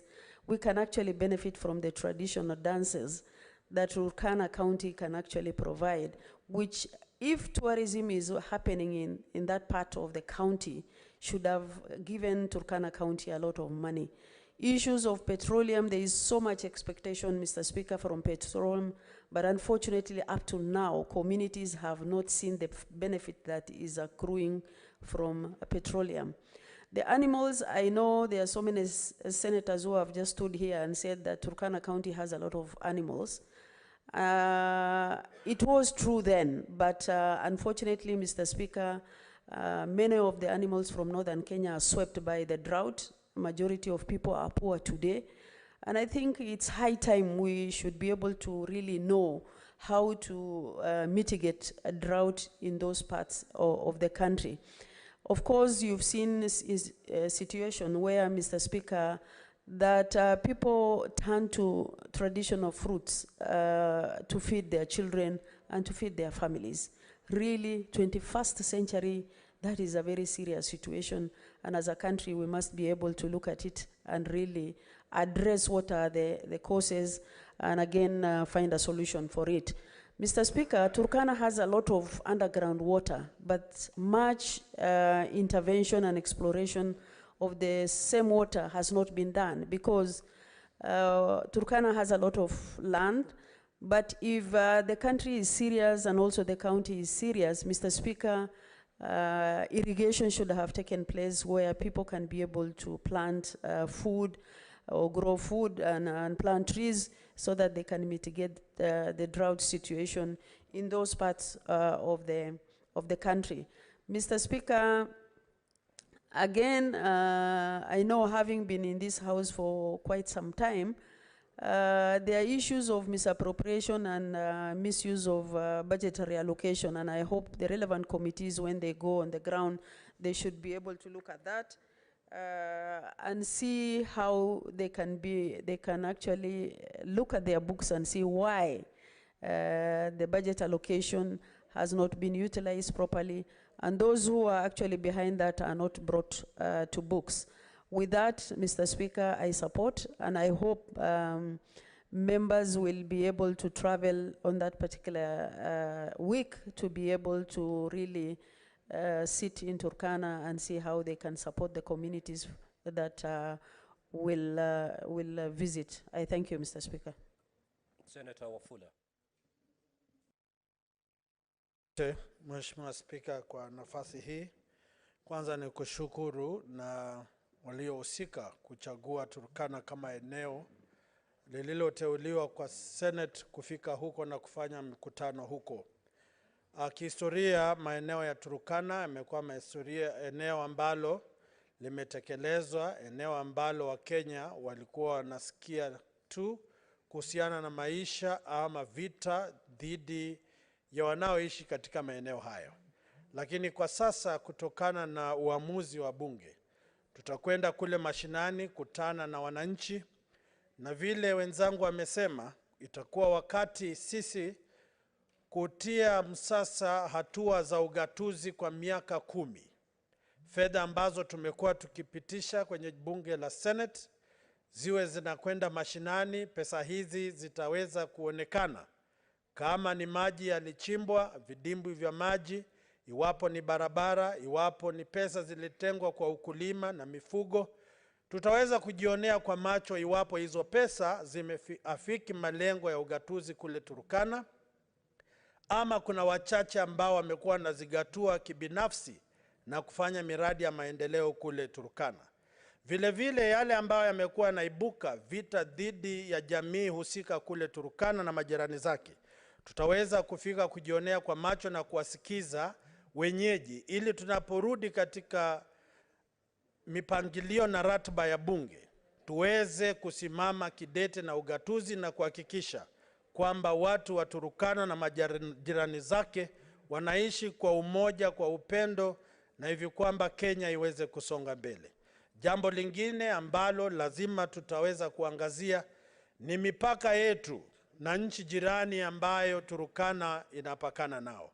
Kwa muda mrefu, jinsi tumeona kwa vyombo vya habari, rais wa nchi jirani ametoa amri kwamba wale waliohusika kwa vifo vya Waganda kule Uganda waweze kusalimishwa katika vienzo vya sheria kule Uganda, ama Waturkana wafurushwe wote warudi Kenya. Sisi kama jumba la Senate tutakuwa na nafasi ya kuwa kiunganishi ama kipatanishi kati ya idara mbalimbali na nchi mbalimbali kuhakikisha kwamba Wakenya ambao wanaishi kule Turkana wasiweze kuumia kwa sababu ya makosa ya watu wachache. Vile vile, jinsi mheshimiwa ndugu mzalendo Mheshimiwa Oburu amesema, sisi kama serikali ya Kenya Kwanza tulikuwa na mkataba na wananchi na tulifanya vikao katika kaunti zote. Tulipokuwa kule Turkana, tuliahidi wa Kenya kwamba unyunyizaji wa mashamba kule Turkana utaweza kuimarishwa ili wawe na mbinu mbadala ya kupata chakula pasipo kuzingatia ama kutegemea mahindi peke yake. Sisi kama kamati ya ukulima tutataka kujua serikali imefanya yapi kuhusiana mpangilio wetu wa kuimarisha ukulima kule Turkana, ufugaji wa mifugo na kuimarisha kipato cha mifugo ili watu wa Turkana watambuliwe kwamba wako Kenya. Ningependa kupendekeza Mheshimiwa Spika kwamba katika maeneo mengine tutakayozuru, kwa mfano juzi tulikuwa na waziri wa nishati na mafuta hapa, na ndugu yetu kutoka Turkana aliuliza maswali ambayo yalikuwa yamemkera, na waziri alipoondoka bado ndugu yetu seneta hakuwa ameridhika. Tutakapokuwa tunazuru maeneo mengine, tutakuwa tunawaalika wale mawaziri ambao wizara zao zinaafiki malengo hasa ya kaunti tunazuru, ili wenyeji wa kaunti hizo wasikize mawaziri hao kutoka mashinani. Iwapo hawaleti majibu yanayostahili, wananchi vile vile wasitusulubishe sisi wa maseneta na viongozi, lakini waweze kujua ni nani ambaye hafanyi kazi ambayo ametumwa ama aliyopewa na serikali. Sasa mimi naunga mkono hatua zetu za kwenda kule, na nikimalizia Mheshimiwa Spika, kumekuwa na donda sugu la walimu kutoka maeneo mbalimbali kufunza maeneo tofauti. Tutakapokuwa kule vile vile tutataka kujua walimu ambao walihama kwenda maeneo mengine na wale walioko wanafiki idadi ya wanafunzi na changamoto, au kuna dosari ya elimu kule Turkana. Kwa sababu tukiweka kwenye ramani na mchakato wa manufaa ya elimu, naamini kwamba Turkana inajizatiti lakini bado haijafika kiwango ambacho kinastahili. Sasa mimi naunga mkono hatua hii na kuomba Wakenya kule Turkana wajitokeze, watazame kwenye vyombo vya habari, wale ambao wataweza kupata nafasi ya mtagusano na sisi, tuweze kupata mwelekeo unaostahili kutokana na nafasi zetu. Mwisho, wengi ambao kama naibu ya wachache Mheshimiwa Mazayo, ambao ni vigogo kihistoria, kisiasa, lakini bado hawajatembea Kenya wajue Kenya inaumia namna gani ama Wakenya wanaumia namna gani. Ni nafasi wa Kenya wajue hawa viongozi ambao wanavuma wakiwa baharini, huku mashinani wanajulikana ama wajulikani, ama wanahoja ama hawana hoja, ama wanaelewa Kenya ama hawaelewi Kenya, kwa sababu wengi tumekita mizizi tu kupiga siasa ya kaya bunwasi, lakini maisha ya Mkenya yanayomkera Mkenya kule mashinani bado hawajui. Nashukuru Senate na Speaker haswa kwa kuwapeleka watu mashinani ili wajue kwamba japo tuko Nairobi, kila kitu kinatoka kijijini. Asante Mheshimiwa Speaker. Senator Hezana.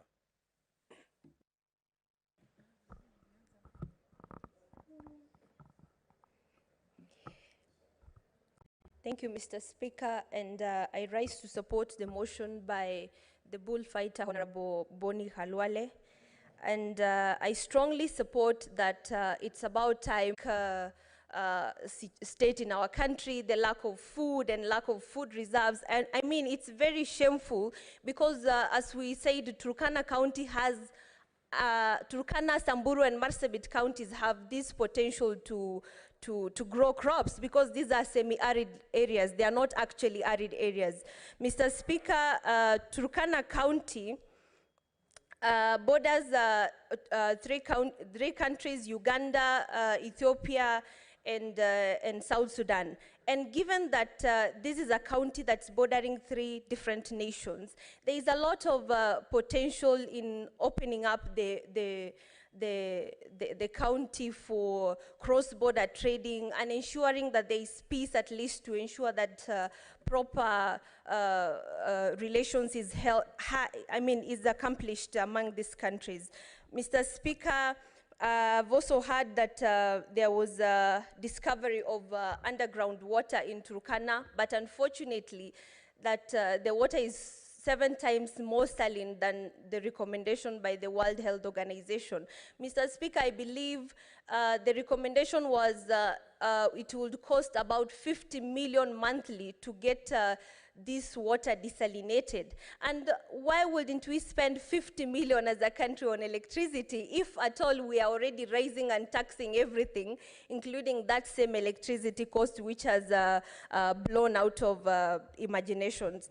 Mr. Speaker, we know that Lake Turkana, the majestic lake of the north, Lake Turkana, which was formerly called Lake Rudolph, or the Jade Sea, has so many national parks around it and in it. We have the Sibiloi National Park. I know many of you might not have known it is in Turkana. We have the South Island National Park and the Central Island, which is also in Turkana. So, Mr. Speaker, this is a county with 3 national parks. How come we are not promoting it for tourism to shift focus from being too much in the coast to at least up north? Because I believe people can swim on that lake and float because it's a salty lake for people like me who can barely not swim. Mr. Speaker, we also know that we have some unique species of animals in Lake Turkana, which my colleagues do not know. We have, the Lake Turkana is a breeding ground for the migrant waterfowl. And we also have several species of snakes in the Kobifora. And it's also a breeding ground for the Nile crocodile. So the Nile crocodile breeds in Lake Turkana, not the Nile River. Mr. Speaker, I will be very proud to take part in these plenaries in Turkana. And I would also like to request that these plenaries be held in counties that are marginalized, counties that are far away from the city, and counties that consider themselves CCC or Kenya. We can pick a few counties in the coast and several in the north. Thank you, Mr. Speaker. Senator Kinyua.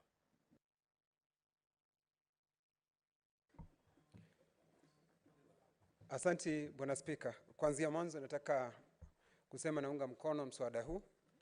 Na Bwana Spika, kulingana na katiba ya Kenya, kipengee namba 66, inasema ya kwamba kazi kuu ya seneti hii ni kulinda, kutetea gatuzi zetu.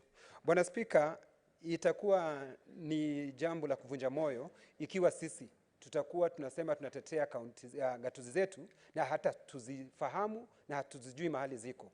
Kwa hivyo sisi kutembelea gatuzi ya Turkana tutakuwa tukifanya jambo ambalo ni la muhimu, kama vile kiongozi wa wachache alivyosema ya kwamba hajatembea sehemu ile, na si yeye peke yake, ni wengi Bwana Spika.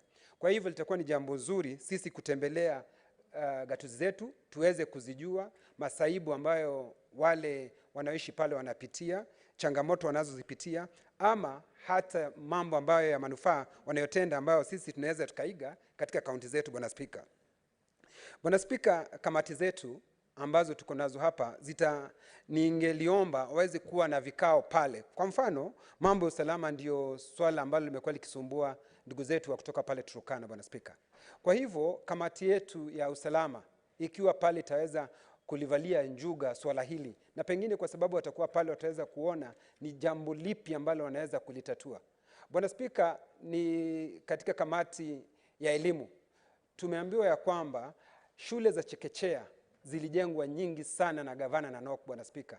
Itakuwa ni fursa nzuri kwa mwenyekiti wangu ambaye ni Senator John Yuto kutoka Murang'a, tuweze kutembea, kuziona na kuona zile hela ambazo walipewa zilitumika ifaavyo Bwana Spika, na tuweze hata sisi kuchukua yale mambo ambayo yamefanya pale na kupeleka katika gatuzi zetu Bwana Spika.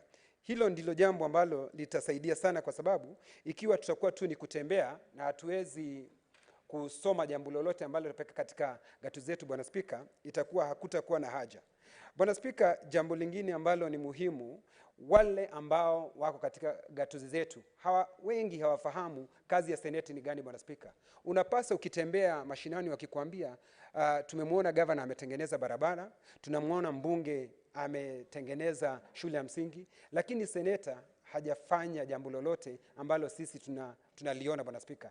Kwa hivyo tukitembea katika gatuzi zetu, hawa wananchi wataweza kufahamu, kwa sababu tutaweza kushirikiana na wao, wataona tukijadili na tutaweza kufahamu kwa kindani Bwana Spika kazi ya seneta. Nakumbuka Bwana Spika, tulitembelea katika gatuzi ya Uasin Gishu Bwana Spika. Tuliweza kuangazia mambo ya ukulima Bwana Spika. Kamati yetu ya ukulima iliangazia shida zilizokuweko wakati ule kwa mambo ya mahindi Bwana Spika. Na Wakenya waliweza kujieleza kinauga ubaga Bwana Spika, na tukaweza kutatua shida walizokuwa nazo wakati ule Bwana Spika. Si ukulima peke yake Bwana Spika. Kamati ya afya Bwana Spika iliweza kutembelea hospitali ya Moi Teaching and Referral Hospital Bwana Spika. Shida zilizokuwa pale tukaweza kuzitatua, kwa sababu tulikuwa na wakati mwingi Bwana Spika, si kutembea na kurudi Nairobi Bwana Spika. Tulikuwa na wiki nzima katika mji ule Bwana Spika, na nina hakika hata sasa Bwana Spika, tukitembea Turkana Bwana Spika, shida walizonazo, changamoto walizonazo, kwa sababu tutakuwa kamati zote zitakuwa katika gatuzi ya Turkana Bwana Spika, nina hakika tutaweza kutatua masaibu na shida walizonazo Bwana Spika, kwa sisi kuwa katika gatuzi ile Bwana Spika. Lakini hata ijapokuwa ninasema tunaenda katika gatuzi ya Turkana Bwana Spika, taarifa nilionayo ambayo si taarifa ambayo ninaweza kusema kwa kindani, taarifa ilisema ya kwamba Laikipia ndio ilikuwa imepewa kipaumbele Bwana Spika. Sijui ni lipi lilisemekana ya kwamba twende Turkana, lakini nakubali, naunga mkono. Pengine wakati mwaka ujao unapokuja Bwana Spika, ningeomba tutembee Laikipia, kwa sababu Laikipia kama ni mambo ya ukame Bwana Spika, Laikipia ina ukame, kwa sababu ikiwa mambo yaliyokuwa yakiangaliwa yale yaliyoturukana kama ni ufugaji Bwana Spika, Laikipia sisi tumeombea katika ufugaji Bwana Spika. Ikiwa ni mambo ya ukame Bwana Spika, Laikipia vile vile shida ni ile Bwana Spika. Ikiwa ni mambo ya usalama Bwana Spika, Laikipia tuna ile shida. Kwa hivyo ningeliomba Bwana Spika, tukitoka Turkana tutembee Laikipia, ndio wananchi wa Laikipia waweze kuwaona viongozi wao waliobombea, waweze kumuona mwenyekiti wa chama ama Mheshimiwa Roba, Bwana Spika, waweze kumuona Mandago, Senator Mandago, Bwana Spika, waweze kumuona Cherargei, waweze kumuona Joe Nyutu, waweze kumuona Burfaita, Bwana Spika, waweze kumuona Wamatinga, Bwana Spika, waweze kumuona Chesang, Bwana Spika, waweze kumuona Senator wa kutoka Makueni, Bwana Spika, na Sifuna wa hapa Nairobi, Bwana Spika, na waweze kumuona Faki wa kutoka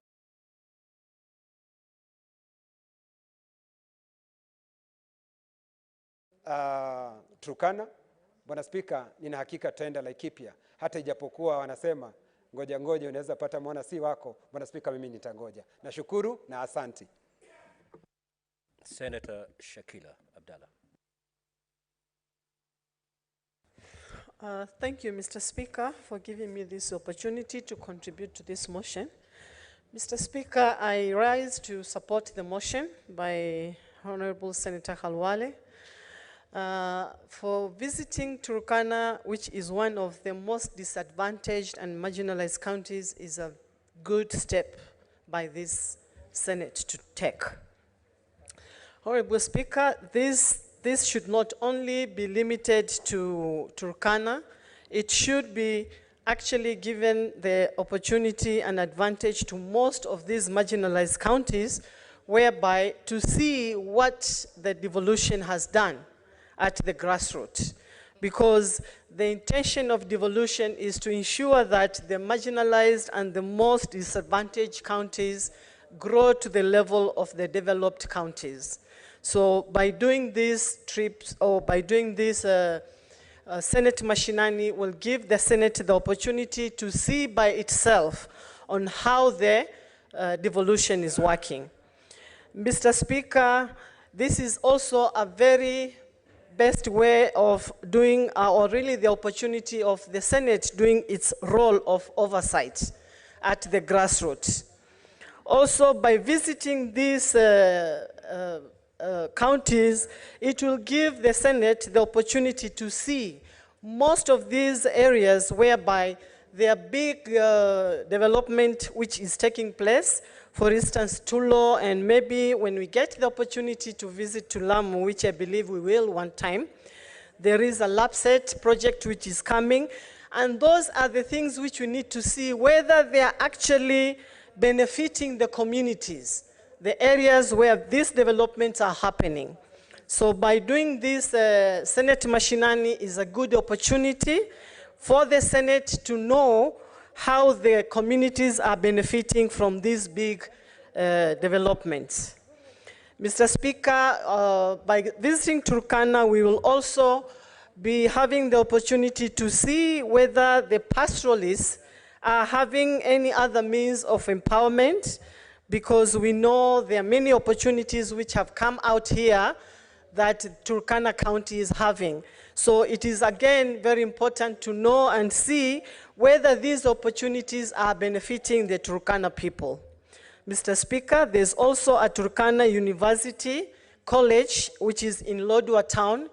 We need to make sure that that Turkana University also has many other students from different counties, whereby they would go and to join that university, whereby it will promote the university and promote Turkana as a whole. I thank you, Mr. Speaker, for this opportunity. Senator Sige.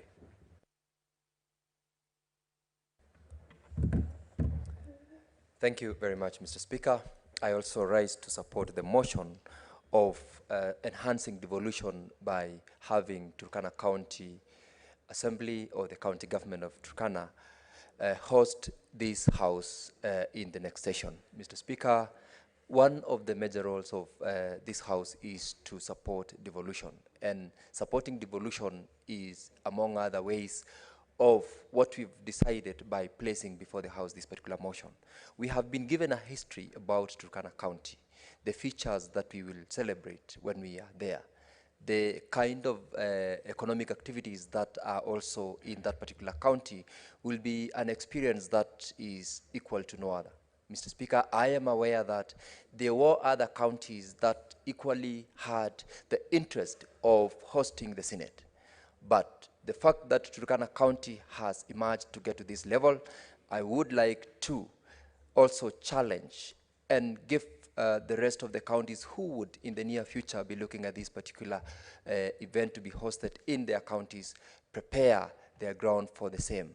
I am aware, Mr. Speaker, that the county where the Honorable Senator Kinyua, the Commissioner, is representing, also had expressed interest. I am very sure, Mr. Speaker, very many factors will or have been put in place in order to make the county of Turkana be the place for us to have our next sitting. We will, Mr. Speaker, be showing the people of Turkana and Kenya at large that Senate's role in protecting devolution can actually be seen by our presence in the county of Turkana. I look forward to an opportunity where whatever discussions that will take place during the time we'll be in Turkana will also be of close interest and particularly affecting the people of Turkana, including matters on discussions about marginalized areas, the allocations of resources, and also the impact of resources, which in most cases, like in this case, the Equalization Fund, because I'm informed that Turkana County is one of the counties that is going to benefit largely from the Equalization Fund. Mr. Speaker, this is one of the ways within which we will also encourage, as a number of senators have said, Kenyans to appreciate the work of this House, to support this House, and above all, to make sure that the resources which this House allocates to our counties benefit. Mr. Speaker, I have looked at the assembly of the County Assembly of Turkana, and I'm encouraged that it is sufficiently equipped to facilitate the sittings of this House. How I look forward to also my county of Bomet playing a role of hosting such an event, because we are doing a state-of-the-art chamber with which, in the fullness of time, Senate Mashinani will go out there so as to also celebrate the beauty of other counties and also take Senate Mashinani to all areas relevant to the people of Kenya, to encourage them, to support, and to push the work of the Senate to the lowest level of the society. Mr. Speaker, I support this motion, and I look forward to visiting Turkana County and celebrating the work of the Senate there. I thank you. Senator Faki. Asante Mheshimiwa Spika pia kunipa fursa hii kuchangia hoja ya kupeleka vikao vya bunge la Senate katika gatuzi la Turkana. Mheshimiwa Spika, Turkana mji mkuu wake ni Lodwar ambao uko takriban kilomita 1500 kutoka jiji la Nairobi. Mheshimiwa Spika, safari ya Turkana ni ya siku 2. Inabidi upumzike Lodwar kama unakwenda na gari kama walala hoi wengi ama mahasla wengi, baadaye uendelee na safari siku ya pili mpaka Ulada Kitale kwanza, alafu baadaye siku ya pili umalize safari mpaka Lodwar. Mheshimiwa Spika, hii itatoa fursa kubwa kwa bunge la Senate kusoma maeneo ya Turkana na maeneo jirani, na vile vile pia itatoa fursa kwa watu wa Turkana kuangalia kusoma bunge lao linafanya kazi namna gani. Vile vile Mheshimiwa Spika, itakuwa ni fursa ya bunge la kaunti ya Turkana pia kupata fursa ya kuona vikao vya Senate na vile vile kamati tofauti za Senate zinavyofanya kazi, kwa sababu Mheshimiwa Spika, kamati hizi ama mabunge haya ya kaunti mara nyingi huwa yamelemaa kikazi kwa sababu ya kutopata nafasi ya kuweza kusoma kutokana na vile kazi zinavyotendwa katika mabunge mengine. Kwa hiyo Mheshimiwa Spika, hii itatoa fursa kubwa kwa bunge la kaunti ya Turkana kuweza kusoma kamati zinafanya nini, na vile vile pia kuhakikisha kwamba zile taratibu za mabunge yote zinafuatwa kama inavyotakana. Mheshimiwa Spika, jambo ambalo ningependa kuomba ni kuwa wakati wa ziara hii kamati ya justice ama kamati ya haki na haki za binadamu na sheria izuru mahakama na vile vile gereza la Turkana ili kuona vipi wafungwa kule wanaangaliwa kulingana na sheria. Mheshimiwa Spika, kwa sababu mara nyingi zile mahakama ambazo ziko nje ya miji mikubwa na gereza ambazo yako nje ya miji mikubwa, kuna dhulma nyingi sana za haki za binadamu ambazo hazipatikani kuelezwa ama hazipatikani kutambuliwa, na ile hali Kenya ina katiba moja na vile vile ina sheria moja ambayo inawalinda wafungwa popote pale walipo. Kwa Mheshimiwa Spika, ningeomba kwamba kuwe na ziara katika gereza hilo la ambalo liko Turkana na vile vile pia mahakama ya Turkana ili tuone kwamba wananchi wanahudumiwa kisheria kama inavyopaswa katika nchi yetu ya Kenya. Mheshimiwa Spika, mwisho ni kwamba tutapata fursa pia kuona ni mbinu gani ambazo tuweza kuisaidia kaunti ya Turkana kuweza kuongeza mapato yake ya ile tunaita on source revenue, kwa sababu tumeona kwamba pesa ambazo zinatoka katika serikali kuu, Mheshimiwa Spika, zinakwenda zikipungua, japokuwa zinaongezeka kimtazamo, lakini tukiangalia zile kazi na huduma ambazo zinatakana kutolewa na kaunti zile pesa ambazo zinapelekwa sasa zimepungua kuliko zile ambazo zilikuwa zikipelekwa kaunti zile wakati ugatuzi ulipoanza. Vile vile Mheshimiwa Spika, tutaona pia vipi huduma za afya katika eneo lile zimeweza kuboreshwa kutokana na kuwepo kwa ugatuzi katika kaunti zetu za Kenya. Kwa hiyo Mheshimiwa Spika, vikao hivi vitakuwa ni muhimu sana, sio kwa bunge la Senate peke yake, lakini kwa bunge la kaunti ya Turkana, Mheshimiwa Spika, na nchi kwa jumla, kwa sababu hivyo ndio tunapata fursa ya kutembea katika nchi yetu na vile vile pia kuona hali za Wakenya wenzetu zilivyo katika maeneo yale. Asante sana Mheshimiwa Spika. Senator Kisang. Thank you, Honorable Speaker. Honorable Speaker, I rise to support this motion to have Senate Mashinane in Turkana County. Honorable Speaker, since the advent of devolution, Honorable Speaker, Turkana County has received over 100 billion because the average is of between 9, I think the first year was around 9 billion, but since to date, it's over 100 billion. Recently, we also approved another 1 billion for equalization fund. So this is a good opportunity for senators to go and see what the resources has done for those over close to 11 years, Honorable Speaker.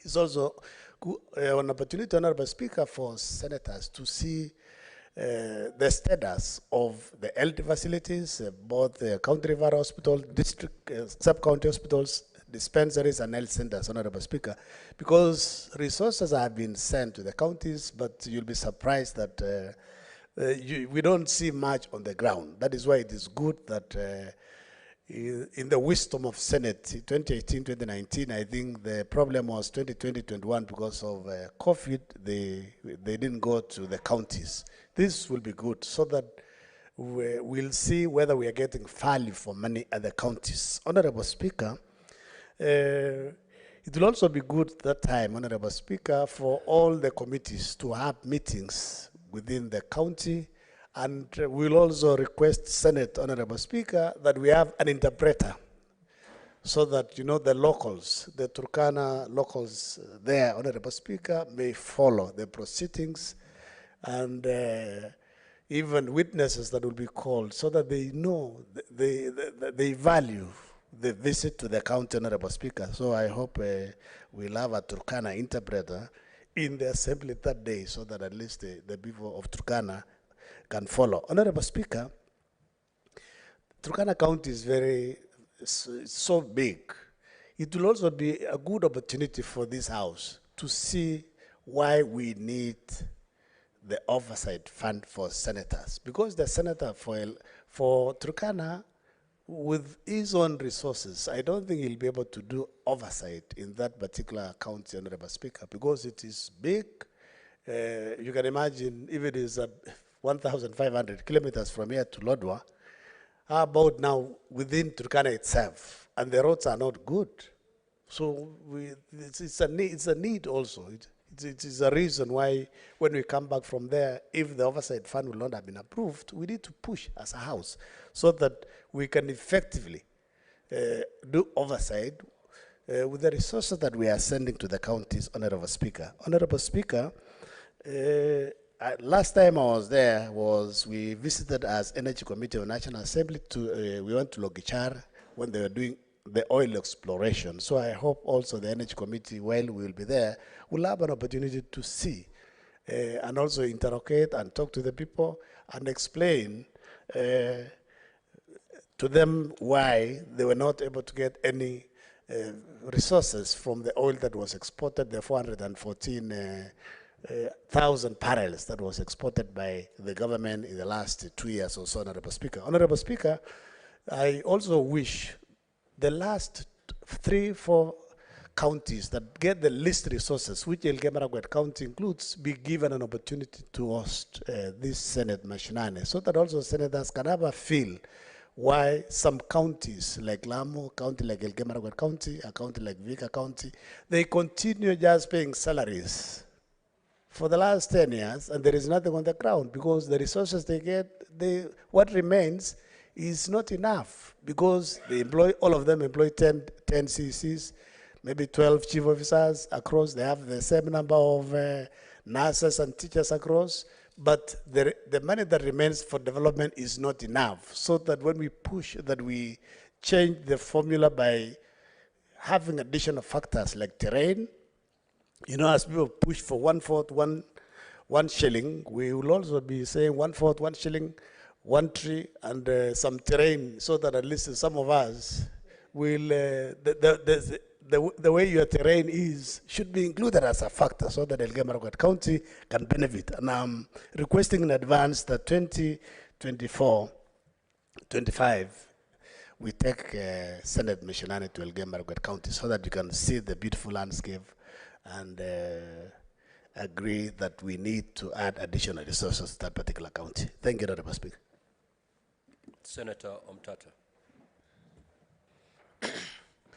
Mr. Speaker, sir, thank you for the opportunity to contribute to the just very important motion by the majority whip.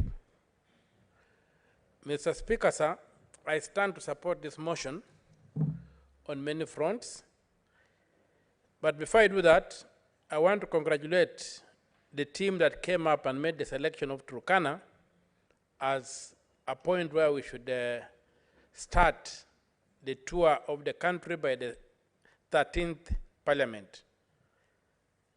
Mr. Speaker, sir, Turkana County has, other than the international fame about its prehistoric relevance to the history of mankind and the world, Turkana County made headlines in the United States when none other than Ben Carson claimed that his ancestors came from Turkana.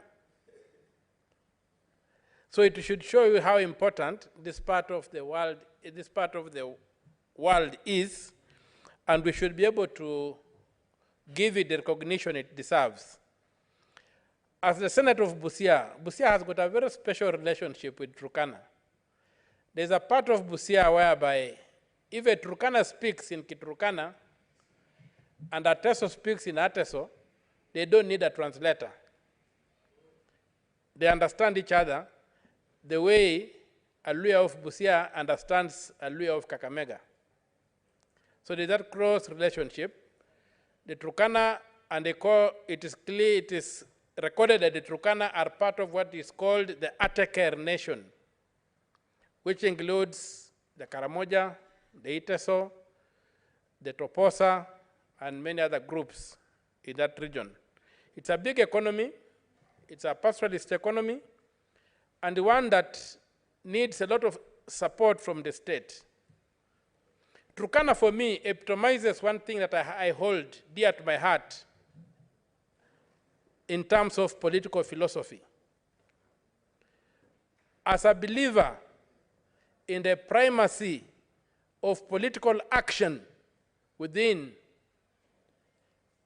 a political entity over the market, the primacy of political action over the market in a political entity, Turkana is one area whereby if market forces are left to determine what happens in Turkana, they will never get out of the challenges they face.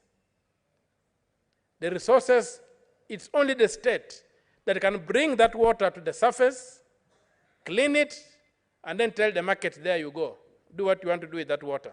So the primacy of political action, and I'm very happy that you have made a political decision to go to Turkana because it underscores that this state must consciously intervene and give people the capacity to realize their potential.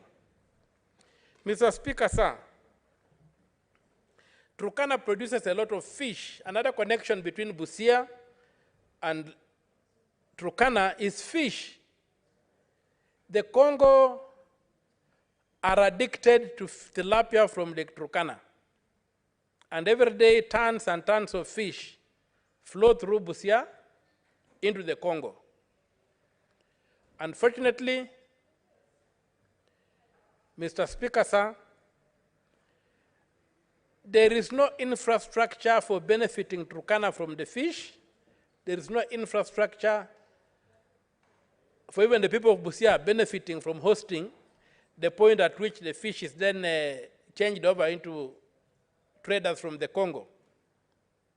We might want to come up with a mechanism whereby Turkana is empowered to make profit out of its resources. When I was a young man, I was invited by Bishop Mann. Those who come from Turkana will know that Bishop Mann at one time was more powerful than the state. Even the DC could ask Bishop Mann to convene a meeting before he could go to address it. Bishop Mann was a Catholic bishop of Lodwar Diocese. I did a bit of pastoral work in Katilu in 1985 and 1986. And I came across a very, very rich culture of the Turkana people, be it in music, be it in culinary arts, be it in medicine, and be it in spirituality, because it's in Turkana, other than Acholi when I was in South Sudan, that I encountered one thing, that I went to church. And during the sermon, when the people, the congregation was coming in, almost everybody had a musical instrument. And when the service began, it was just like an orchestra. That's a very rich culture. There was no choir, there was nothing. It was just everything was a choir. So this is a very rich culture that we need to invest in and we need to protect. I would like to support and expand the view made by Senator Faki that when we go to Turkana, the committees should get active. Not just the Committee on Human Rights, Justice, Legal Affairs, and Human Rights should get active. All the committees, I think, should be active as we go down to Turkana and try to engage and do their oversight role with the local people in Turkana. Mr. Speaker, sir, as I conclude, I would like to say that all said and done, going to the counties is a sacrosanct action of this House. We are not a Nairobi House. We are a house of the counties. If we go to Turkana and we do our debates in their chamber and what have you, we will be able to influence a lot of things. We'll be able to inspire a lot of things. And we do our committees and maybe invite the other committee, the mirror committees in the counties to sit together with us and see how we do things. And given the superior resourcing that the Senate has compared to counties in terms of the civil service support, they'll be able to learn a lot from us. But over and above all, also, those senators who come from more privileged places than Turkana should take the opportunity to encounter reality. And so that when the next time we deal with the equalization fund, they do not stand in the way of the equalization fund going to where it is supposed to go. It is supposed to equalize us.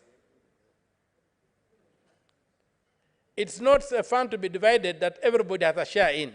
Let it remain an equalization fund so that the likes of Turkana, Marsabit, Wajir, Isiolo, and these counties that are heavily challenged by natural resources, by nature and the hostile environment, and also by historical factors, are given a chance to catch up with the rest of Kenya, which was privileged sometimes by proximity to Nairobi and things like those. So with those few remarks, Mr. Speaker, sir, I thank you for the opportunity to address this August House, and I thank the Majority Whip and his team for coming up with this very, very, very noble idea and very, very timely idea, and I support that the Senate Mashinani goes to Turkana County. Thank you. Thank you, Senator Okiya Omtata. Senator Mofaya. Thank you, Honorable Speaker. I rise to to support the motion. Honorable Speaker, this is the best way that we can demystify the Senate, because you know Senate is a young entity. We have been around for the last 12 years. There is a lot of misunderstanding about the Senate. So taking the Senate to Mashinani is one way of trying to reach the locals so that they can get to know exactly what the Senate does. In a number of times, Honorable Speaker, I've been confronted by my constituents on why I'm not issuing bursaries. I've been confronted by my constituents why I'm not doing roads. I've been confronted by my constituents why I'm not putting water. So some of these things, Honorable Speaker, are not the preserve of the Senate. So I think this time around, Honorable Speaker, once we are Mashinani, the locals will be able to understand the role of the Senate and demystify the whole idea that Senate is not an implementing house. We are going to spell our roles and our responsibilities as a house, and I hope in the future this move is going to spread across the country, because I would expect that once we are done with Turkana, the next stop is Tharaka Nithi County, the stronghold, where we are also going to see quite a number of things in my Tharaka Nithi County, because this is the only way, Honorable Speaker, we can easily identify ourselves and make the Senate grow and get understood. It is also an opportunity, Honorable Speaker, that we are going to expose our registrators. We are going to expose our senior Mbona Lwale, who is a seasoned politician in this country, who has been known for decades now. I think the Turkana people would be able to see the famous bull fighter. The Turkana people would also be able to interact with the famous Karen Nyamu. She has been a celebrity across the country, and so many other senators, including Senator Montete, will be able to be seen across the country. So it is an opportunity, Honorable Speaker, and it's an idea that should be supported with all the resolve. So I think next time, Honorable Speaker, this idea should be mooted, and once we are done with Turkana, as I've just said, what is it, Honorable Bullfighter? What is your point of order, Senator Lwale? Mr. Speaker, I wouldn't want to interrupt, but it's a question of standing order number 105 that speaks to accuracy of what a member states. Celebrities, Mr. Speaker, are known by their art. Could he substantiate the art of Karen Nyam? The country is waiting. Many of us agree with him that he's a celebrity, but we don't know the art. Very well, Senator Mofaya. Thank you, Honorable Speaker. I have never known the Honorable Bullfighter speak on behalf of Karen, because Honorable Karen is not disputing whether she's a celebrity. I think celebrity is a broad spectrum. You can be a celebrity in so many aspects. I think Honorable Karen is not complaining she's a celeb, and it's in the domain in this republic that Karen is a celeb. She's a youth representative who has captioned the social forums in very many positive aspects for that matter. So in this regard, Honorable Speaker, it's a good idea that we expose ourselves. You know, we are a young house, 12 years down the line, in comparison to the National Assembly, which has been existent for the last 60 years. This is the only way we can hit the ground and make sure that people understand our role. Because, Honorable Speaker, I've been facing a lot of trouble a lot of problems with my constituents on why I'm not issuing bursaries, on why I'm not doing roads, and on why I'm not putting water. So with this kind of exposure, Honorable Speaker, I expect and get to know that we are going to be understood, the role that we play, and I think in that way, the Senate is going to grow. So, Honorable Speaker, I support, and the next stop is Tharaka Nithi County. Thank you. I support. Thank you. Senator Catherine Muma. Thank you, Mr. Speaker, for giving me this opportunity to also contribute in support of the decision of the House Business Committee that we take a one-week sitting session in Turkana in September. Mr. Speaker, the Senate is the house that exists to protect counties and their governments. This move is one move that, in fact, should not be about 1 week in 1 year. I wish to challenge the House Business Committee to actually broaden this decision so we can talk about 5 weeks in a year sitting in 5 counties. If we do that, at the end of this session, we will be able to visit at least 15 counties instead of just visiting 4 counties.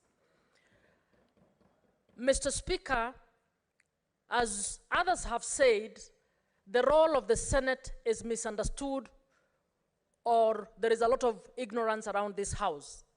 I'm suggesting, even as we plan to go, that we prepare to actually model our oversight role, our representation role, our legislative role.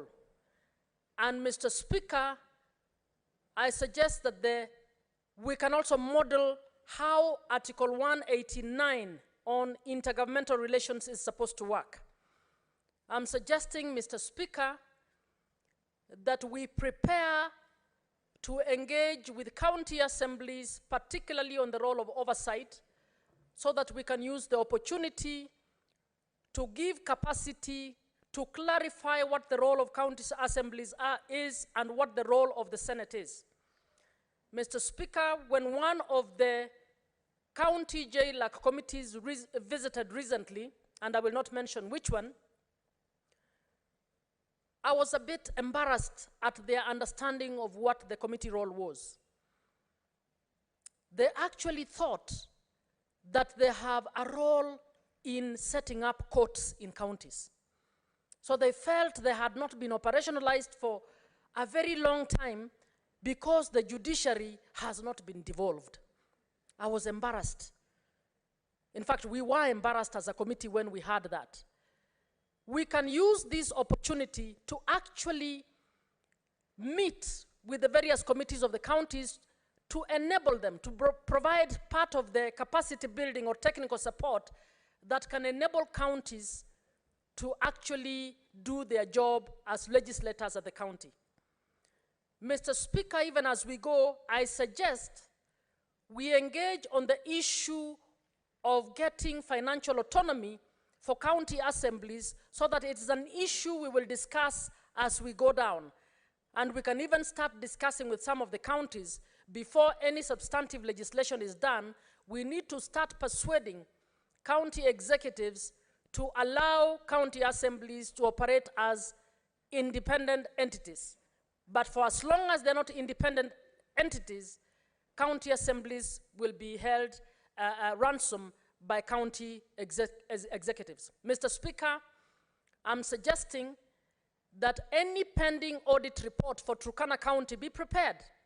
Maybe the committees dealing with this issue should fast track this so that when we go down, we will also be able to engage with the public on representation in order for the senator for Turkana to be able to say the House has gone through matters that have come before the House on Turkana, and these are the key findings, and we are going to engage with the executive to guide them on how they can work better. Mr. Speaker, the House committees should be able to engage with the other House committees so that on the morning sessions, we should carry out trainings. And Mr. Speaker, I suggest that KEWOSA also prepare to actually provide capacity to nominated county assembly members within the county so that by the time we leave Turkana, we have actually left behind a record that leaves them far much better, that will leave better legislators behind, that will leave a better executive behind, and so on. Mr. Speaker, I urge members to actually fish out the CIDP for Turkana so that we are able to read that CIDP. We should even look at their annual plan so that when we go there, we are able to engage with them in such a way that every county that we will go to will know that the Senate is not just coming here for holiday, but the Senate is coming to hold us accountable in terms of devolution. So, Mr. Speaker, if we plan this properly, this may very well be one of the tools that we use to sell the function of the Senate and to keep the Senate relevant. Mr. Speaker, at this time, the Senate is unpopular because we did not protect counties when it came to the division of revenue bill. We are unpopular. We need to be able to confirm to the country that that was one incident and we are now remorseful and we are ready to work and carry out our task as the Senate, and we will protect devolution, we will provide capacity on devolution, we will be able to leave this country in a much better place. Mr. Speaker, we need to prepare on the equalization fund. This is one opportunity when we can find out how the equalization fund, division or a portion for Turkana is going to be deployed. So I find that this provides a great opportunity for us to be able to do quite a lot in 1 week. And Mr. Speaker, I beg that this issue, that the Secretariat help us to prepare properly for this visit. But beyond that, that the House Business Committee consider, I can see everybody bidding, wanting the next trip to be in their county. It is possible for us to be able to do these sessions, more of these sessions, and I think the House Business Committee needs to think out of the box and enable us to be able to do that. I support, Mr. Speaker. Senator Abbas Sheikh Mohammed.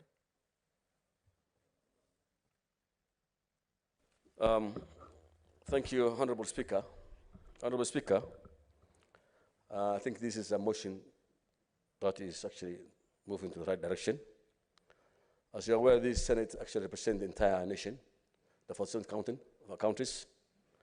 And having Senate in the Mashinani and starting it from Turkana is actually a very good move.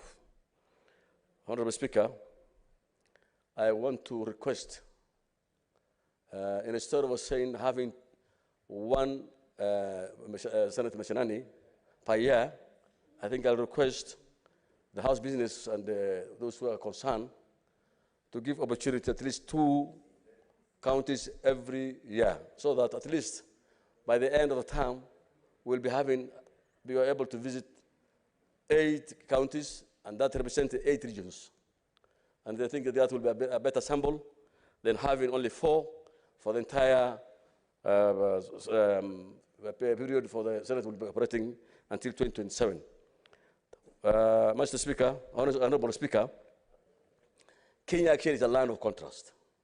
It's a beautiful country that's endowed with a lot of resources, with a lot, that has been endowed with a lot of features, but most of us are not exposed.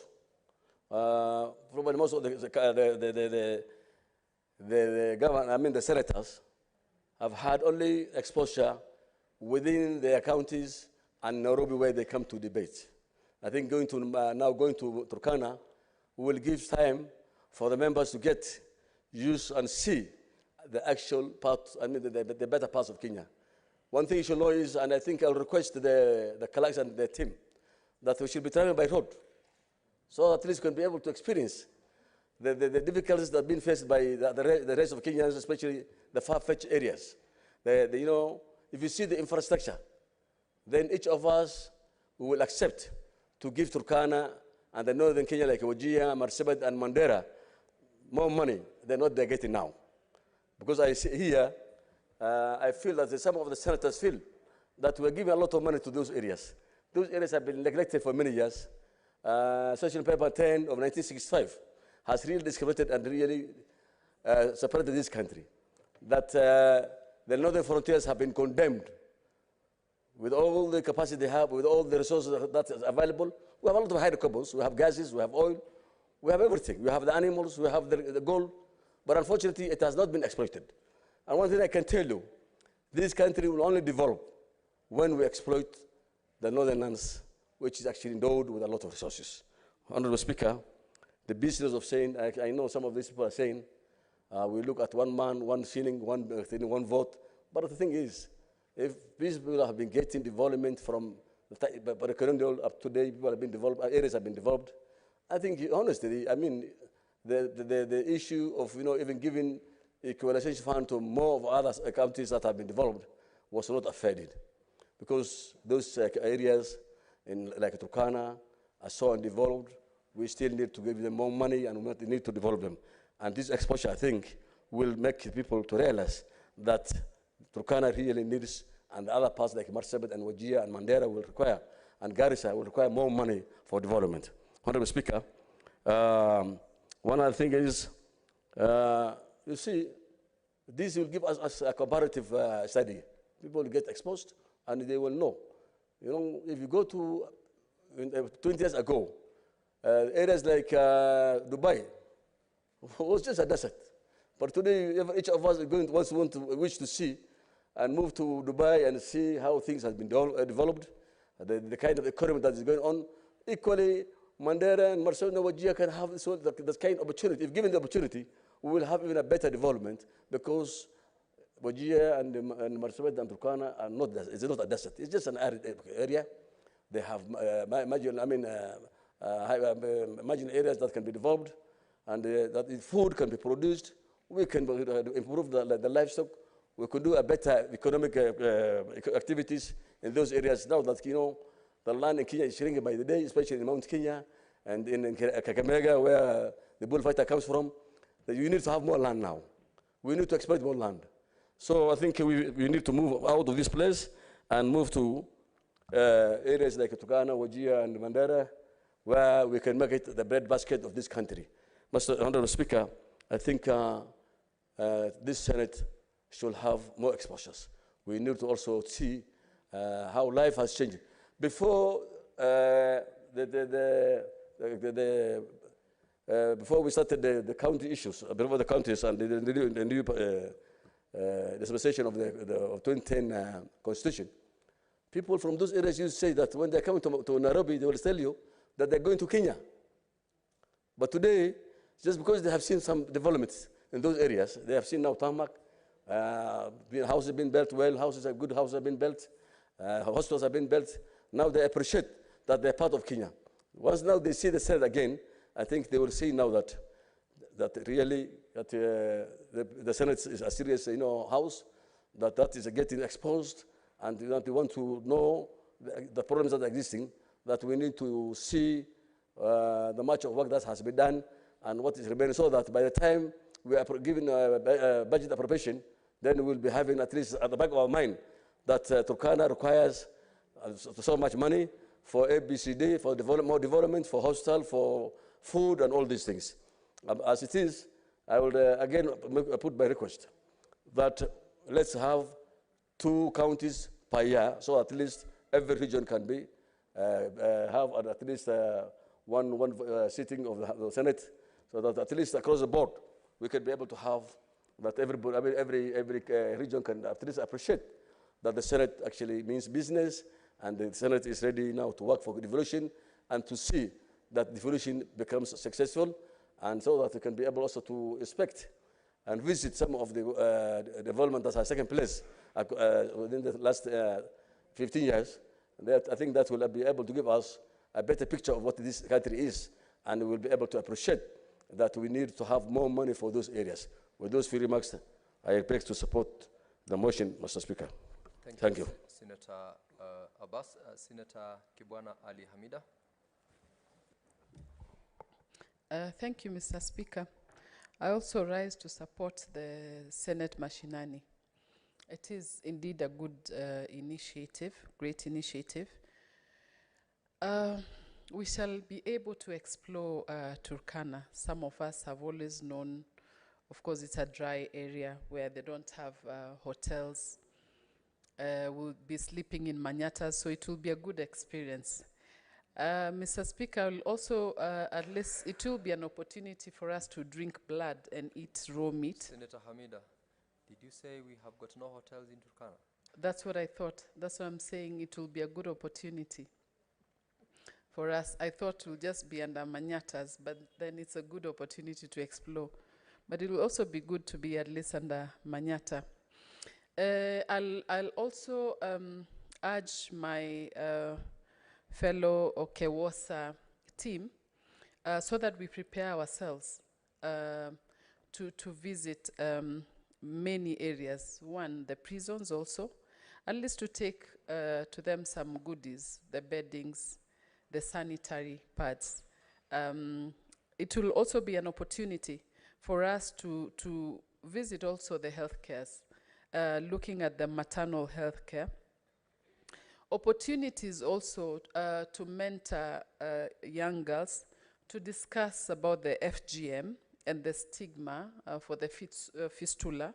Fistula right now, it's really an issue. And now that actually we have hospitals offering surgeries, so this should be an opportunity to enlighten the Turkanas.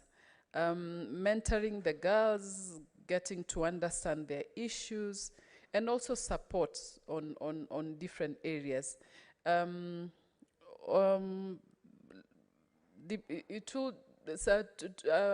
county like Turkana, seriously, requires so much support. Also mental support. Also visit, you know, the police. I'm actually, Mr. Speaker, doing a mental health for police officers. Also take time to discuss with them, getting to understand. Of course, we know what they've been going through, even the cattle rustling and all the stuff. So let us have also the mental health. I will follow up the mental health that are done before for postpartum depression. And so far, I'd urge the counties to have separate wings for postpartum mothers going through mental depression. So this will really be an opportunity, and also to oversight the counties on gender parity, on gender issues, just to understand how they have their gender composition in the counties. Well, this is really, we shall explore so much, like actually the oil. We would even want to visit the black gold, do they call it that? I mean, the oil itself, for us to understand. We are so rich in such, and even in minerals in Kenya, it's just that we don't do so much, you know, exploration. So this will be an opportunity. And also, let us also get to understand the area of needs before we travel there. So that I'm sure many hospitals are lacking hospital beds, equipments, items. So how do we support before? So I would urge even the Senate, Kumewaka team, let us get to understand what do they really require and support them before. I know water is scarce, water is really an issue. Is it possible for us to actually do a well in Turkana? I realized there's a time that Isiolo required some water, and we did a well. We only spent about 700 and something as my family actually, and we did a well, and they have water. So is Turkana the same? So how do we support as women?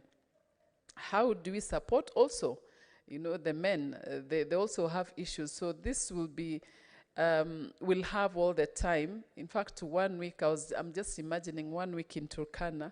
So we really need to gear ourselves. But I'm sure it will be a good opportunity for us actually even to understand the culture itself. Like I said, looking at the culture, we always see things on TV and many others, and people say, there's a saying that kwa ground vitu ni different. So we actually want to understand what is on the ground. Mr. Speaker, for that reason and many other reasons, I do support the opportunity and I mean the journey to Senate Mashinani to Turkana. Thank you. I support. Senator Joyce Korir.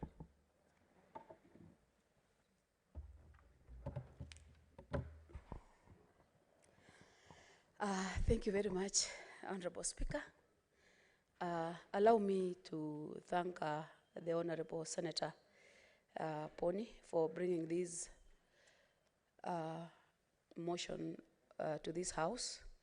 And I must first thank the Committee on House Business for really working it out to make sure that Turkana County is given priority in terms of Bunge Mashinani. Honorable Speaker, I've really been waiting for this time, and I've listened to a number of colleagues who have talked on the same. And I want to say, Honorable Speaker, I believe this will not be business as usual, just going to the ground and making pleasing the locals that we are in the ground. But I believe it's a time that we really have to look into a number of issues that are affecting these counties. I want to say this, Honorable Speaker, because right now the devolution has gone a full cycle, bearing in mind that the governor of that particular county has been a member of parliament. And I want to say has been there in terms of during the time of revenue allocations. I also want to thank the senator of Turkana because he has been also a member of parliament and right now he's a senator. We also have a number of governors who are with us. And I want to say this, and even a number of MCs. And then the reason why I'm bringing this in is because, Honorable Speaker, despite the fact that we are alleging as a Senate that we want to see the finances that have been given to those particular counties, what it has done. I want to also say that the governors have also been going through a number of challenges, ranging from the exchequers to, let me say, the delays that sometimes is caused by the national government or the treasury. Honorable Speaker, allow me to say this, that it will be prudent for this House to really plan itself well for this very, very important discussion that is going to take place within that particular county. This is one of the counties that most of the time we call upon the donors and to assist when it comes to droughts and other natural calamities, Honorable Speaker. And I want to